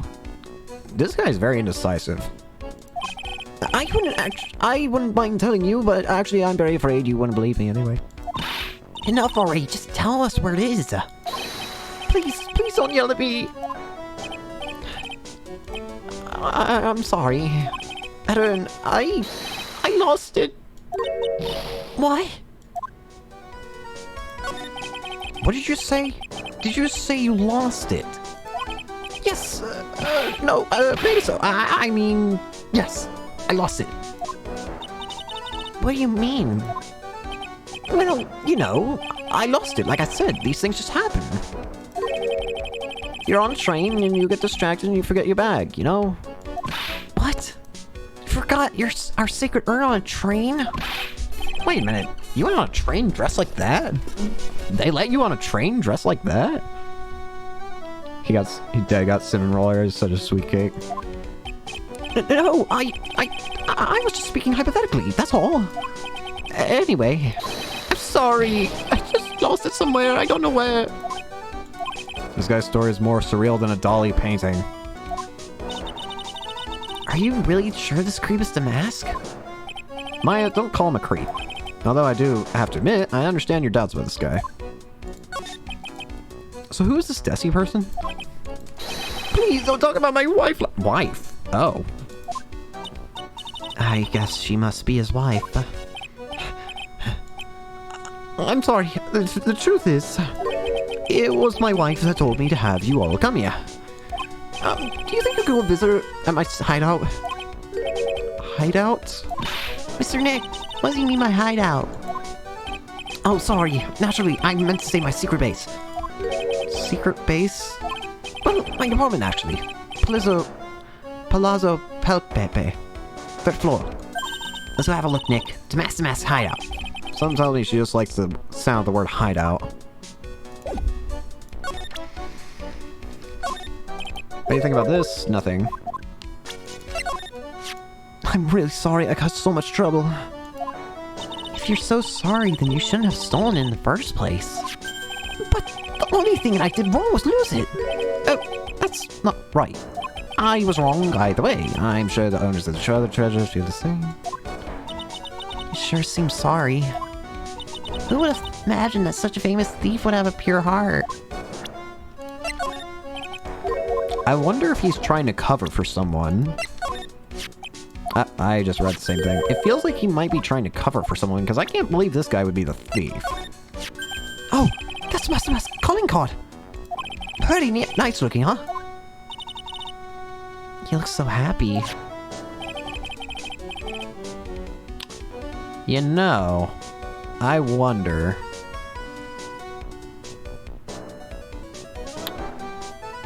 if maybe he's an imposter. I'm not very good at writing, you see. So I bought a book on how to write business letters and study hard. Well, I guess you could call thievery a type of business. Part of me wonders if he's just like a copycat. He just likes Master Mask and just pretends to be the Master Mask.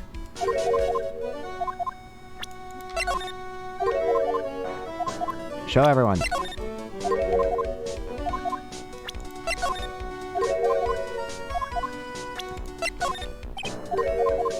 Don't have anything to say on Adrian Gumshoe?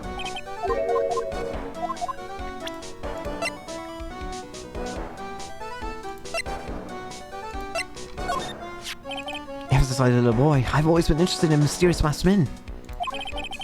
So that's what you wanted to be when you grew up? Yes, No, sort of, but not exactly. I never imagined I'd feel as bad as I do now about the treasures being stolen. People sure can be complicated, can't they? Him. Do you know him? He claims to be your archenemy and rival. That person. He's not my archenemy or my rival. Well, actually, no. Now that I think about it, The terms archenemy and rival are the same thing. they are rivals. Only people who have it out for each other would disagree like this.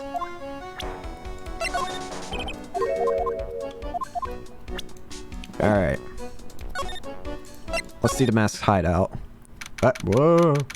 Whoop. You got a gun hanging up. Mask. Why?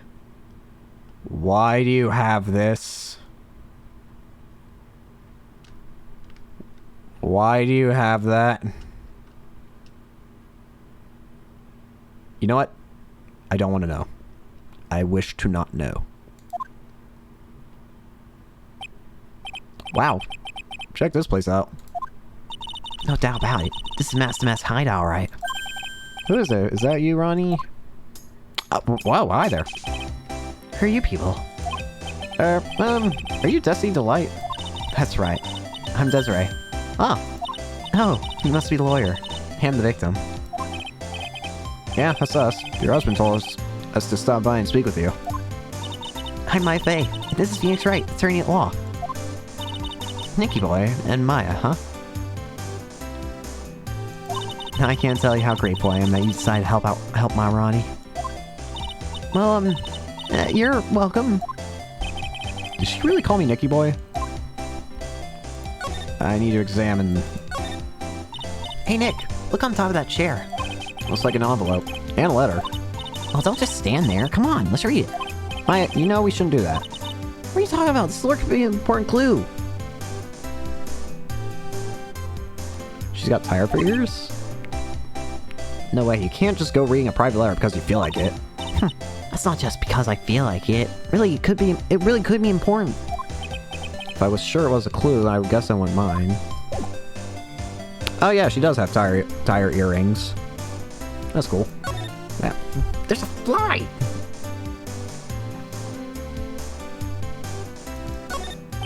Huh. This thing looks vaguely familiar. Oh, I know. It's a fishbowl. Well, an upside down one anyway. I think it's a helmet.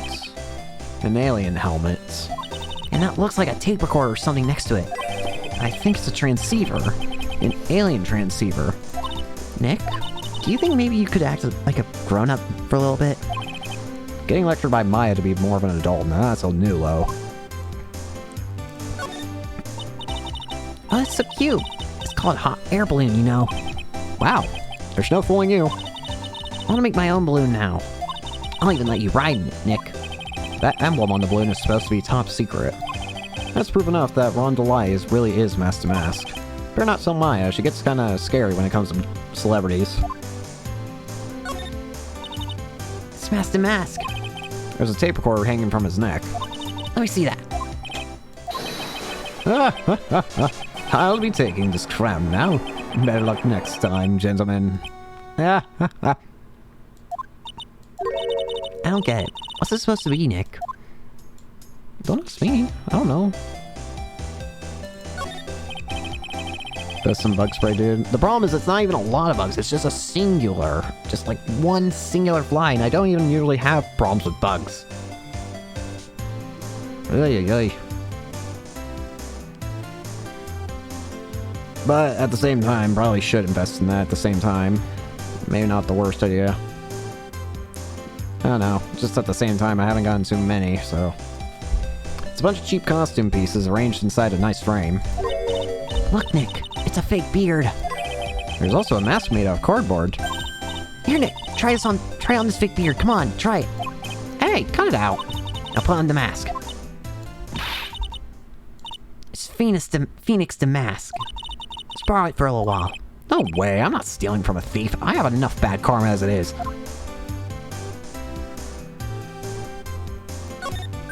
Nick, it's Torpedo. It's hard to believe, but it sure looks real. Where could you have picked up something like this?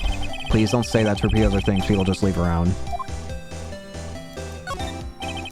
There are a bunch of books lying here.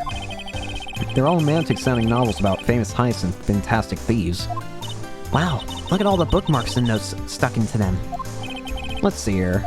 No, must remember this thief's way of laughing. Very useful. No, a calling card is an important part of any good thief's modus operandi. Wow, Ron really studied his stuff. Kitchen. Anything else? Oh, stuff back here. There's a whole bunch of stuff piled up over here. Duck and cover. It's a missile. Did you know there's dynamite missiles? But they're not heavy enough to be real. Oh wait, they're just really well-made toys. Why are these rolls of paper stuck in the trash can? Theft of the Mazarin Stone, the Great Albatross Strategy. Theft of the Immortal God Statue, the Great Knuckle Bomber Strategy. Did the police even investigate this place? It does not feel as though they have. Rondelai. About your husband. Isn't he the cutest? A bit weak sometimes, though. A bit? By the way, did you know they mentioned Maya on TV? Huh? Really? They said you own the urn and you're doing some shady training at a law office now. Remind me not to watch that channel's news program. After I saw that, I thought it might be a good idea to meet the lawyer they mentioned.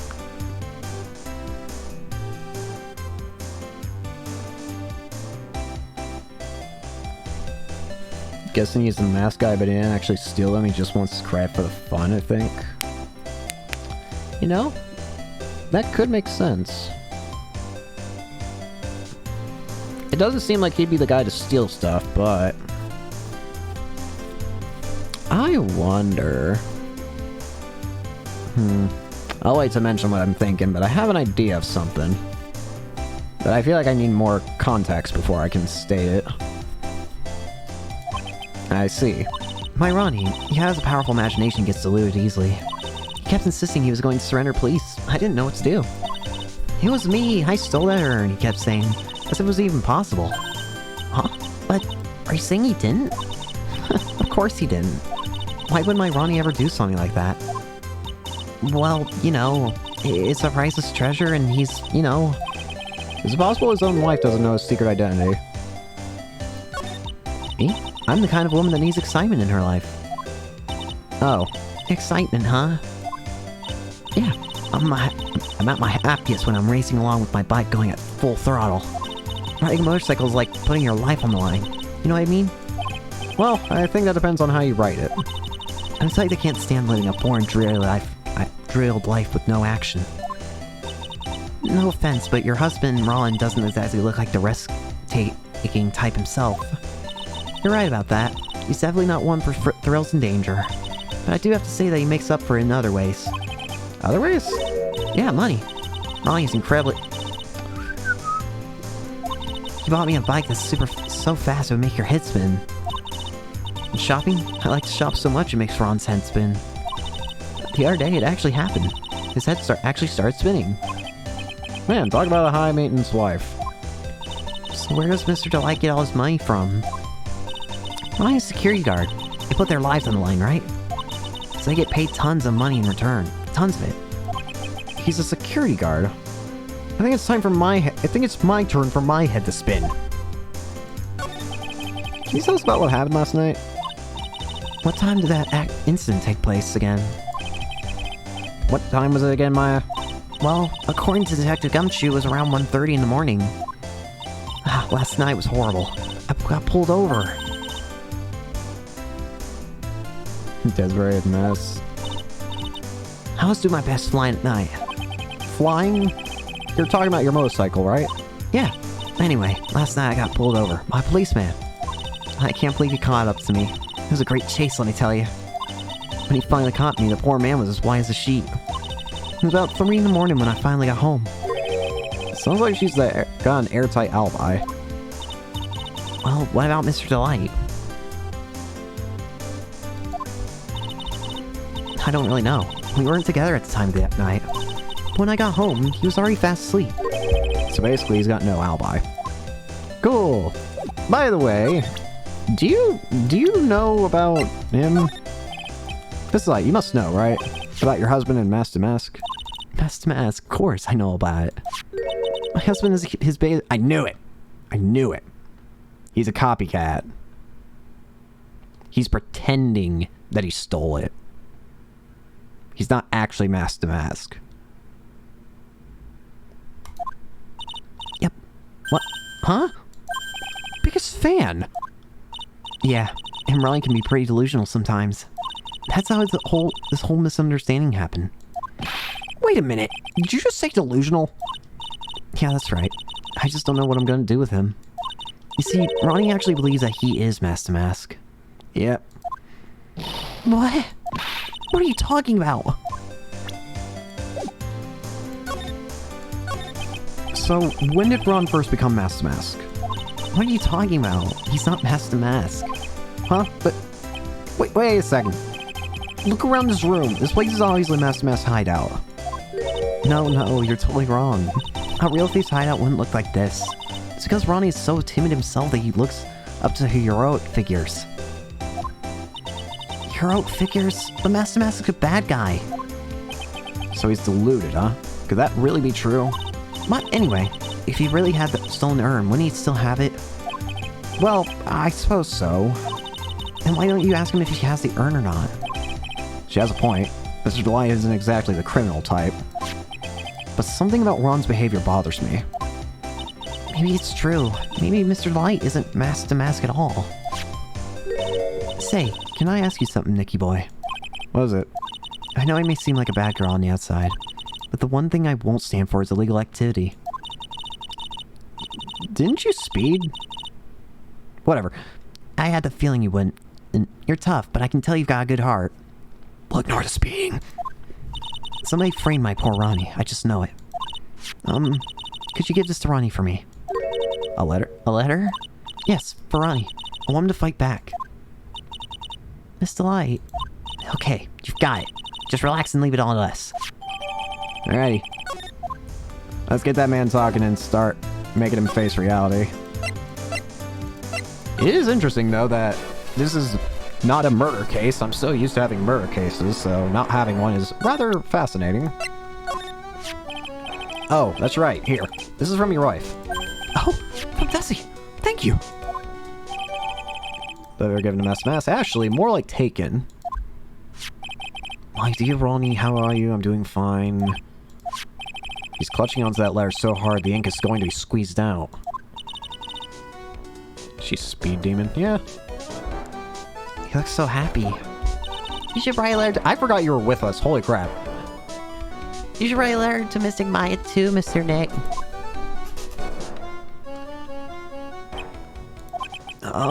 Mr. Lawyer? Yeah? In the letter that Dissy wrote, she said, ask this guy to be your lawyer. Huh? I know this would be asking a lot, but could you please take my case? My trial starts tomorrow. Hey, hang on a second. He can't be your lawyer. Why not? What do you mean, why not? We're the victims in this case, right? Victims of this mask-to-mask guy. Technically speaking, I don't have to be a victim of this. It's just you and Pearl. Technically speaking, I'm not a victim. Well, yeah, but according to Desiree, he didn't do it. She said, poor man, he deluded himself into thinking he did it, right, Mr. Nick? Come on, she could have been lying to protect her husband. Well, that's not true. Or no, actually, it's hard to say. Oh no, it's spreading. Oh, please. I'll give you the treasure, your choice in return. What should I do? I'll take your case. Well, Mr. Delight, I've decided to give it a try. I'll defend you. Really? You will? Hey, what are you doing, Nick? He's a thief. You can't trust him. Well, he may be a thief, but I think there's more to this case than meets the eye. Mr. Nick? I was wrong about you. I shouldn't have trusted you. Pearls? Can't believe you defend this person after what he did to Mystic Maya. I'll never forgive you, ever. Ooh, Pearlie, wait. this is going to be ugly. I'll go after her. She's a child, she'll understand. Sorry about that. I didn't mean to cause any trouble. Well, you couldn't have known she'd react like that. I guess I might as well start investigating. Hi. Oh, Maya, where's Pearls? She said she's going back to the office. Go check in on her later, would you? And what about you? Are you okay with me taking Mr. Delight's case? Yeah, I'm fine, Nick. I believe in you. I think I'm gonna cry. I know you have a lot of work to do. I really appreciate it. Okay, Nick, let's get this show on the road. You're right. Let's get this show going. But first, Pearl. Hi. Mr. Nick, welcome back. Well, you've certainly forgiven me rather quickly. Hi, Pearls. You're back too, I see. I went boss short strawberry cake. I'll make some tea with it. What are you doing? Hey, Pearls. Looks like she feels really bad about what happened at the censor. She shouldn't. I understand why she got angry. And she's like, how old is she? She's 9, right?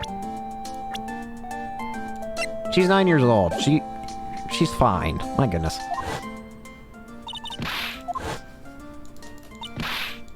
She's just a child. She's fine. Mystic Maya, tea is ready. Oh, thanks. Come on, Mr. Nick. Please have some of this cake. Yeah, thanks. Pearls? Oh, excuse me. I was in the middle of cleaning the toilet. Stop. Child. Hey, it's okay. I just cleaned it this morning. Too late. This might be a good time for me to ask about her. I first met Pearl a year ago. It was when that murder happened at Crane Village. I still remember what she said to me when we first met. You're Mr. Nick, right? You're Mystic Maya's special someone. Hey, Maya, I've always thought it was because she was young, but... What? But what? Pearls, I think she's got the wrong idea about you and me. Huh? There's something you need to understand. What is it? It's kind of like a Crane Village custom, sort of. What have I gotten myself into? Pearl seems to love you a lot. Well, it's because I'm her only cousin, and, well, because of the murder of case last year, Pearlie's mother is... Yeah. Oh, yeah. Is she still in jail? I remember now. Pearl's mother, Morgan Fay. She's serving a prison term in isolation right now. Is she okay? Or is she dead? Cece, I'm the only family Pearlie has right now. But it's the same for me, too. Maya. My mother's gone, too. There are hardly any men in Crane Village. Now you mention it, I never actually saw any men when I visited. Pretty sure I told you about it a long time ago. How spiritual power runs very strong in the Fae family. Yeah, you did. And that's why you're undergoing training to be a spirit medium, right? Yeah, the thing is, only women can actually inherit the spiritual power. That's why the whole culture of Crane Village kind of revolves around its women. Well, that's understandable. Nothing wrong with that. Yeah, but because of that, there tends to be a lot of unsuccessful marriages. Oh? Well, men start to feel left out after a while, and then they just start leaving. Especially if the man has a daughter. Are you saying that Pearl's father... He's gone. He left the village when she was very... Oh. Boy, that's tough. Yeah, and she grew up seeing nothing but unhappy marriages all around her. That's why she's so sensitive to things like that. So your mother's still missing? Yeah, no one has any idea where she is. Maya's mother, Misty Faye. The current master of the crane channeling technique. She disappeared 17 years ago after getting involved in a certain police case. But you're sure she's still alive, right? Yeah, I know she is. It's sort of a spirit medium thing. Oh yeah. If... I didn't even think about that. If she was dead, then... Well... You know... They could just call for her. And if your mother doesn't come back, then what? Then according to the laws of the village, I'll become the next master. Mystic Maya. Master of the crane technique. Sounds like a heavy responsibility. Yeah, but there's no one else with the blood of the Fae, a main family who's a spirit medium. Well, Nick, why don't we go out and start investigating? We're not going to learn anything just sitting around the office. Yeah, I know, but first I want to talk to Pearls. Mr. Nick? Yeah? I acted like a baby. Pearls? I doubted you, even though Mystic Maya trusts you completely. I guess I still have a lot of training to do. Mr. Nick? Yes? From the bottom of my heart, I apologize for what I said. Oh, that's okay. I'm the one that should... I'm going out for a little bit. Huh? Where are you going? Maybe small, but I still have a lot of spirit channeling power. I'm going to show you I can be useful too, by finding some evidence. I don't exactly know how you're going to find evidence for a case that has no murdered person. She sure runs fast. Nick, let's back off and give her some room, okay? Yeah.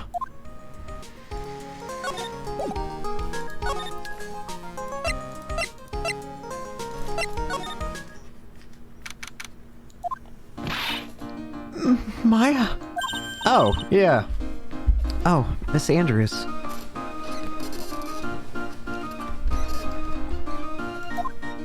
I'm so sorry. It's all my fault. Your precious urn. Precious urn. Please calm down. What's wrong? Never ends. Everything I touch ends in failure. I am sorry. I'll do anything to make it up to you. No, wait. It's okay. Oh, look, I'm good with my hands. I can make you another urn.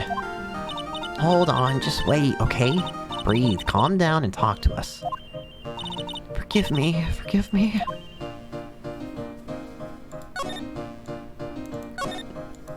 It's a floating screen, of Crane's sacred writings.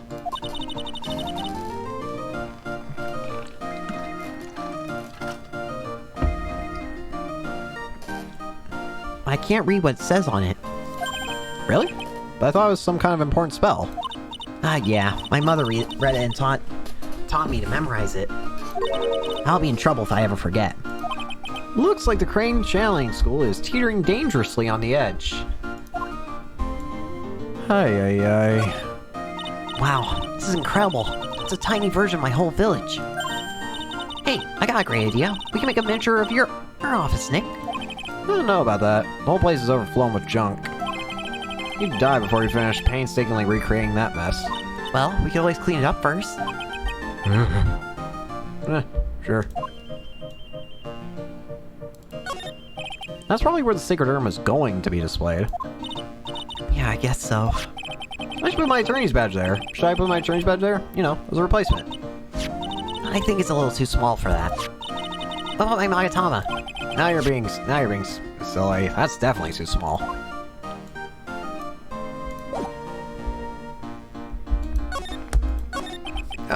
So when did you get the calling card from Master Mask? Let's see. Exactly 10 days ago. I was going to show it to the police, but that detective stopped me. So you asked Detective Atme to help with security? Yeah. In fact, it was about 20 days ago that I hired him. He seemed to know much more about Master Mask than the police. So you hired him for security even before the calling card arrived. Well, yes. I had a premonition that something bad might happen. I've learned to trust my hunches. So that's why there are security cameras even in the basement warehouse? Yes. Lordly Taylor is very serious about the security measures. What's their way of saying, bring on? To any potential thieves? Well, he sure brought it last night and even left a nice little souvenir. Can you tell us about the security for the treasure exhibit? It's all my fault. I should never call this paltry little collection a treasure exhibit anyway. Why do you say that? The urn that was stolen is a pretty important object. Maybe, but its actual value after appraisal was, well, practically zero. Zero! I polished it until it was just about glowing. I thought maybe I could make it look more valuable. That urn contains the soul of Misagami. Anyway, I left all security arrangements to Detective Atme. But 5 days ago, I began receiving all sorts of other exhibit items from Crane. Lots of people started going in and out of the warehouse down there. So maybe one of them was actually Master Mask in disguise. No, I personally checked out everyone that came through here, so that's not possible. Knowing Adrian, she probably even checked out what they ate for breakfast that morning. Well, this gives credit to my current theory, which is the obvious thing is that Atme, I think, has to be Master Mask. The actual one. He would be the perfect person to have access, easy access down there. He'd be able to. No one would doubt him and all that. It could just be a case of Atme creating his own little fantasy where he's both the villain and the hero.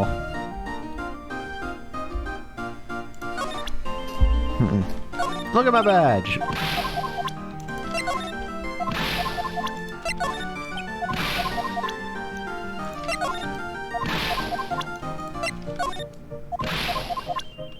But yeah, Atme would have the perfect would be the perfect person to have easy access to everything, I feel.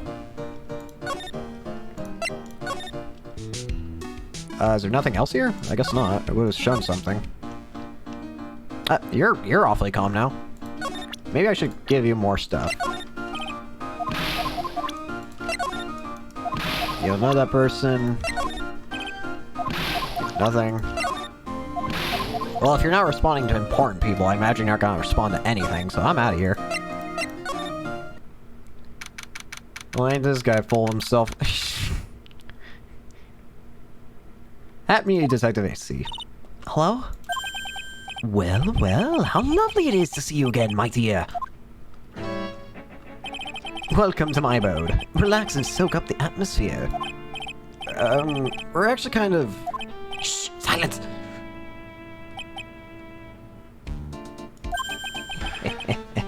Precisely as I expected. What is it? Svari, the truth has once again been elegantly revealed to me. A lawyer and a spirit medium. Am I correct? I think we've already been through this. So my estimation was correct. Svari, how truly elegant. Now then, what can I do for you? You've got a very interesting place here, sir. This desk is literally covered with all sorts of chemistry equipment. Oh, I just love chemistry. Say, Nick, I bet you didn't know this, but water's made up of carbon and hydrogen. No, not carbon, oxygen and hydrogen. Oh, well, there are always Alternative theories, I guess. Please, if by alternative theories you mean ones that you make up inside of your head. Fine China. Has one impressive bookshelf filled with some very impressive books. My life as an ace detective. Unabridged edition by Look At Me, Ace Detective. Oh, great. Hey, he's even got one of those things, one of those ships in a bottle thingies. Would you look at that? There's a little Look At Me doll at the helm. Cute. There's a microscope here too. Wonder if he was researching something. Glass slides have different names on them. This one says At Me virus. I don't want to know about that. This guy's just dying to make a name for himself. Huh. It's getting kind of irritating, actually. Look at me. There's a cold breeze coming through this hearth. It seems you've fallen for my little deception. You see, this fireplace conceals a rather unexpected device. Yes, a high-tech air conditioner. Why would you put an air conditioner in there? In the summer, it acts as an air conditioner. In the winter, it's a heater. Clever? Why not just have the two things separately? You know what? I can't convince you of anything. It's quite a large portrait of yourself you have there. Yes, I wanted to say to everyone who saw it, look at me. Look at me. With a model so fine, I knew the portrait would also be aesthetically pleasing. That's nice. So the music in this room is coming from here. Look At Me LG, composed by Look At Me. This lovely device is called a gramophone. In days of yore, people listen to music on them. Ah, that's just what I thought. Told you so, Nick. I didn't think you said anything to me, but whatever. Oh, for the lava.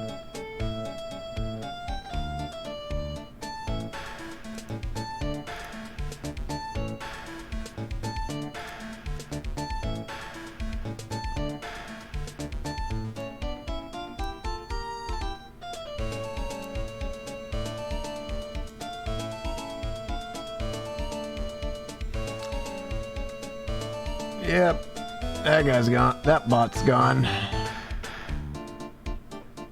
Hey. Yeah, that gets annoying now, don't it?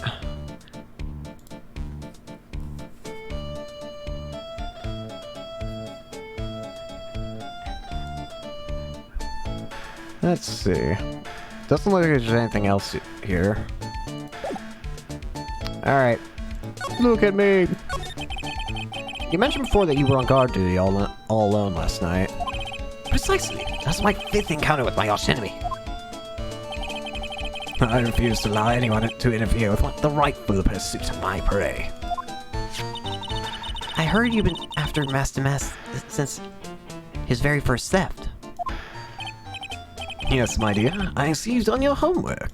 It is very precise. That vile thief pilfered the famous jewel, the Tear of Amanon. I first encountered him in the museum's secret hall, the crime scene itself. So that's why you were hired as security for a treasure exhibit. I'm pretty sure you said that Adrian Andrews hired him. Yes, I bought some equipment from Lordly Taylor and set the perfect trap. You must mean the security camera. I thought you were watching the area yourself too.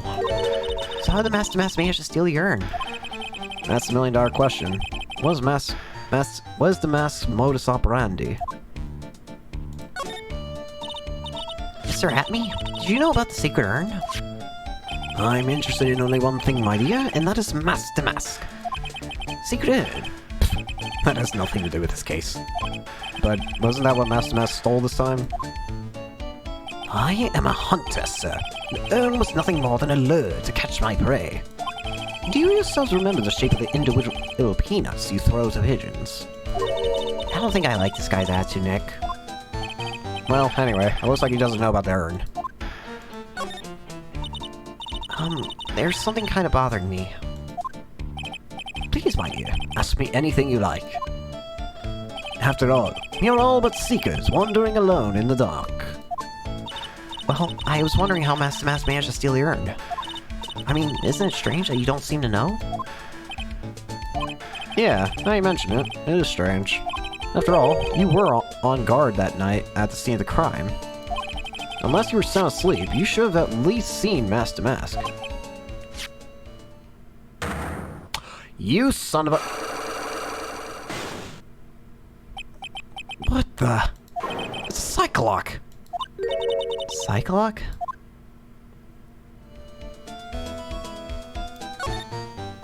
Hey Nick, what is this Psycholock thingy?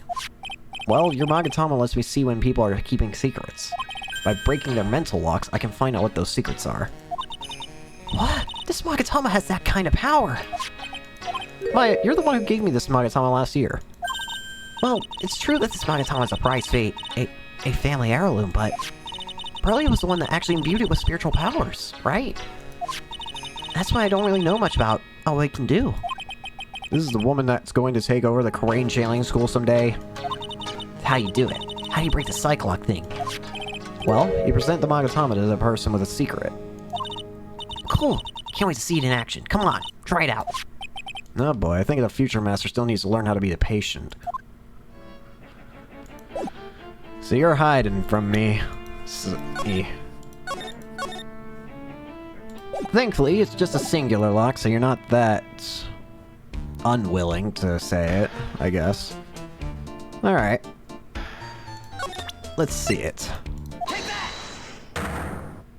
Let's see if I can't get you to talk. Master Mask's modus operandi. Detective Atme, you were standing guard at the scene of the crime. There's no way you didn't see Master Mask commit the crime.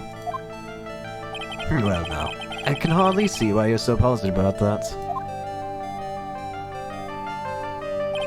Yes, indeed I was guarding the warehouse. That much is true. But I can tell you for certain that not a single person passed through that door. I'm not sure why, but this Atme guy is lying through his teeth. I know. I'll show him some proof. Detective Atme, I have here proof that someone went through the door. There was a security camera set up at the scene of the crime. It should have automatically taken a photo of anyone that went through that door. Precisely.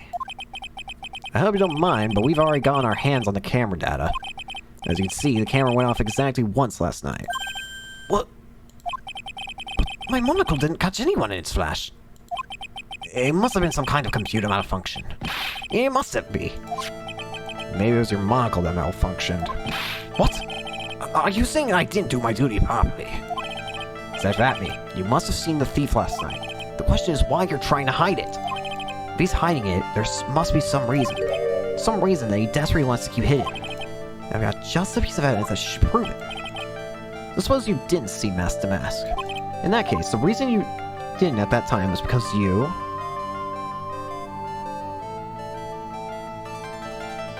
Were you unconscious? I'm afraid that...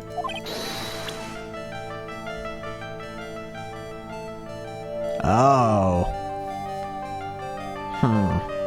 I feel like I'm gonna need some more on this.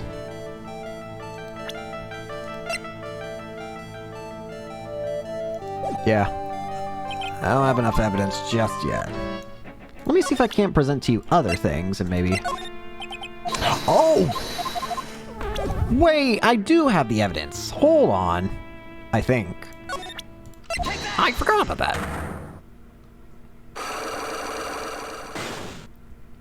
Go back, go back, go back. Skip through all the text. Person went through. Unconscious. There we go. Detective Atme, you were knocked unconscious by the thief, weren't you? Surely you must be joking. You think that I, Luke Atme, could be knocked unconscious so easily? This sword proves it. That's... Before the theft, this sword was in the hand of the statue of Ami Faye. Furthermore, at that time, it was not bent. There's only one explanation. You were struck on the head and knocked unconscious by this sword. Well, detective, how about it? I'm impressed. You truly are an ace attorney. Alright. But why are you lying about this? I can't deny that there may be a small hint of truth in what you say. So you were knocked out when the thief first clobbered you? Club? What an ugly way of saying it. But I suppose you could put it that way. The coward struck at the precise moment that I turned around to look at the computer. So you never noticed the thief had entered the warehouse? No, the coward must have wormed his way in through somewhere besides the door. Perhaps the air ducts or the sewer pipes. Then my arch nemesis struck me on the head from behind with this gruesome item here. Ouch. Mr. Abney should have his poor head examined. You can say that again. How could he even underestimate the thief that badly? The mask knocked at me out during the crime with a blow to the back of the head. Well, looks like we got one thing cleared up anyway. Huh? What? The Hatme is the greatest ace detective in the world? No, that he never actually saw the thief. Oh, that's right. So the thief may not even be Master Mask.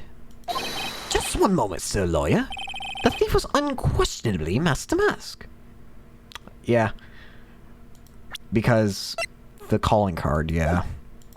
But you never actually saw him.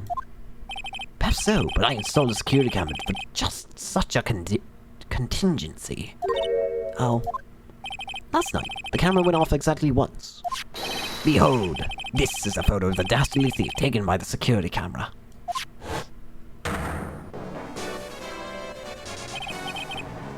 Hey! The splatter's there. That's him. Is there anything weird about his outfit? It is the same outfit that Ron's wearing.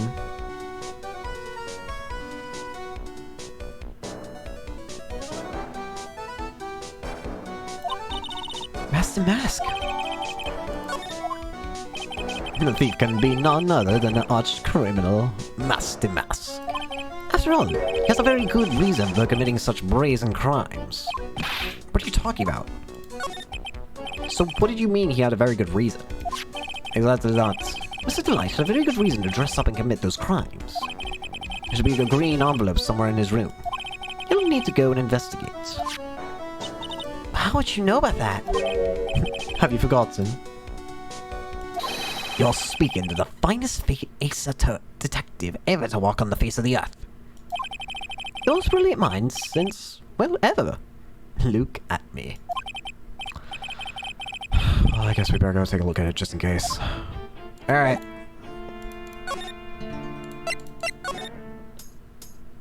Alright.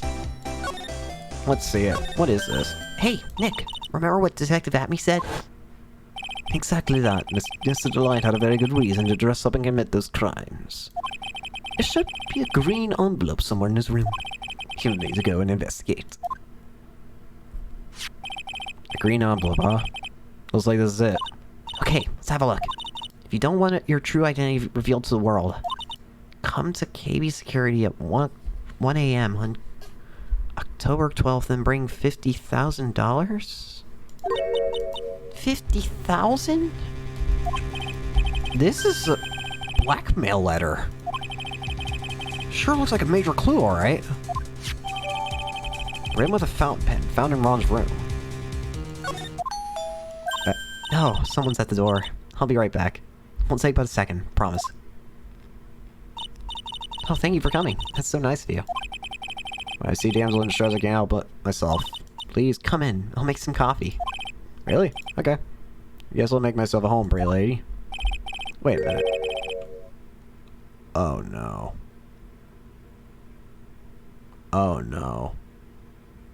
I know who it is, I think. I'll let myself in, pretty lady. Oh, Nicky boy. I'm so sorry, but I've got another guest. You're... Nick! Mine too, what a fluke! Ah, Larry! Long time no see. What? You know each other? Nicky boy. Nick, you and this girl have, something going on. Something? If you mean my... I underestimate you, Nick. A gorgeous lady like this. And Mary, too. Like, go, dude. I know it. Just when things can get any worse, it's time to cue in the butts. Larry Butts. Ever since grade school, he's been not exactly a close friend, but yeah, we know each other.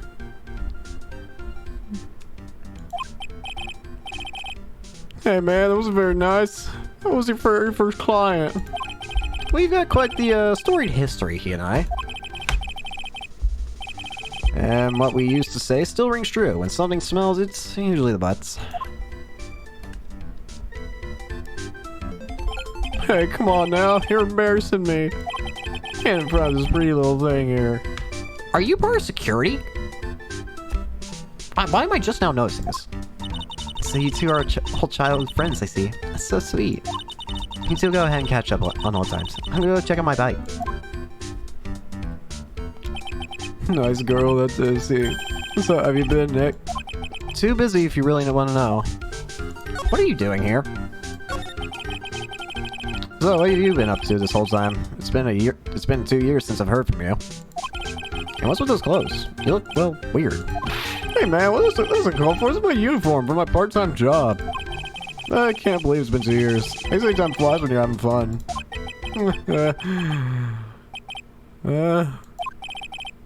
What's wrong? Nick, I gotta tell you, women, I don't... Okay. You got dumped again? Well, you know Benifer. Benifer? That's a nice name. I followed her all the way to Japan 2 years ago. Stalker. That's where I met the famous Katie Tom in my whole life, James. Benifer? Katie Tom? I've never heard either of them. Anyway, dude, Katie Tom chose Hollywood over me. Can you believe? Well, actually... Anyway, sounds like you had quite the... Yeah, I agree, Maya. Women, they're so... Oh, but you're different, Maya. You're not like the rest. Looks like he's still the same old Larry. Why are you here? So what are you doing here, anyway? Huh? What do you mean, Maya? I'm just a natural-born nice guy, that's all. Well, actually, I picked this up last night while I was working. A wallet? You said... Were you one of the security guards? Maybe there's a reason why everything's going on. It's because of you, isn't it?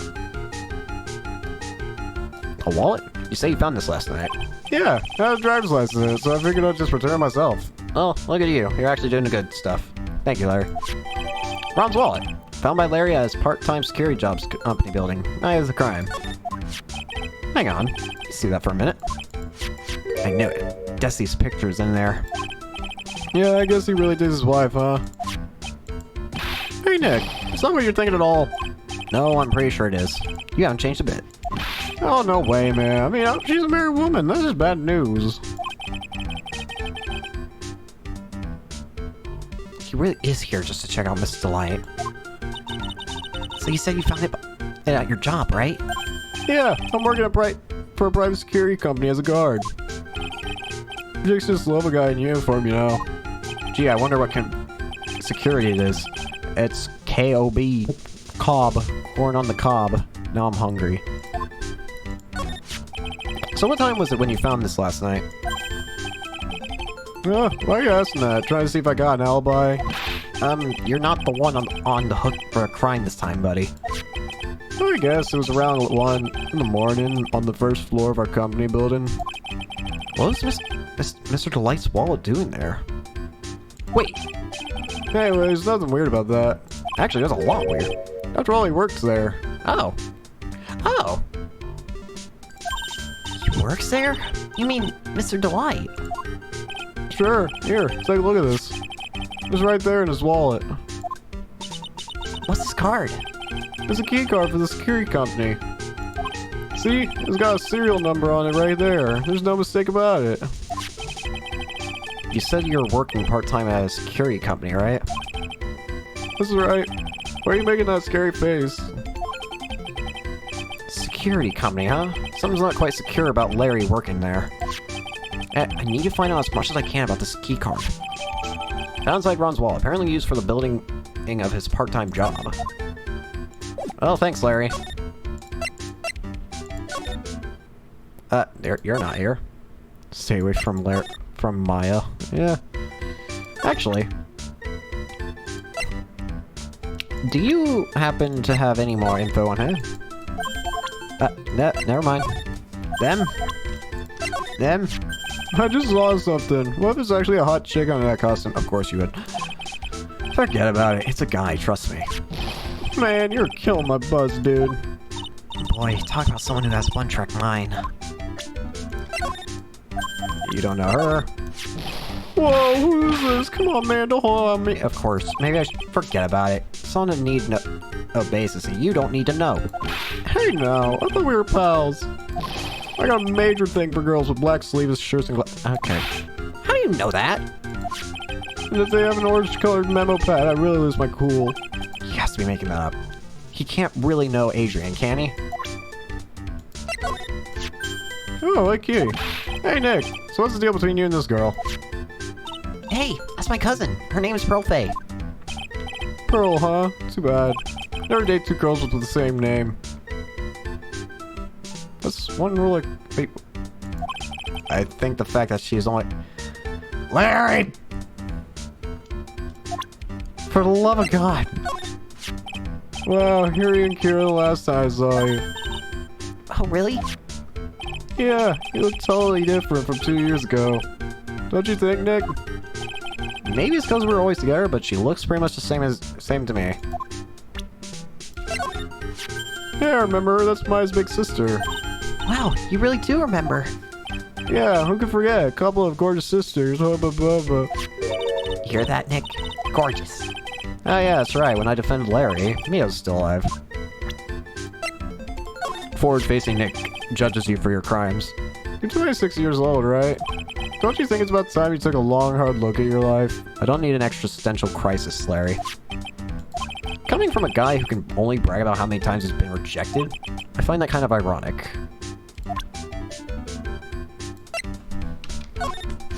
That Desi is one awesome lady, alright? It's been a long time since I've felt this way. I think I'm really in love this time. Larry, no. Stop. Long time, huh? Yeah, well, except for what I feel for you, Maya. I don't think he even knows what he's saying anymore. I don't think he knows either. You can learn from me how to be an idiot. So you're sure about this key card? Yep, that's the key card we use at the building I work in. According to the serial number, this one is for the CEO's office. Why do I get the feeling one of these days I'm gonna get a Cyclock for Larry? And it's gonna be all maxed out. You need to get into that room, and every time you use that card, it leaves a record. It leaves a record? Yeah, it tells you exactly who entered the room and when. Larry, I need that data. Whoa, slow down, man. Sorry, but that data is off limits to outsiders. If I lost this job, I'd never have a chance with Desi. It's times like these when I wish lawyers weren't so powerless. Leaves a record when used. Alright, that's good to know. You didn't touch anything in the wallet, did you? Hey man, be serious. You know what I was interested in. If Master Mask doesn't look out, he's gonna be the victim of a robbery himself. As if. Hey Larry, what do you know about this? Huh? Well, you got something to say, then say it already. Huh? A blackmailer? Do you know anything about this? Ooh, what? I don't know anything about Alexis, and that's the truth. Huh? What? I can't believe you do this to me. I thought you were my friend. $50,000. I don't have that kind of money. No, you don't understand. The blackmailer was sent to Ron Delight. Man, you scared me. I almost had a heart attack, you idiot. Look in the mirror. Wait, I'm the idiot. Man, I was totally confused because it says KB Security on the envelope. Yeah, so what? That's where I got a part-time job, the KB Security. What? Sounds like I should really find out some more about this KB Security company.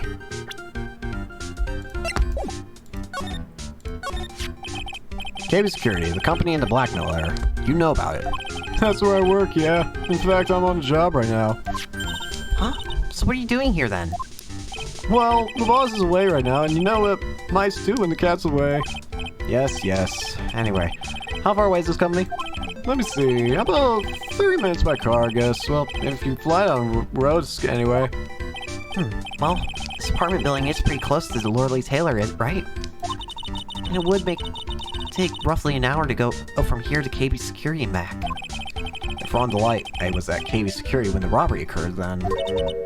Well, And he couldn't have stolen the secret urn. That would give him a really strong alibi then. Hey, Nick, your phone. Hello? Is this the Wright residence? Ah, Pearls, where are you? I thought I'd go to Lordly Taylor to find some clues, but I'm afraid I've gotten lost. Oh, for the love of Pearl, no! What? Give me that phone, Nick. Pearly, where are you right now? I was walking along and I found myself in front of that person's office. Oh, she's at me. Who? That person who doesn't act his age and always says vibe when he's excited. Look at me, nice detective. Alright, stay there. We're coming to get you. Alright, I'm a little scared. If Abby does anything, I'm killing him. Alright, let's go. Maya. Wait a second, Nick. What? That phone call just now. I'm going to kill you. Say goodbye to Mr. Light for me, would you, Larry? I wish I kept Von Karma's whip. Ay. This bag wasn't here before. Ah, Mr. Nick, Mystic Maya. Pearly. I never thought I'd see the two of you again. It's okay, child. So is Mr. Ace Detective out of the office? Yes, when I arrived here, there wasn't a single soul in sight. Say, Nick, doesn't it look like something's changed since we were here last? Yeah, the big bag. It's it. Anything else, actually? What a creepy painting. It's like he's looking right at me. Maybe we should put up a big portrait of you in the office, Nick. I can even paint for you. Maybe you can pose while cleaning the toilet. I think I'd prefer something a bit more dignified. Hey, Nick, what's this thing here? It's called a gramophone. In the old days, people used to use them to listen to music. You can't be serious. I think it's probably for purifying the air or something. I'll bet you 50 cents. Come on, what do you say?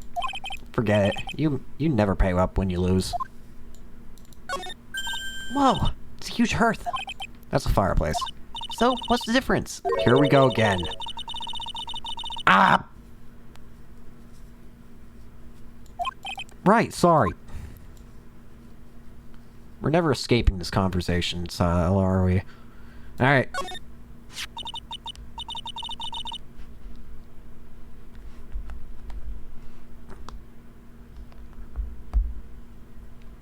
Von Karma could fix him straight, but she wouldn't give him the time of day. You're probably right on that. This bag. I'm sure it wasn't here before. It looks quite full. I wonder what could be in here. Hey, Nick, come on, open it up. Hey, wait a minute. We can't just open his private property. Don't be such a fuddy-duddy. This is an important investigation. That's true. And truth be told, I have to admit I am kind of curious. Well, what's in there? Hang on a sec. I'm not taking it out now. Whatever it is, it feels kind of hard and smooth. Well, hello there. He's here. What are you doing, Sir Lawyer? I'm shocked to see a servant of the courts. Ignoring the law so flagrantly. I'm really sorry. Why made me do it? Yeah, I can't believe you. A gentleman never uses a lady as an excuse for his own poor behavior. The real question is, can you afford to waste time in lollygagging around here? What do you mean by that? Perhaps I should make myself more clear. Tomorrow's trial. Svarty. Shall we say the figurative Sir William will be dropping his panties for before lunchtime? Wow, Nick. Sounds like it's gonna be really exciting. What's going to happen at the trial tomorrow that's so dramatic? Do you know what your biggest mistake so far has been, Mr. Lawyer? It was becoming a lawyer in the first place. Shut up. That certainly does sound like a... Pearl! Tomorrow will be a day to remember I, Luke at me, will take the stand. And then, Svarty, my testimony will prove to be the undoing of the lots of you. Yes, all of you. I will unmask you as the thief's conspirators. Conspirators? You're quick on the defensive, I see. However, it is not I that is your greatest enemy. There's a far more dangerous threat to you be facing during the trial. What are you talking about? So, lawyer, if you truly are who you say, I'm sure you've heard of him. His name is Gado. Gado? You have taken a step down the path of foolishness. To try to defend a career criminal who deserves nothing less than a death penalty. Hey, last time I checked, no one knows for sure that Mr. Delight really is Damask. My dear lady, times may change, but people sadly do not. Well, you will understand this when you are more mature. Who's this Gado person? It's not surprising that a spirit medium has not heard the name. Gado, the prosecutor whose equal cannot be found in this country, but in heaven. Gado, a legend or myth, men pin a lifetime of hopes on the chance of simply meeting him. Prosecutor Gado. But the best prosecutor in the country isn't Gado, it's Mr. Edgeworth. Isn't that right, Nick? It's no surprise that a spirit medium such as yourself know nothing of this. The least prosecutor Miles Edgeworth is currently traveling abroad. Huh? In fact, it was Mr. Edgeworth who acknowledged Gado as the best in this country. Oh. Huh. You agree with that? Most certainly. In fact, you could call him the Luke Atme of the prosecutor's office. Well, that's good to hear. Prosecution has a fine chance tomorrow. Mr. Nick, is this Gado really that strong? I seem to remember hearing about someone like that. Not surprising. Some people spend their entire lives idly waiting for his appearance. Looks like we're done investigating for the day. So, lawyer, the stage has been set and all the pieces are finally in place. All that remains now is for the dance to begin. A new prosecutor, an ace detective, and a thief. This will be one tough trial. And it's not even a murder trial. The stakes are about as low as they can get, I feel, for a trial like this. Even if they got convicted, it's not a death penalty. Or isn't murder penalty. Or whatever. I don't know penalties. Alright. I'll probably do the first day of trial and then probably wrap up for today. Hey, Nick. What is it? Is something wrong? No, but you see all the people here. It's crazy. Oh, so check out the Master Mask Glossy I bought. You bought this? Where?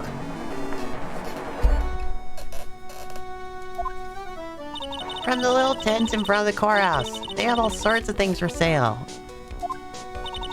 You know I'm a sucker for this kind of stuff. Come on, I'm guilty. Throw the book at me. Who's screaming like that?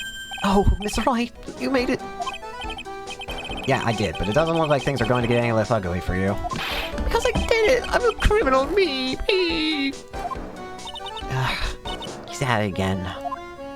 I sent the calling card to Lord Taylor, I admit it! But you don't have the secret urn, right? Well, that's true, but it doesn't mean that I didn't commit the crime. Normally, when I say of course you didn't, I'm being sarcastic, but you? Yikes. Anyway, I admit that I'm guilty. So make sure they give me a guilty verdict, please. Oh, there you are, Ronnie. Bonjour, sweetie. Oh, Desi, honey. Bonjour. But, well, actually, I don't really know why I should be speaking French to you at a time like this. Leave it all to me, Ronnie. I swear I'll protect you. You see, actually, the thief is, me. Can I tell you something, Nicky boy? I can guarantee that my Ronnie is innocent. If he's declared guilty, I'll be ever so cross with you. I get the feeling you'll turn evil.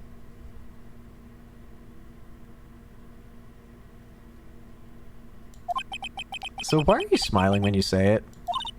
Well, if you'll excuse me, I got some errands I need to take care of. I'm counting on you, Nicky boy. Good luck.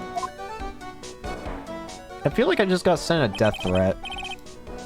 Like, a very quick threat. By that woman. To be honest, I really don't know whether Ron is Master Mask or not. Does everyone run us over the car with Phil? It certainly feels like that, doesn't it? There's only one thing I am sure of. He doesn't have the sacred urn right now. Mr. Blight, it's time for you to enter the courtroom. For the time being, I guess I'll have to trust Desiree. Alright, Prosecutor Gatto. Let's see. He has a visor.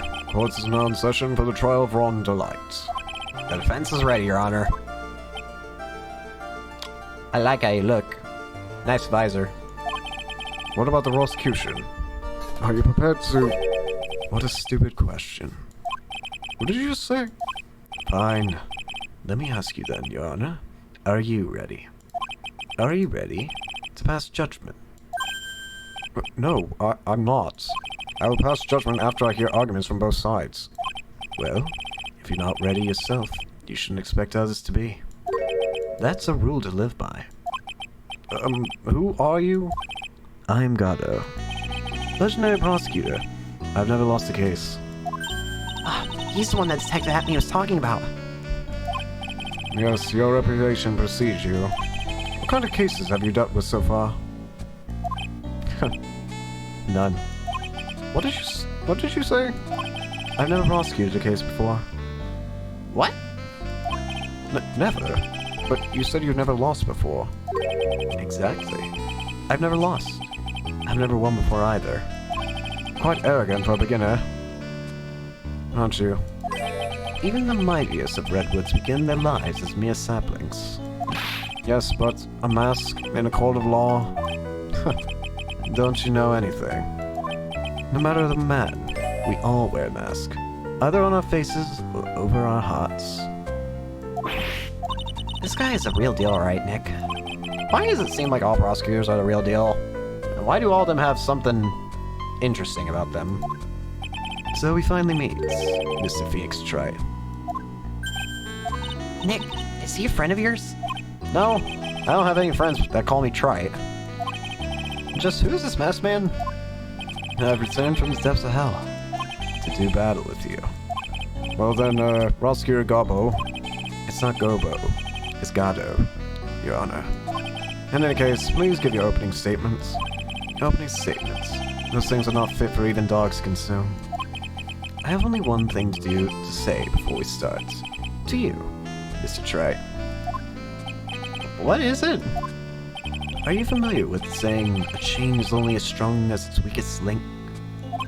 I wonder how much you can withstand before you and your case break in two.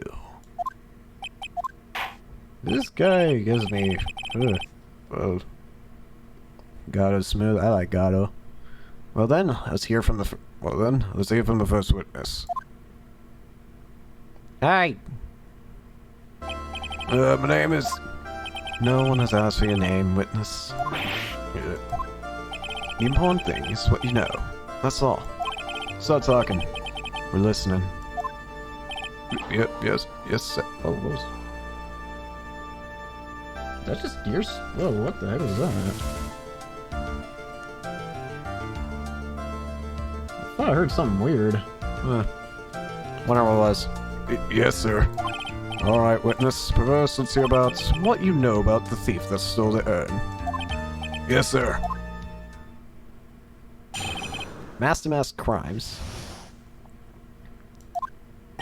Master is a master thief that first started his crime spree 6 months ago. He's so confident he sends his calling card before he even commits the crime. To the fifth heist, and as usual, he sent card onto the lordly tailor. His pattern is to always go after only the most precious art pieces. That's why we're sure it was Master, sir. It fits his MO to a T. Malt. So then the actual identity of this Master Mask is... Mr. Gatto, what are you...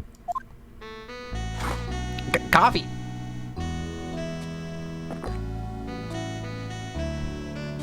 We're in the middle of a trial here, Mr. Gatto. Blacker than a moonless night, harder and more bitter than held soft. That's coffee. I'm sure you can grant me at least this much, Your Honor. Oh, please, proceed. Very well, it's only coffee. There's some weird meanwhile ghost in my house. Yeah. To be honest, there have been times when I just think there's a ghost in this place. To be fair, though, I haven't heard of any of its weird antics for a while now, so... His music is smooth, yeah. He's very smooth. Very well, it's only coffee, after all. What? You can't be letting him slide this early in the trial. Proceed with your cross-examination, Mr. Wright. Well, Nick, what are you gonna do?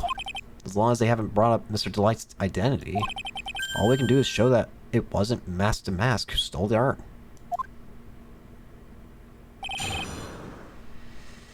The second that gets brought up, though, I get a feeling it's gonna be bad.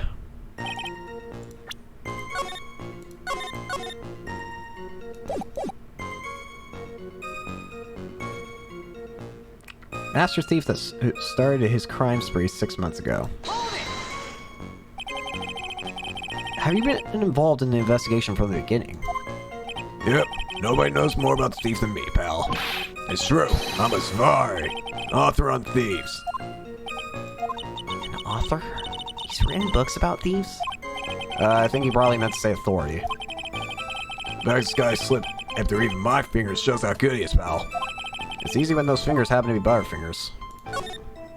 So nobody knows more about the thief than you, huh? You got it, pal. Except maybe for the thief's mom, that is. But isn't there someone who knows even more about him than the police? You don't mean Inspector Svari, do you? Who is this person? Svari, he sounds German. His name is Luke Atme, sir. I guess I shouldn't have made up such a silly name for him. What the heck? I guess he's not famous at all. Anyway, it's true they did manage to retrieve the last sign of the thief's soul. Oh, I see. It seems you're not the expert you claim to be. It looks like the thief is claiming to be, even now. Poor Gumshoe.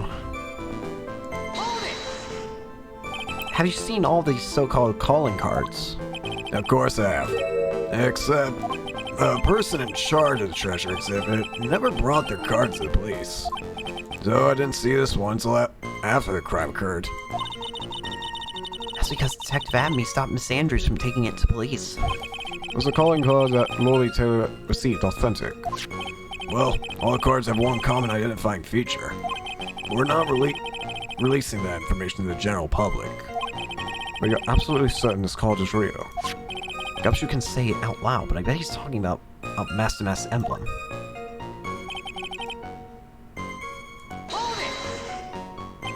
His fifth heist, and your fifth screw-up, huh? Objection, pal. That ain't fair. Maybe you could say I screwed up 4 times. This last time wasn't my fault. I didn't know about the calling card this time. I'll give it to you. You of all people shouldn't be chuckling about this, Detective Gumshoe. I just want everyone here in court to know something. If you ever get a calling card for this guy, don't call some stupid private eye. Call our local police right away, got me? Wow, looks like he's really got it in for Detective Atme. Yeah. Art pieces? Like what, for example?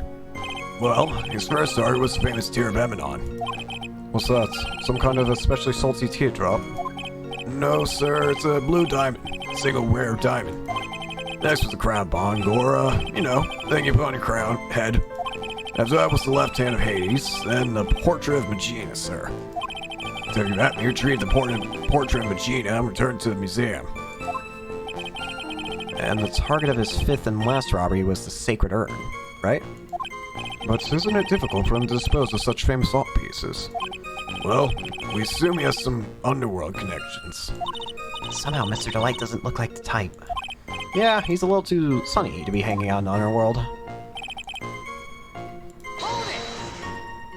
What do you mean when you say it fits his MO to a T? I was thinking of us in the same thing myself. I wish you would listen a little more closely, pal. First of all, there's the calling card. We're 100% certain it's authentic. Then there's the fact that he seemed to know all about the security system. And finally, the start was an art piece. These are all part of that thief's modus operandi.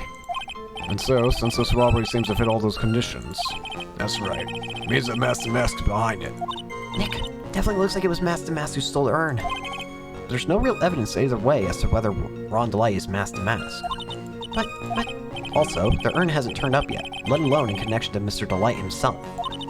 So even though we know it was Master Mask that did it, Maybe for the time being, I should try to show it wasn't Master Mask that did it. Well, if there's one way that I'm going to say that...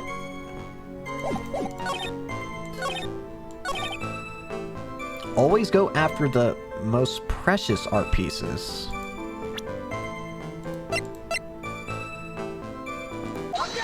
But it has no value. Can I ask you a little something, Detective Gumshoe? Just hearing that little in that question is making me nervous.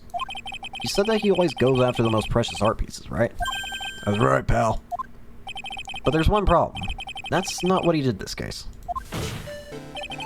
The supposedly priceless urn doesn't exactly rise to the level of precious art. What do you mean?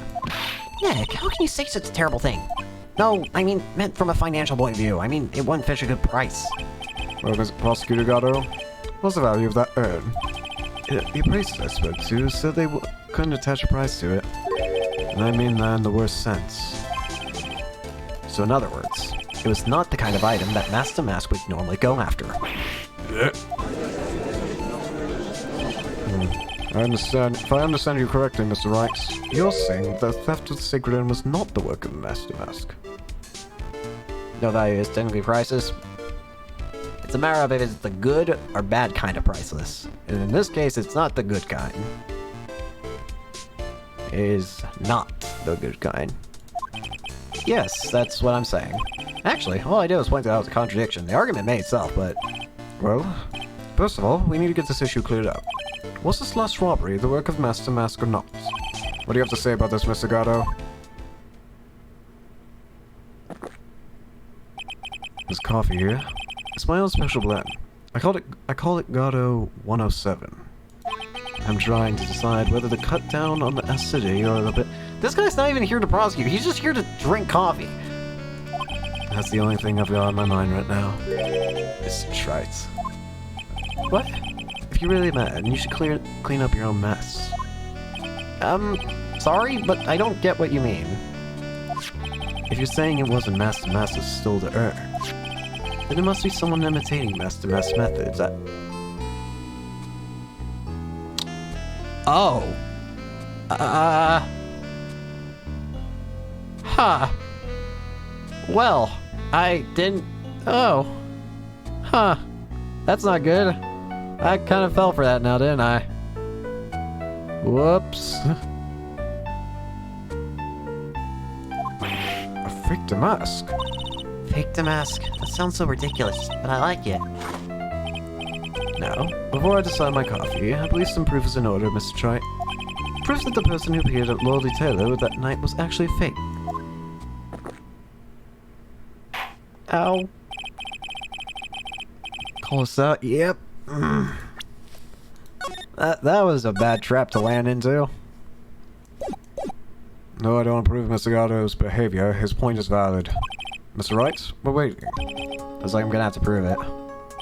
I need proof that the person at the Lord of Terror that night was in fact fake Damask. Fake Damask. Proof that it was fake. I don't exactly know what it's actually asking for.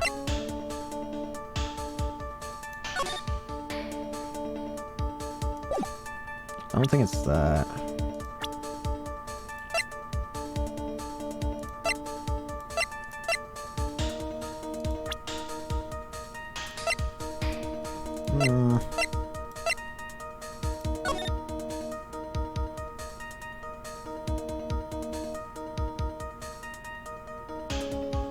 I'll be coming to purloin the most priceless work of art on display in your treasures of Korean Zoo. Take good care of the speckled urn.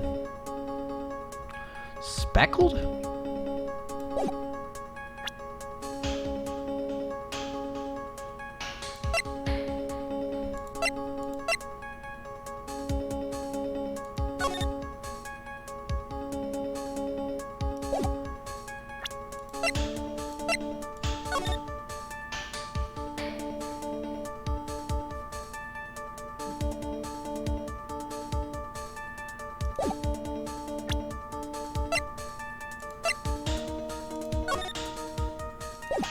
Ah.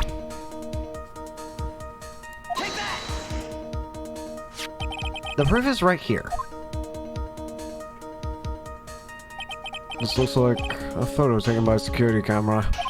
But if you look closely, you'll notice something peculiar about it. Well then, why don't you go ahead and show us what it is?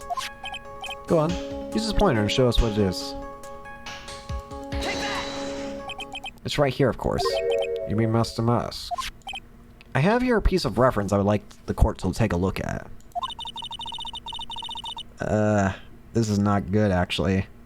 What this proves is it has to be Ron.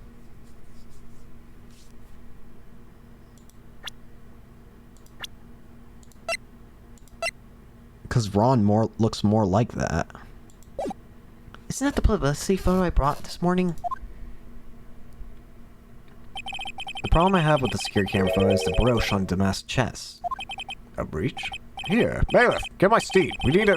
Why do you have a steed? A brooch, Your Honor. It's a sort of clasp for holding one's cape on. A clasp, eh? Ah, I see now. But the Master Mask in the security camera photo. Ah, he has no brooch. That brooch is the same as the emblem on Damask's calling card and serves as his own symbol. But the thief that broke into Lordly Taylor wasn't wearing a brooch. In other words, this Master Mask is a fake. I've been fooled again. Order. It's true, undeniably true. As I've come to, how could you overlook this? I'm sorry, sir. I don't know.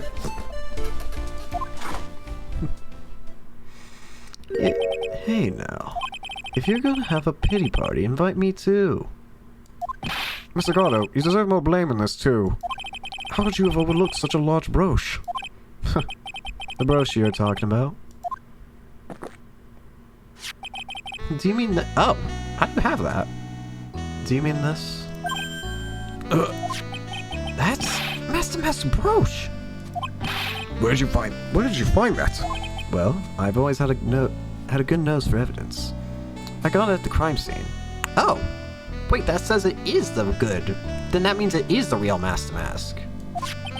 It was hidden in the shadow of a big female Buddha statue. Oh! You're talking about Ami. Buddha statue? You must mean the Ami face statue. Why didn't you tell me about that, sir? I always put evidence away in my pocket. After all, it's the safest place for crucial evidence. This guy's one cool customer. It's a little early to be shaken up, isn't it, little lady? That friend of yours left little hickeys on there too. Hickeys? Figuratively speaking, of course. I'm referring to Ron Delight's fingerprints. Why? How have you already... What? The defendant's fingerprints are on the brooch. Order in the court. Mr. Gardo, let's see that brooch. I've grown attached to my metallic girlfriend here. Take good care of her. You... It appears to have been torn off some clothing. There's a little bit of cloth left on the back. Obviously, there must have been a big struggle that happened at the crime scene. Uh-oh, Phoenix, we have a problem. Big problem. You mess with Gato, and you get burned. He's been playing me like a violin. Well, Judge, I'm about ready to call my next witness. Huh? You done with me? I haven't proved anything yet. You've proven your own incompetence. That's good enough. That doesn't sound good at all. Bailiff, bring the next witness into the courtroom. Finally time for the ace detective to make his appearance. Huh? Hey! Slurp. 1 second is it? 1 second is one drip of the coffee pot. Let's hurry it up. Shh, silence!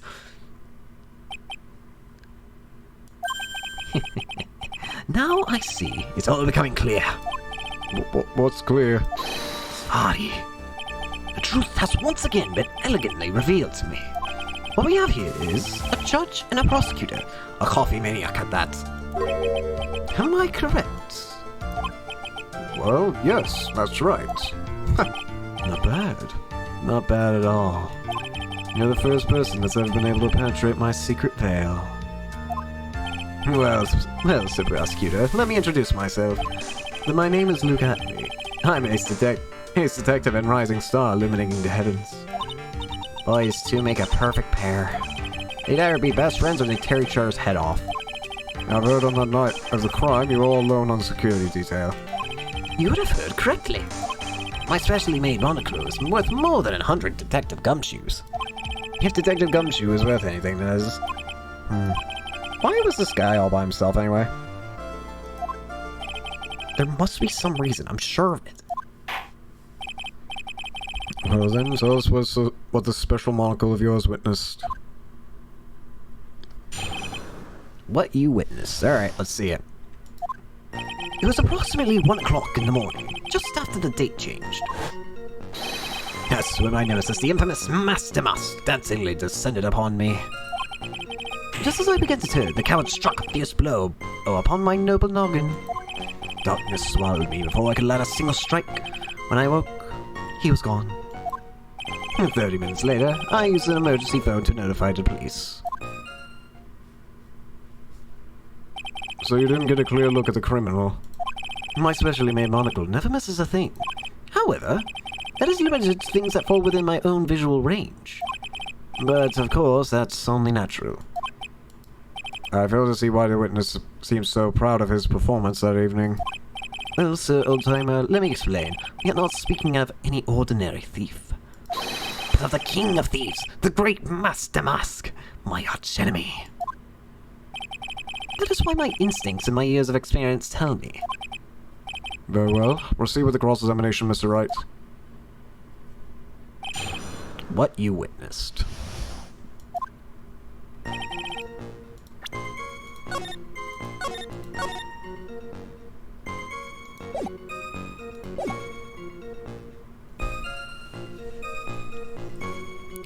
Alright, let's see it.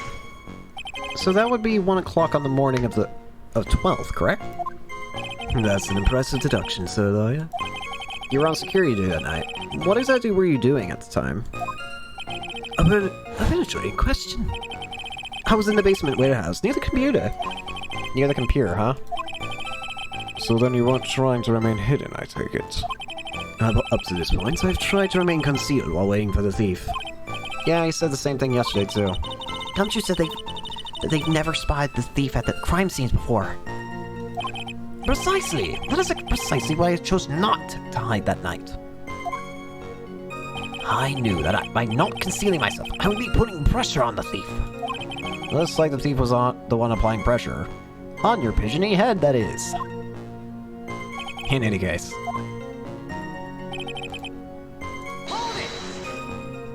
Dancingly descended? From where exactly?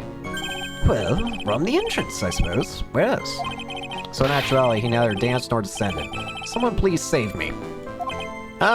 So how is it that you didn't notice the thief? My eyes were looking for the thief's shadow while my ears listened for his footfalls. But even so, the dastardly criminal managed to sneak up on me.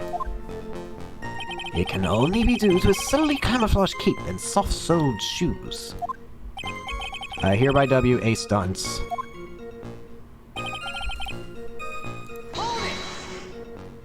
You didn't see the criminal's face when that happened. Well, that's the difficult part. How should I put it? I saw his mask. That's all I can recall. That's not very solid as far as testimony goes. However, fortunately, I had my third monocle, the security camera, at the ready. Wouldn't it be technically your second? Whatever. I'm not gonna apply your logic. It captured his image perfectly. This should be sufficient, I believe. Well, as long as this photo is authentic, I don't see a problem here. Well, Mr. Gatto, do you have a problem with the photo?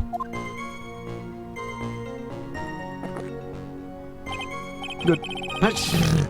Alright. Good. Then let's continue with the testimony.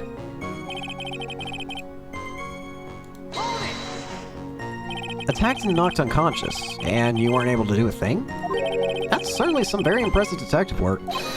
Well, so, lawyer, have you ever been so suddenly struck on the head? Yes, by Maya. Huh? Well, actually, yes, by a fire extinguisher. That too. I forgot about the second game's first case. And what happened? I was knocked out. And you lost your memory, too. You see, you have no right to look down on me then, do you?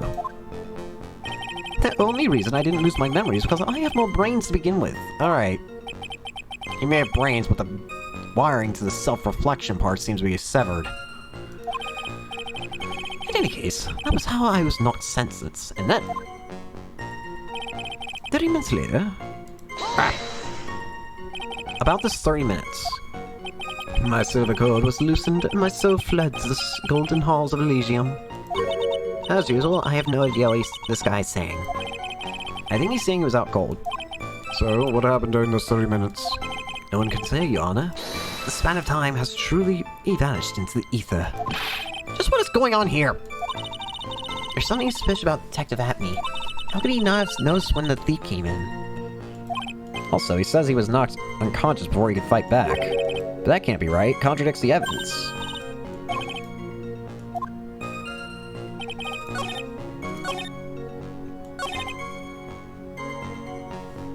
Couldn't land a single blow.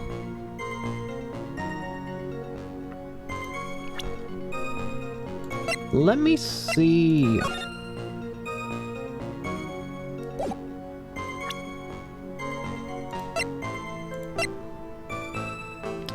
Oh! Wait. Yeah, but what about... Mr. Atme? Could you take a look at this with that special monocle of yours? This belongs to the criminal mastermind, my arch nemesis, Master Mask. It is, in point of fact, Master Mask brooch. Talking in theatrics in a testimony shouldn't be allowed. Someone stop him. Yeah, well...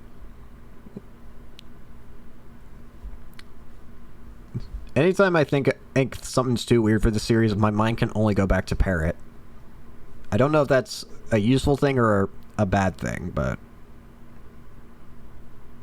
He's in point of fact, Master Mask brooch. It was found on the floor of the basement warehouse. I wonder how that happened. Elementary, my dear lawyer.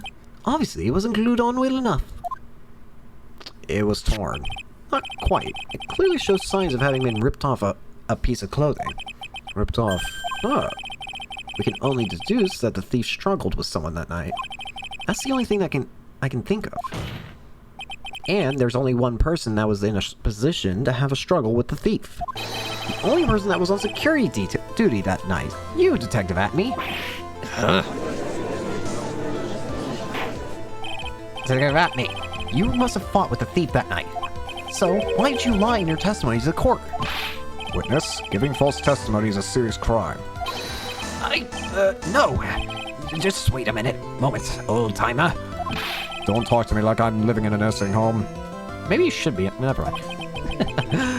I just remembered, Your Honor. I was just confused because I've been dealing with so many cases lately. The true measure of a man is the amount of work he does. That's what I always say. Nick, you can only handle one case at a time. Isn't that right? You talk too much. Okay. Witness, so are you now saying that you and the thief fought? Hold on. That's quite enough, Your Honor. Oh, hey, you actually... Excuse me? More coffee. Save the big questions for the testimony. That's one of my rules. Indeed, I understand. I look at me, agree completely. Fight with the thief. Indeed, it's true that I looked away from the door for a brief moment. However, look at me cannot be so easily discombobulated. Unfortunately, the thief grabbed the weapon from the side and rendered me senseless. A true gentleman fights only with his fists, but they were not enough. His first blow struck me true. Bam! And that's all she wrote. So in the end, you did catch a glimpse of Master Mask. Correct. It was during his third crime that he struck me from behind. I was gonna need bathroom breaks on his fifth coffee. He's gonna have more of a, like, caffeine overdose at this rate. It seems that my memory has become a tad jumbled, so to speak. Well, that's certainly understandable. I myself always get confused about which testimony goes on with which case. That can't be good. Yeah, Judge, you might need to... I don't know. Oh, now the music's getting serious.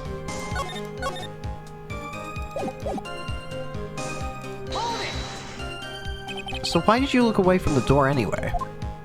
In addition to the camera, I prepared a variety of other sensors as well. The alarm on one of those had gone off, so I had to check the data. That is why I went to the computer, elegantly, of course. So you're momentarily vulnerable when you were working at the computer. What should I do? As for the sensor, what kind of sensors are you talking about? There are other places in the basement that Someone could enter and exit from. there are air conditioning ducts. Sewer pipes, and a cat doors all as well. I hooked up heat detecting infrared and ultraviolet sensors to each of them. That's a lot of hardware. Was it all yours? The lowly tailored department store was kind enough to provide the monitoring hardware. Naturally, the security camera that took the photo belongs to them as well. In other words, you couldn't have rated equipment, huh? Has that cleared up any doubts you had about me, Sir Lawyer? I do want to hear more about the other thing as well, though. Let me hear more about the computer. So did that computer belong to Lordly Taylor as well? Correct. Well, except for the program that manages the data. That was specially designed by me. Look at me. In that case, he could have easily manipulated the data. What's wrong, Sir Lawyer?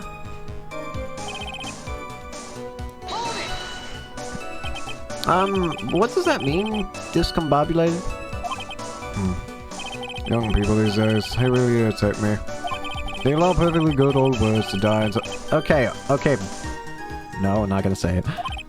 Sorry, but what exactly does it mean anyway? I've forgotten. What was I saying? You need to go in a home. You are not fit to be judge anymore. Jeez, it's better than old people who forget what they were saying 5 seconds ago. To be fair, I do that too. Well, it looks like we've cleared that up. You can go on with your testimony. Unfortunately, the thief grabbed a weapon from the side and rendered me senseless. What do you mean by weapon from the side? Naturally, the thief had no idea that I, look at me, was hiding in the area. He grabbed the sword from a statue that was standing by the door to the warehouse. Sword? You mean the sword that was all twisted like a tree branch? Correct! Fortunately for me, the blade was not sharp. Okay, so he is talking about the Shichi Shito. So the thief armed himself with a sword. And what about yourself, witness? A true gentleman fights only with his fists, but they were not enough. Discombobulated is common word in thing. Yeah, What?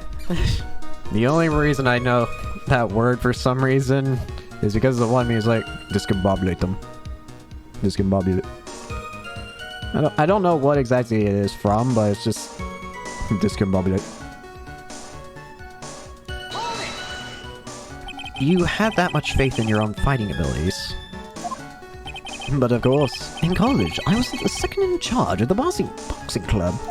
I'm sorry if I fail to find that appropriately impressive. However, my opponent in the ring this time was my arch nemesis, Master Musk. This guy is a real piece of work.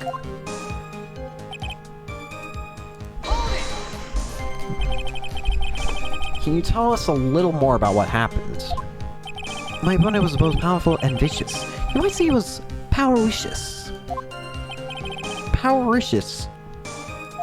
I assumed that me fighting stance, but a sudden flash of light blinded me.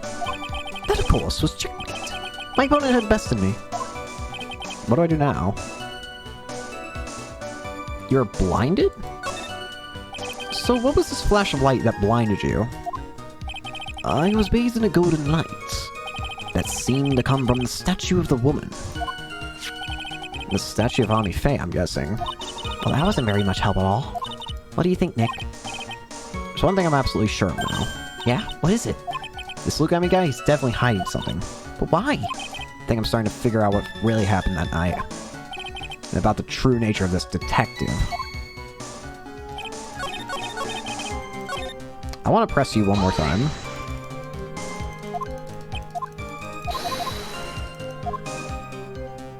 At me fighting style? What is this at me fighting style? I'm sorry, but that's a trade secret. I really can't say anymore. But I suppose I can tell you if I absolutely must. The main thing is to put your back to the wall. That way, no one can get behind you. That's it. That's the at me fighting style. Well, Mr. Wright, what was it? That's actually very important. Hold on, you said you got hit on the back of the head? According to your own fighting style, that's impossible. Of course it's important. We've learned a detective's secret technique after all. Yes, indeed. I'll remember to use it if I ever take a walk alone late at night. Why the heck is he eyeballing me like that? It's creeping me out. Now then, witness, we'll go ahead and add that secret information to the official testimony. This seems... where is this third eye you're talking about? Oh, it's right between my right and left brows. It's my nose. No, it's quite visible to the unenlightened. You may call it the forehead if you like. Why didn't you just say that in the first place? So, lawyer, it looks like the creases on your own forehead are getting deeper. So had me got hit in the forehead then. That's what he says. I got a funny feeling about that. Actually, so do I.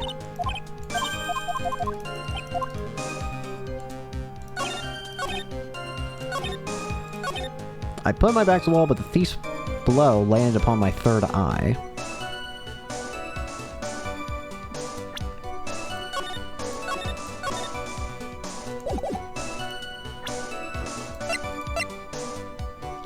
Blow to the back of the head. Yeah. How did I hit your forehead, sir? Detective Atme, your testimony is crumbling like a house of cards. What a fun is this, sir lawyer? It's truly a pleasure to cross swords with you. And now, once again, you've thrown down the gauntlet at my armored feet. And I believe this is what you said yesterday. No, the coward must have wormed his way in through somewhere besides the door. Then my arch nemesis struck me on the head from behind with this gruesome item here.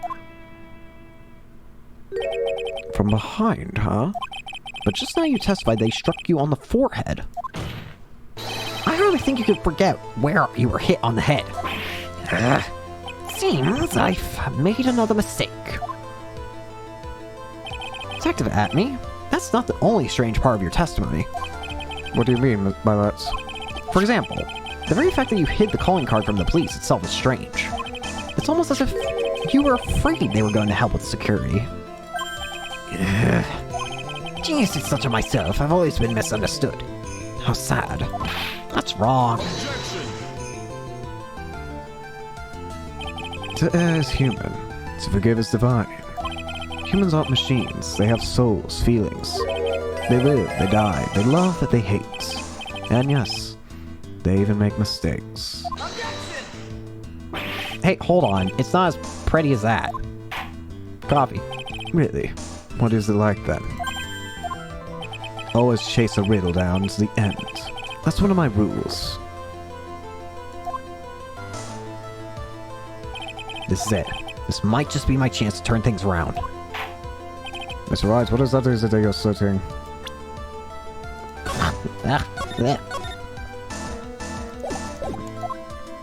Very well, Your Honor. The offense asserts that.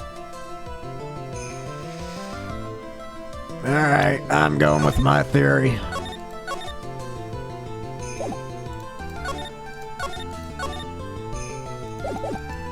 Atme is Master Mask. The answer is simple. It's all clear to me now. Detective Luke Atme's true identity is actually Master Mask.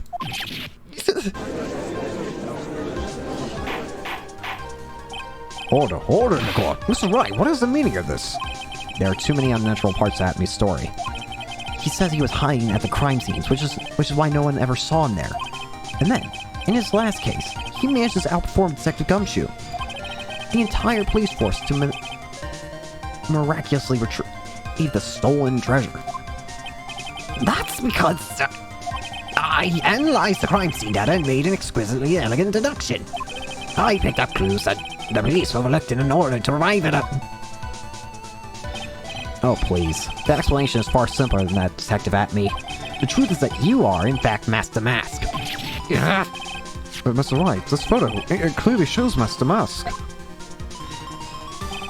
The security camera belongs to Lordly Taylor department store. He shouldn't have been able to manipulate it. He didn't need to manipulate it. He gained access to the warehouse under the pretense of providing security. Then he simply dressed up as the thief and stole the urn. So the ace detective is actually an ace thief. Is this true, witness?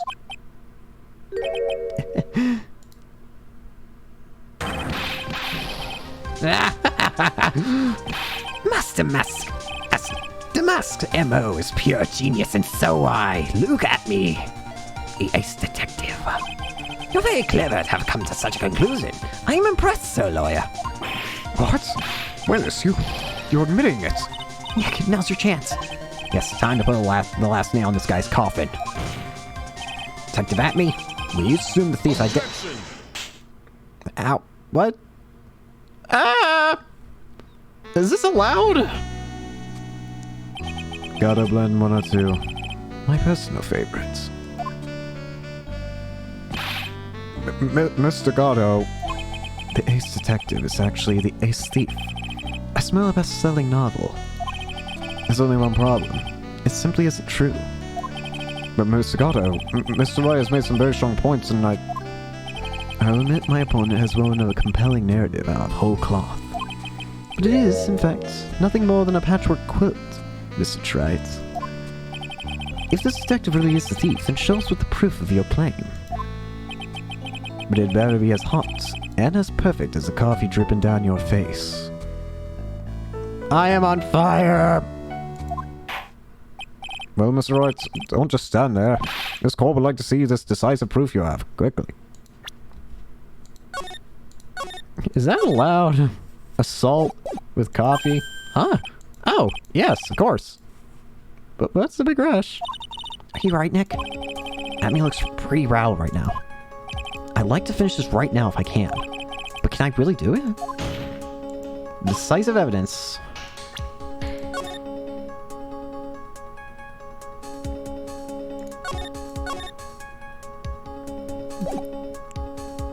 Live for 5 minutes, you missed that. Yeah. Decisive proof that Luke Atmy is in fact Master Mask. I don't think it's here. As far as I can tell, there's nothing decisive. They allow whip, they'll allow anything? That's fair. Yeah, I don't think about that. It's yet to be found. Proof? Of course, I've got nothing. Just what I thought. A man has to hold his head up high, no matter how bad things get, after all. I see. I thought perhaps you had some evidence to back up your assertion. This is no good. I've got to stay on the attack. I'll never get another chance to prove that this guy's the thief. Think harder and try again. It's no good. I'm just not ready there yet. But are you going to just give up and let us lose this? So you've come to your senses, have you, Sir Lawyer? I can't think of a counterattack at all. It seems a cloud of suspicion surrounding this witness is lifted. Mr. Gatto, you got it? Huh? Who? Oh! Who are you? That doesn't really matter right now, does it? Mr. Light, what are you doing here? Nicky boy, the thing you've been looking for? Ow! I think I found it. I think that's theft, but thanks. You mean that bag? No, not the bag. Oh! You put it back together!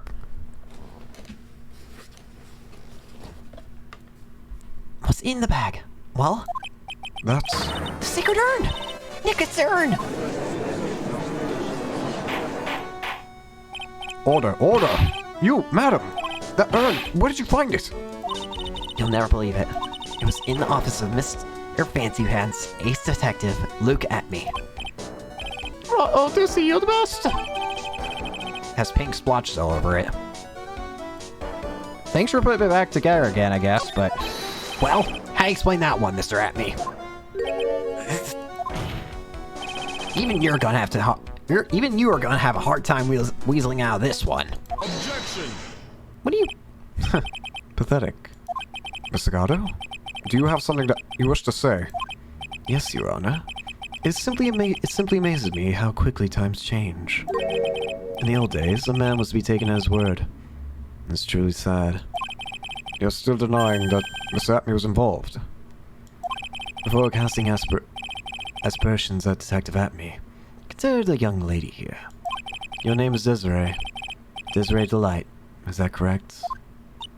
Yes, what about it? Oh no. How charming. The lengths a woman is willing to go to save her husband is truly inspiring. What are you insinuating? As the wife of the criminal, you could have discovered that stolen urn anywhere. Including the office of the good detective here. Dang it! So you found the urn. Was that proof? It certainly doesn't prove where the urn was before you found it. I just brought it here from the detective's office. Please, madam. This town is already filled to the brim with lies. Any more could only compound the tragedy we have been witness to. You're wrong. I would never do such a thing. Miss Delight, please, Nicky boy, you've gotta help me talk some sense in these people. There must be some way. I've gotta prove that the urn was actually in the Atme agency. I don't know how, though. And if I say fingerprints, I don't know, fingerprints. I can prove where the urn was by the fingerprints on it. My fingerprints! Fingerprints, sir? Oh, come on. Oh, come now. Now you're really making me laugh, sir lawyer. Fingerprints, indeed. May I go on? Good. Now, it would be perfectly understandable if my prints were on the urn. After all, it was I who was guarding the urn in the first place. In any case, I am always in the habit of wearing gloves, as you can see. So, unfortunately, my fingerprints wouldn't be evidence of anything. What about it, Mr. Wright? The witness' fingerprints would mean nothing anyway. What are you going to do now? Atme must have brought the urn back to his office yesterday. And there, I'm sure someone must have left fingerprints. Look for me! So what is all this fuss about fingerprints anyway?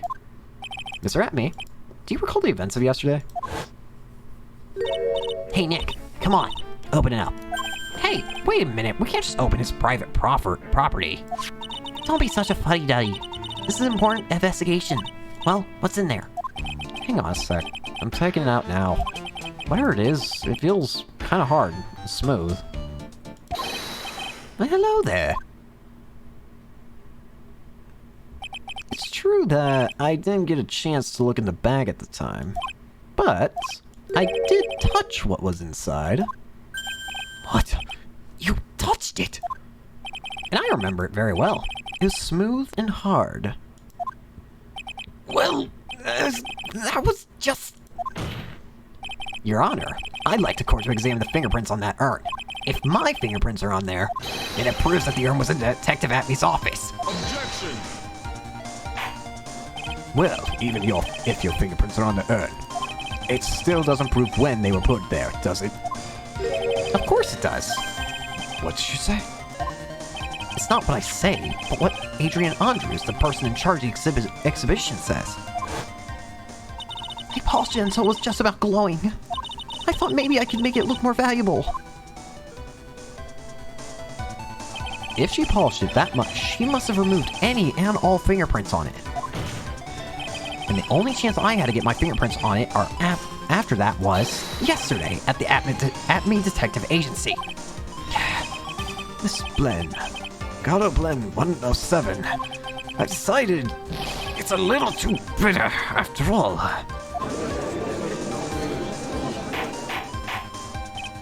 Order! Order! I accept the defense's request. Bailiff, take this urn and... Wait a moment, Your Honor. There's no need for that. No need, you say? Precisely. I already know Mr. Wright's fingerprints are on the urn. What are you saying? Yes, finally broken him down.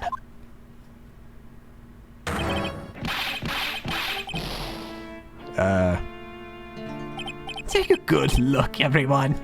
Unable to find a rival worthy of my genius, I was forced to create one by myself. Here I am, the tragic clown. This guy's nuttier than a fruitcake.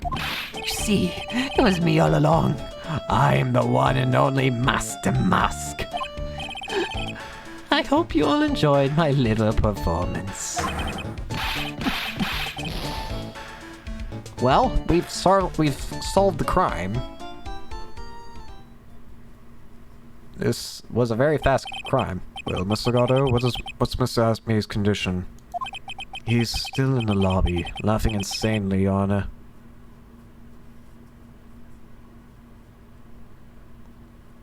Be fire if they sold that coffee bean. I'm not usually much of a coffee drinker. I see why some people drink it, but personally, I just find coffee just a bit too bitter for me, even if I put, like, tons of sugar in it. Again, I see why people like it. I can see, like, there's a bit of flavor in there that I like, but, again, the bitterness is not... I don't really care for bitterness. He's still in the lobby, laughing insanely, Your Honor. I wish I could enjoy the joke as much as he seems to be. Well, this was an easy case. Looks like the matter's been settled. I came precisely close to besmirching the record of an innocent young man, besmirching him with the title of thief. Nick, you were right after all. Yeah, I guess Mr. Delight really wasn't a thief. The court finds the defendant, Mr. Ron Delight. Yeah, I figured there's still more to this. You're wrong. Wrong, I tell you. I mean, not exactly wrong so much, but actually not right is what I was truly trying to say.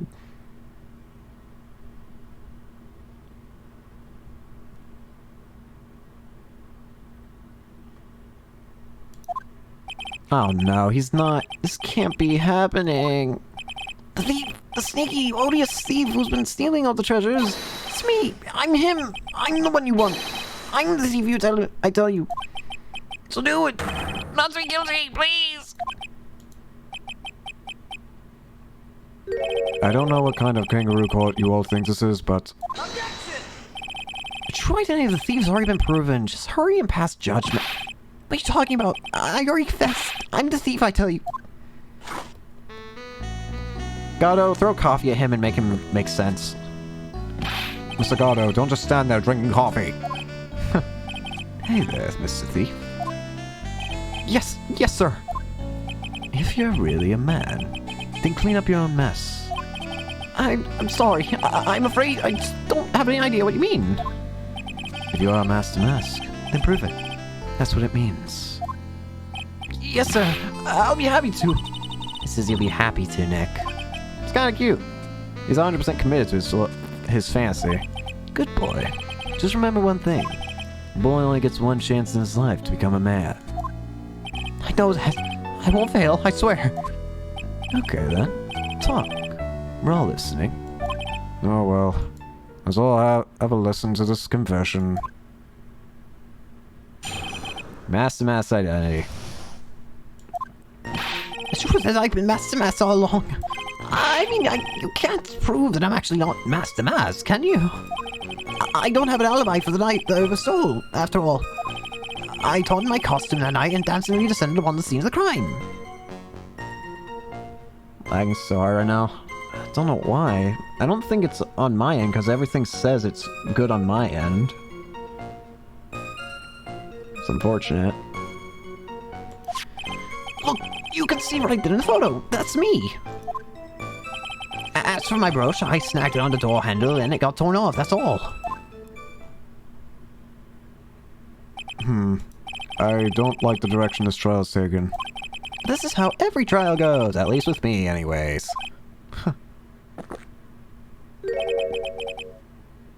You're doing great. You're doing great. Stop it, Mr. Gatto. You're embarrassing me. Like I said, you're only going to get one chance to testify, alright? But if you make it through this with flying colors, I'll keep my promise too. What did you... I'll make sure you stay locked up in prison as the one and only true Master Mask. Thank you so much, Mr. Gatto. I'll do my best. Alright, Mr. Wright, I'm afraid it's time for the cross-examination. Gatto, what are you doing? You're prolonging this trial. Far longer than it has any right to be. There's a... Single fly. You're Master Mask, okay, but we just had to get... You may think you're the real Master Mask, but your wife thinks you're delusional. I haven't told Desi yet. About my true identity, I mean. Believe me, I've all my reasons. With the way your room is decked out, how could she not know about it? Even these are complicated family situations, I suppose. What should I do? Sounds like we're about to get sidetracked again. I mean... Yeah, hold on. We can actually end this real quick, can't we? But let's press him. So why are you withholding the truth from your wife? Well, first of all, I don't think she believed me anyway. And second, if there's one thing the Desi absolutely tests, it's criminals. If that's the case, then why'd you ever stop feeding to begin with? Well, Desi is crazy about shopping. She's a real shopaholic. But she's the love of my life, Your Honor. I guess you could say I'm a Desi-holic. So you do have a complicated family situation after all. Alright, that's enough. Please continue with your testimony, I beg of you.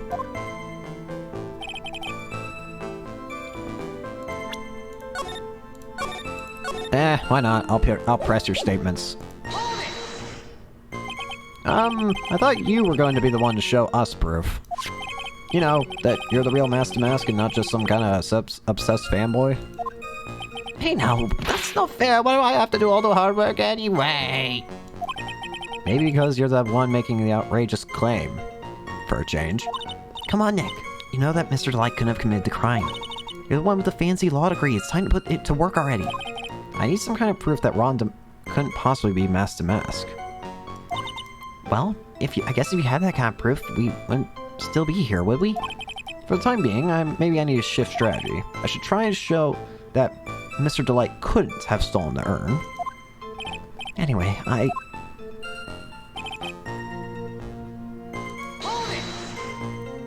You got no alibi. I've been a judge for a long time, and this is the first time I've ever heard a defendant brag about having no alibi. But I tell you, I was in the Lolly Tenure that night. No, that's too vague, even for me. To be more precise, I was down in the basement warehouse. Hold on. What is it, Nick? Where was Ron Delight when the crime happened anyway? If we can prove he had an alibi after all, this case will be a piece of cake. Well, you're right, but... You think you can prove that? Well, wake up and smell the coffee. Well, I think maybe I can. That's right, do you have any evidence that shows that our defendant had an alibi? Yeah, I do. I have the evidence. Or do you think I'm still some sort of third-rate rookie? Oh, I've never seen you this angry before. I'm not surprised. Anger is the last refuge of the pathetic. I thought I was more confident than angry. Well then, let's see the evidence.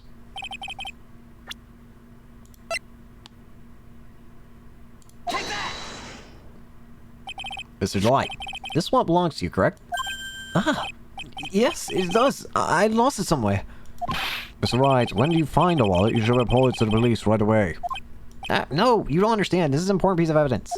Evidence? Mr. Delight, when did you first notice that you lost your wallet? Let's see. I think it was on the night of the crime. but I know I still had it when Desi and I went out for dinner. This wallet was found at approximately 1 a.m. at KB Security Headquarters. Well, surely you're not serious. Yes, I am serious. This proves that Mr. Delight was, in fact, at KB Security that night. Oh! So, if the defendant was at KB Security at 1 o'clock in the morning, then that proves that he has a watertight alibi. No! Furthermore, considering the distance between Lordly Taylor and KB Security, it would have taken 30 minutes to get there by car. According to Larry, anyway. Should we really be trusting Larry for any approximations? I don't think we should. Well, Mr. Gatto, do you have anything to say? Alright, how you gonna turn? And stop drinking that coffee! Come on, Mr. Thief. Don't let this guy beat you. Tell him why he's wrong. You're the only one who calls me thief, Mr. Gatto. Alright, I'll try. I'll do it. I will. He's really got Mr. Delight all worked up. Yeah, he's like a kid at his first day of school. Look, it's just ridiculous. Why would I have dropped my wallet at KB Security? Someone must have planted it there to make it look like I was there and not the heist. Planted it there? He's really reaching now. Mr. Delight, you probably dropped your wallet when you took it out to use this, didn't you? The keycard's at KB Security CEO office. No! That's a pretty good try, Mr. Trite. Unfortunately, you've overlooked one small thing. What? Motive, of course. Why would this thief go to KB Security in the middle of the night anyway? Well, Mr. Wright, it looks like you need more evidence after all. This stupid kid! Now then, let's see your evidence. Why would he need to be there? I mean, he works there. Oh, yeah.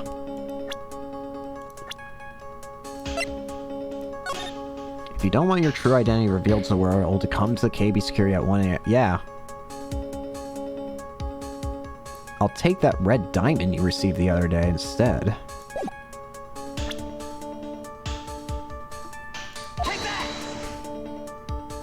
Mr. Delight, I believe you've seen this before, correct? That's What is it?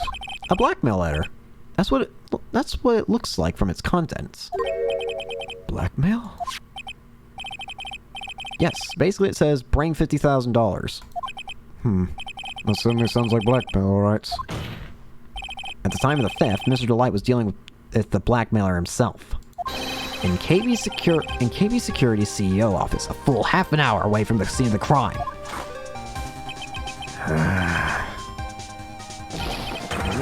No! Stop chugging. Order! So when the theft of the urn occurred, the defendant was at KB Security. Looks like a perfect case for the defense. You may see it as a perfect case, Judge, but to me... Well, let's just say that my Gato blend number 107 impresses me a lot more. What are you trying to say? You say the thief was being blackmailed by the CEO of a security company.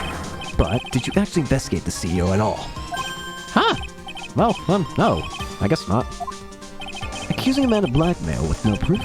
I'm not sure what I think of that. Not sure what I think of that. At least I know what I think of you. Good points. I'm not sure what I think of it myself. You claim the defendant entered the CEO's office, But you would need at least one witness to corroborate your claim, Mr. Wright. I think we're gonna have to track down the CEO guy. No, we don't have to track the CEO down at all. What do you mean by that, Mr. Trite? There's someone else who can testify. This is the person who can testify that the key card was used at 1 a.m. that night. Oh no. Oh no. Bring in Larry. who is this useless... Who is this useless looking young man? You don't remember him, Your Honor. Not exactly. But just looking at his picture makes the bile start to rise in my throat. Looks like he doesn't remember the case from 2 years ago. More like he's repressed it. Probably blocked it out of the memory on exactly. Anyway, this man was working as a guard at KB Security that night. Oh? The question at hand is this key card. Yep, that's the key card that was used in the building at work. According to the serial number, this one is for the CEO's office. You get into that room, and every time you use that card, it leaves a record. It leaves a record. Yeah, it tells you exactly who entered the room and when.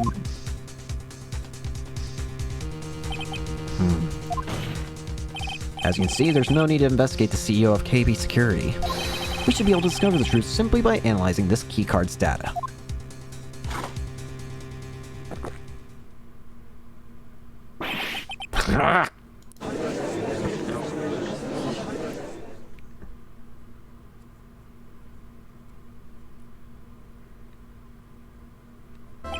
Well, Mr. Gatto, the name of the CEO of KB Security is Kane Bullard.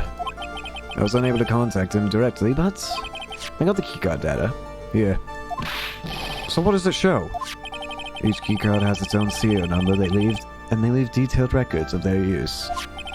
According to this data, this card was used at 1 a.m. on the morning of the crime. Nice. It can't be Mr. Delight dressed as Master Mask in this photo. Huh. It looks like you're right.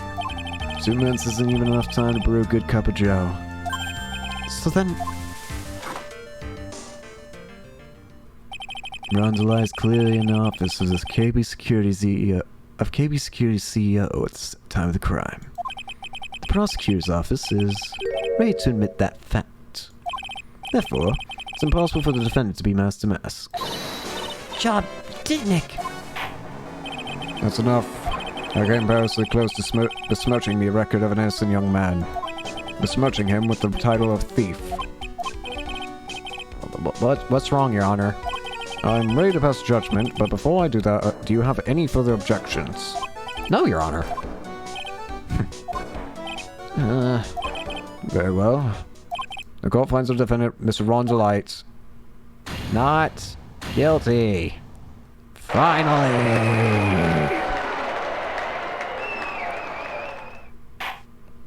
Court is now adjourned. I swear, doll. Okay, we're out. Nick, you did it! You're right after all. Actually, I'm a little bit ashamed of myself. Nicky boy. He doesn't want to be interrupted. I was scared there was going to be an interruption. Oh, Miss Delight. I knew you could do it. I believed in you all along, Nicky boy. I don't know how I can ever repay you. Ah, shucks. Thanks, Miss Delight. I just know I'm blushing. Congrats, Mr. Nick. How'd you know?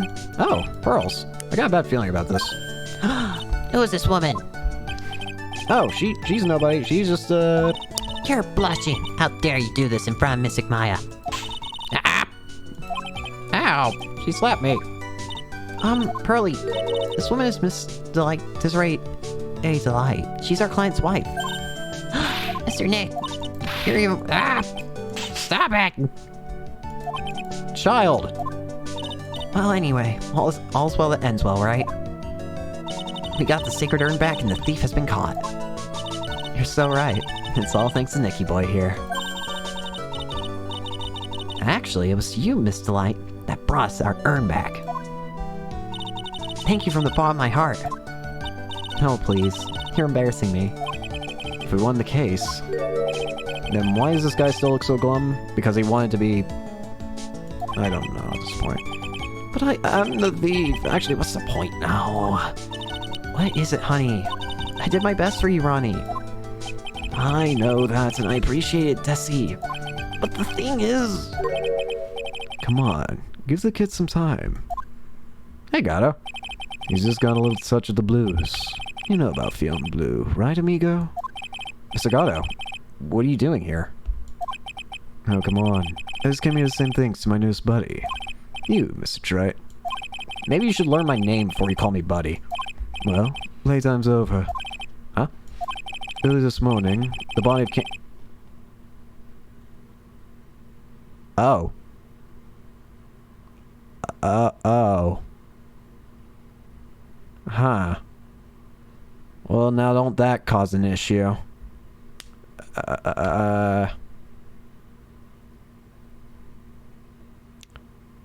And Kane Bullard was also the CEO of the company that the one company that is the CEO of the.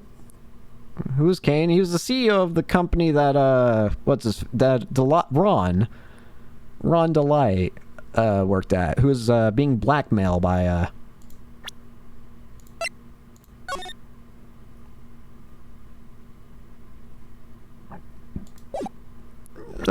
this puts Ron back under suspicion. Kane Bullard? Where have I heard that name before? Isn't that the name of CEO of KB Security? Wait, Body? Great, this has actually turned into a murder case. The estimated time at... The estimated time of death was 1 a.m. on October 12th. 1 a.m. on October 12th. You don't mean... That's right, Miko. At the same time that a cheap little urn was being stolen, the CEO of KB Security was being murdered. So then, what are you doing here? Oh, come on. You figured it out already, haven't you, Miko? Or have you already forgotten about that piece of info I helped you out with today? Help me out? What? On October 12th, at 1 o'clock in the morning, Ron DeLay was in the CEO's office, the scene of the murder. After getting that blackmail letter, he must have been imbued with utter rage. What are you saying? Be with rage? Come on, don't tell me you didn't know. Ron DeLay was once an employee of KB Security. He was a professional security guard. Employee of KB Security? It was like the alibi that saved him from being convicted as a thief. It's going to be the noose that gets him hanged. Kind of an anti-alibi. No way. He can't be the thief because he was at the murder scene when the murder occurred. No, that's a lie. Can't be true. But I am a thief, I tell you. Ron Delights, you're going back to prison again. This time the charge is much more serious. This time you'll be tried for murder. I wonder if this was Gatto's plan the whole time. I wonder if Gatto knew that he wasn't the thief, so he was simply just trying to make sure that he basically got this, like, the evidence he needed to try him as a murderer. What? This is impossible. I'm looking forward to another exciting showdown, Mr. Trite. You and I aren't through with each other yet. Shows you won't back down from a challenge. You've never been a coward. Mr. Nick, is there something personal between you two? I've returned from the depths of hell to do battle with you.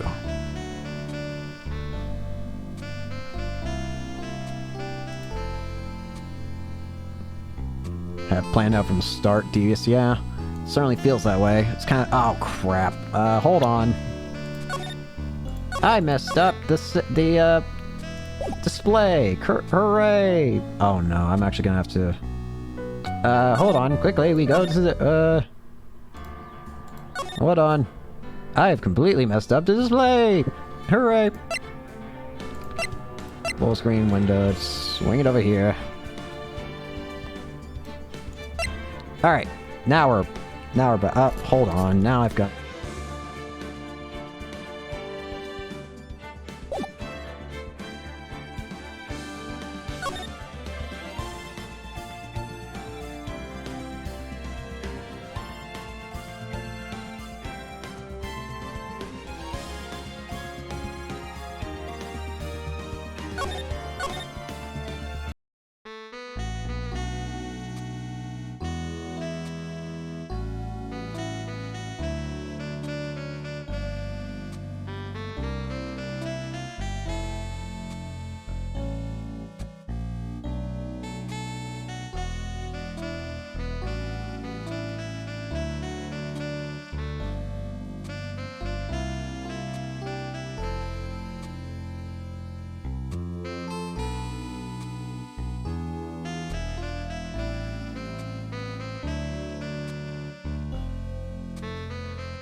Alright, apologies, I had to check all that. I've returned from the depths of hell to do battle with you. At least let me have some fun while I'm here. This guy, who the heck is he? He may be quiet, but he's the most dangerous enemy I've ever faced. Well then, time to say goodbye to Mr. Lights. Nick, how could this be happening? Right in front of our very eyes, our client has been arrested for murder. And the one who established his presence at the scene was me.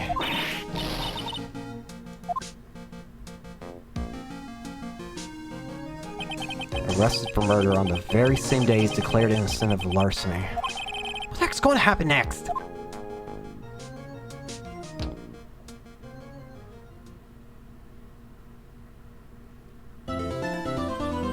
Alright.